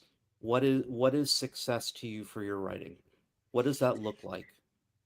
It's changed. If you'd asked me that in my 20s, it would be, getting a Netflix series, going book to film, having the whole shebang. If you're asking me that now, um, I think I'm just happy writing. I'm happy writing. There's no way someone writing is such a lonely profession that there's no way you can say, well, I'm just good with that, because I'm not good with that. I would like to have, you want readers to read your book, especially if you feel, I always felt writers were channelers, that we just got messages from something and then just we know how to put it in a book or an audio book or a Kindle or what have you. And if that's the case, whatever's over here using you definitely want to spread the word, kind of thing. I can't write just beachy reads. I always have to there's something heavier in there. And so for me, a successful writer is one who has readers, that they like your writing, they're invested in your writing. Of course, who wouldn't want to hit the pinnacle of success in any field, If you were a lawyer and you were wanting to be a famous judge or a judge someday or do big cases, maybe there's some lawyers that want to be Judge Judy and make, 127 million, So I think in every profession, there's the wildest dreams. Yeah. Who wouldn't want to become like have the money that Stephen King got or things like that. But I do think that mostly what's important to me is getting the things read. Would love to, and hearing people's opinions and making a difference. My best email, one of the best emails I ever got was from a guy in prison. He did it through his mom, and his mom was emailing me and telling me what he was saying.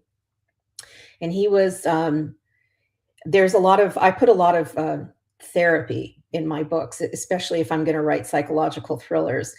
And he had mentioned that the therapy in the book was actually helping him, because in prison, they'll give you meds for anxiety, but they won't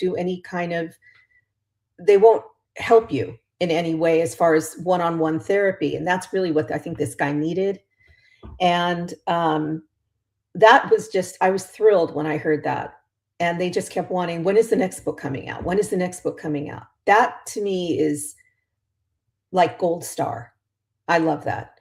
And so, yeah, I think that's an interesting question, because I'm wondering how many authors you've asked have said, oh, I want to sell to the movies. I want to be a New York Times best-selling author. I mean, I wouldn't blame them. I couldn't blame them for that. What's interesting is, and I don't know if it's just the nature of my house, but I seem to get that response very little of anybody being driven by the money. Or in fact, I have one author, Richard Sand, who I don't think has really kept a single penny, and yet he's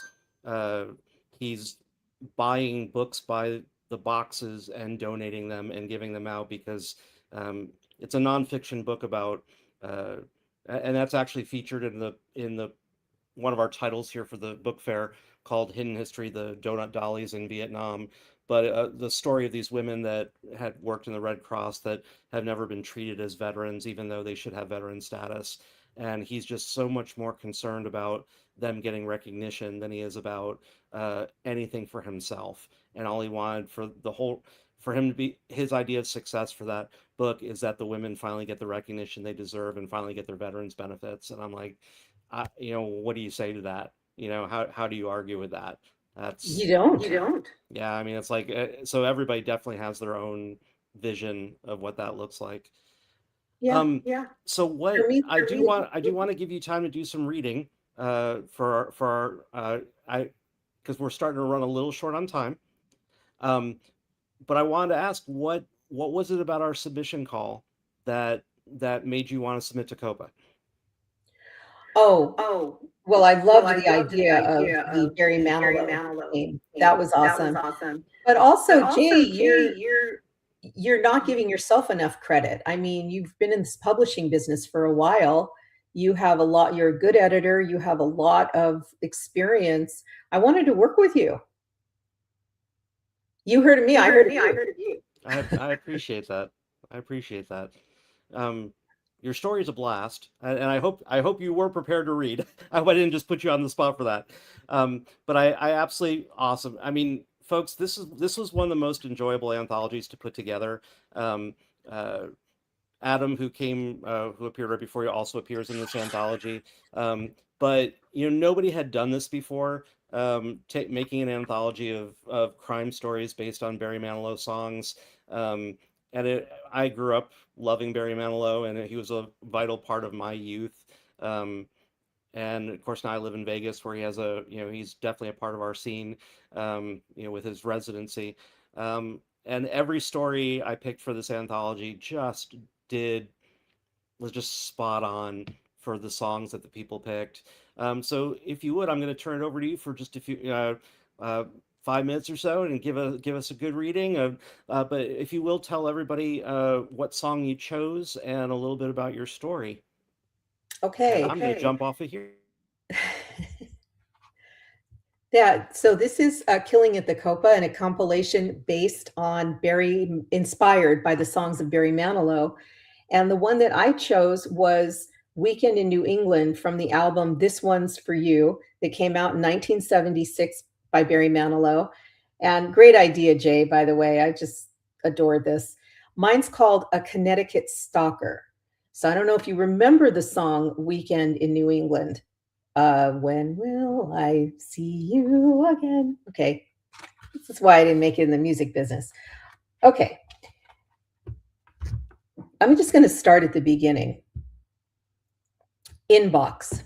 This is an email from your friend to Noah. Subject, a proposition. Hi, it's me. I won't write my name because of the restraining order, but you know who it is. It's me. The email address above is fake, but you wouldn't have opened it if you knew it came from me. Oh, all I can think about is our precious weekend in Rowayton, how we walked along the beach together and gazed at the boats in the water. Don't you remember how romantic that was? The sun glowed orange on the horizon and turned the water pink. I held on to your arms. We talked. Why are you ghosting me? I tell nearly everyone I meet about the day we met. I'd left work in Norwalk and drove over to hang out near those fancy homes on the shoreline. Rowayton is so beautiful, green and stately. Can you imagine what it would be like to live in one of those mansions and have a view of the water? Of course you can imagine it. Your family lives in one of those homes. To be honest, before we met, I sort of hung outside a couple of those places just to see who lived in them. I wasn't spying or anything like that. I was just observing. You want to hear something dope? I actually approached a guy about 6 months ago. He looked to be in his late 20s and was really cute. I pretended I had car trouble and asked him for help. I asked if I could use his iPhone to call for a tow. Then I went into his settings and memorized his phone number. Of course, I never called for the tow. I just pretended I did. He gave me his first name, Troy. Maybe you know him. I tried contacting him many times, but he turned out to be a real jerk. That doesn't matter anymore. We're talking about you and me now. Remember how I stumbled over a rock on the beach and you ran over to see if I was okay? I can't stop thinking about the feel of your strong hand on my arm and how you helped me up. I can still see your brown hair ruffling in the sea breeze, the way you pushed your curls out of your eyes and asked if I was okay.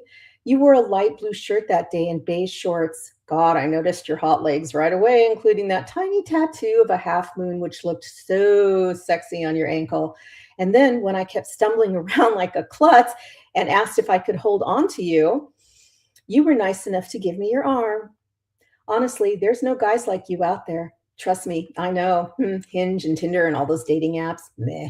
Unless you use those sites, unless they offer an endless supply of fratty boys, children not like you, Noah. I repeat, there are no other guys like you.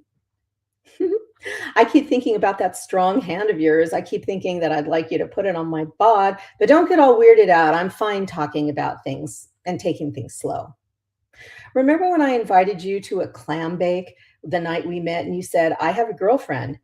I know you were just scared. Serious relationships are intimidating, but Noah, you don't have to be scared of me. Honestly, there was no clam bake. I know that. I just said, I said that to see if you would go with me. Can you imagine me at one of those bougie parties? Me with my frizzy bleached hair and neon pink beanie? Me with my klutzy big bone body? I'd probably stumble right into the fire pit and set all those lobster tails and mussels flying. Seriously doubt I'd ever get invited to some snooty clam bake on the beach anyhow. You and me, we don't need those kind of snobs. We're soulmates, Noah. You were on the beach alone that day looking for real love, just like me. Now, don't repeat that you were there just to catch a sunset view. You came over to me. I didn't come to you. Yes, I asked to use your cell phone to get your number, which was sneaky, but you must have known that I would do that. You let me have your phone after all. You secretly wanted me to have your number. You know that. I know that. Then when I started calling and texting you, you insisted that you only walked over to me that day to see if I was okay because I tripped and that you saw me fall on the rocks and only wanted to be a good Samaritan. But I know better. There's this cosmic string tying us together, Noah. I have a sense for things like this. I have abilities, you know? I'm unique. Remember when you tried to pull me off by asking me not to call you anymore? You even tried to insult me by saying my high-pitched giggling annoys you. I could tell you were nervous. Your voice did crack on a couple of occasions when we spoke over the phone, and you felt too shy to express your love for me. You don't understand the cosmic string, but I do because of my special abilities. Unfortunately, my abilities don't extend to turning on other people's cell phones, so would you please take my damn calls? Talk about annoying. Being apart is driving me crazy. I told you our paths wouldn't have crossed unless we were meant for each other. I want to hold you. When can I hold you again? All I have is the memory of your hand on my arm. When can I touch you again? Noah, this separation isn't good for our relationship.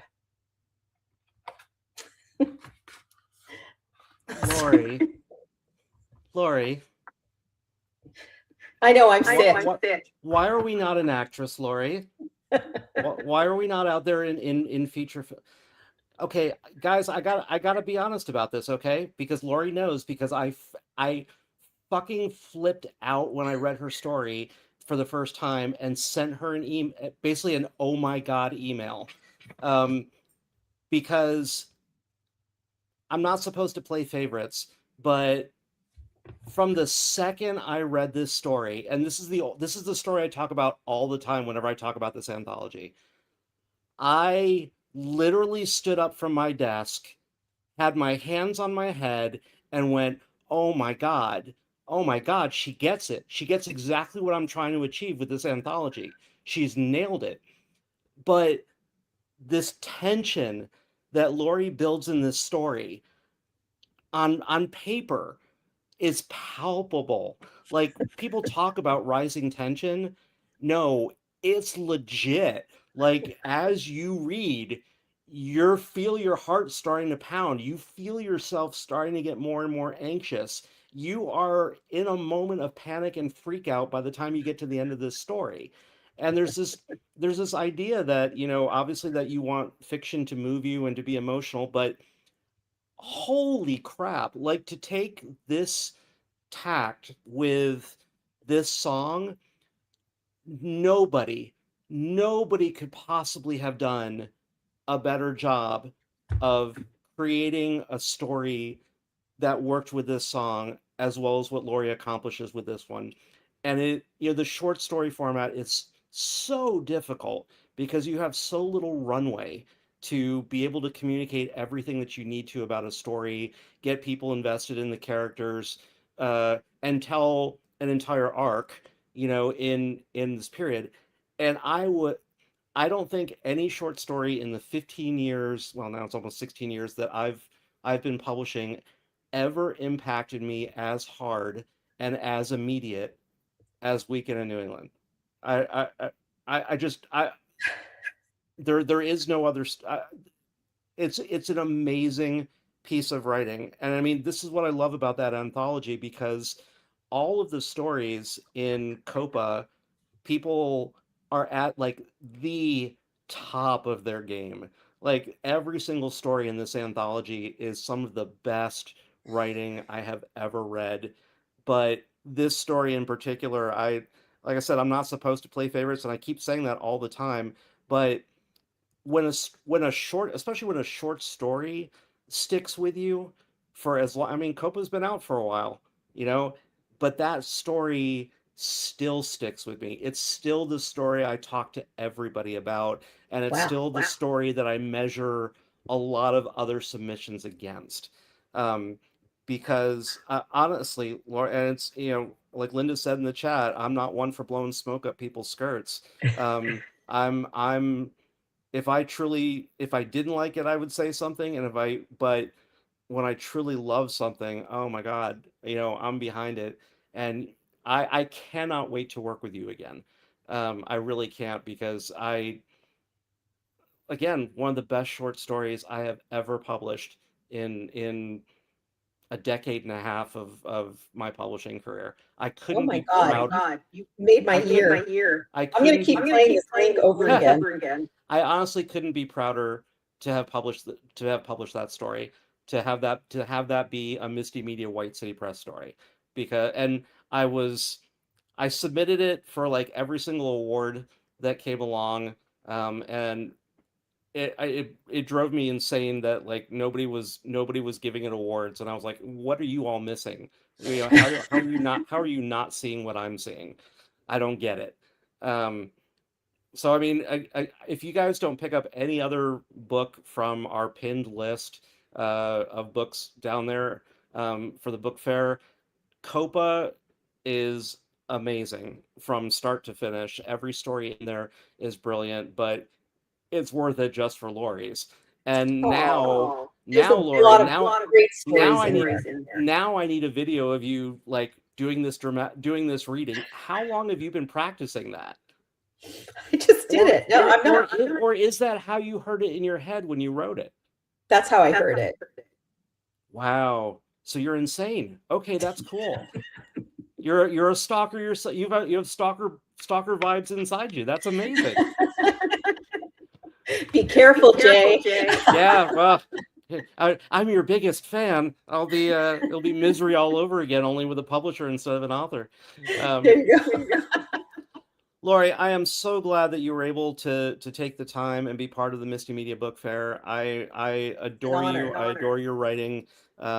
You're a wonderful human. I'm so glad to be associated with you, and that you chose to come and be part of our house and part of this anthology. It's certainly, you know, you and all the contributors to that have made it one of the most popular anthologies we've published. Um, and I mean, you're amazing talent. They're amazing talent. Wow. Match made in heaven.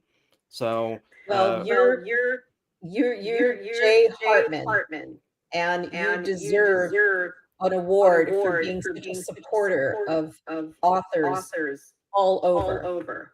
well, I appreciate that. I definitely do.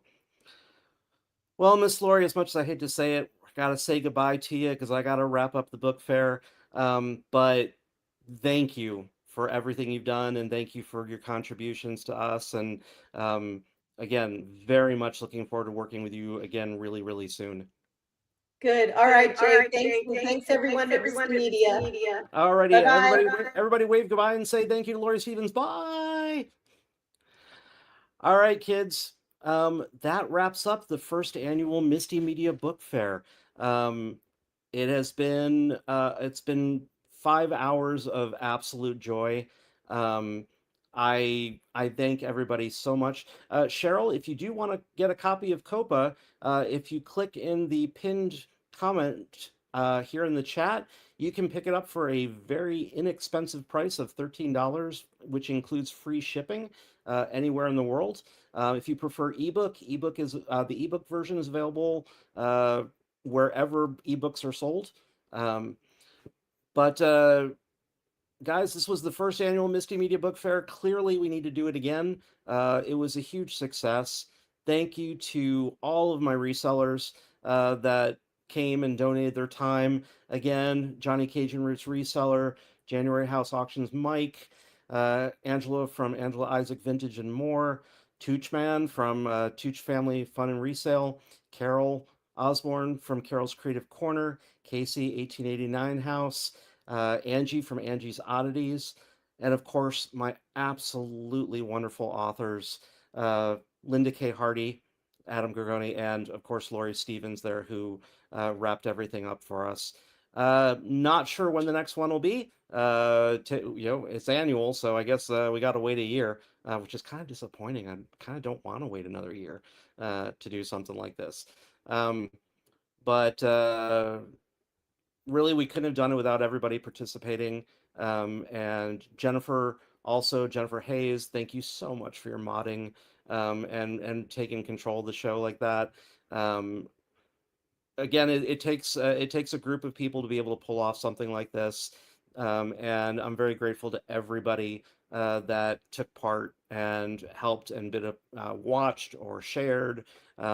Reminder that even if you didn't find a book to buy today, First Book could still really use your cash donation. You'll find that down below, the link to that down below in the show notes. We're going to still keep supporting First Book. We love what their mission is. And we want to make sure kids everywhere have, get books in their hands, and that we take care of those teachers and make sure teachers get what they want too. So thank you all. Have a really great rest of your day. If you're like me out here on the West Coast, hey, I've managed to do 5 hours of work and it's only 10 a.m. I'm going to bed. Haven't even had any coffee or breakfast or anything. It's really, really awesome. Oh, Kathleen, good to see you, girl. All right, folks. Again, take care. Don't forget, Linda K. Hardy and I will be back Tuesday on Misti Media Live. That's 5 p.m. Pacific, 8 p.m. Eastern, talking about the short story and what's going on with the short story format. The night shift, just like here in the night shift diner where we've been all day. Night shift returns on Monday evening, talking about why free is not a business model. And we'll have the night shift again on Wednesday, followed by the Friday night hang, where everybody's invited to just come and hang out and talk about what's going on and in their lives and their world. So for now, this is a goodbye from all of us here at Misti Media. Thanks again, and find a good book, read a good book, come back, tell us all about it.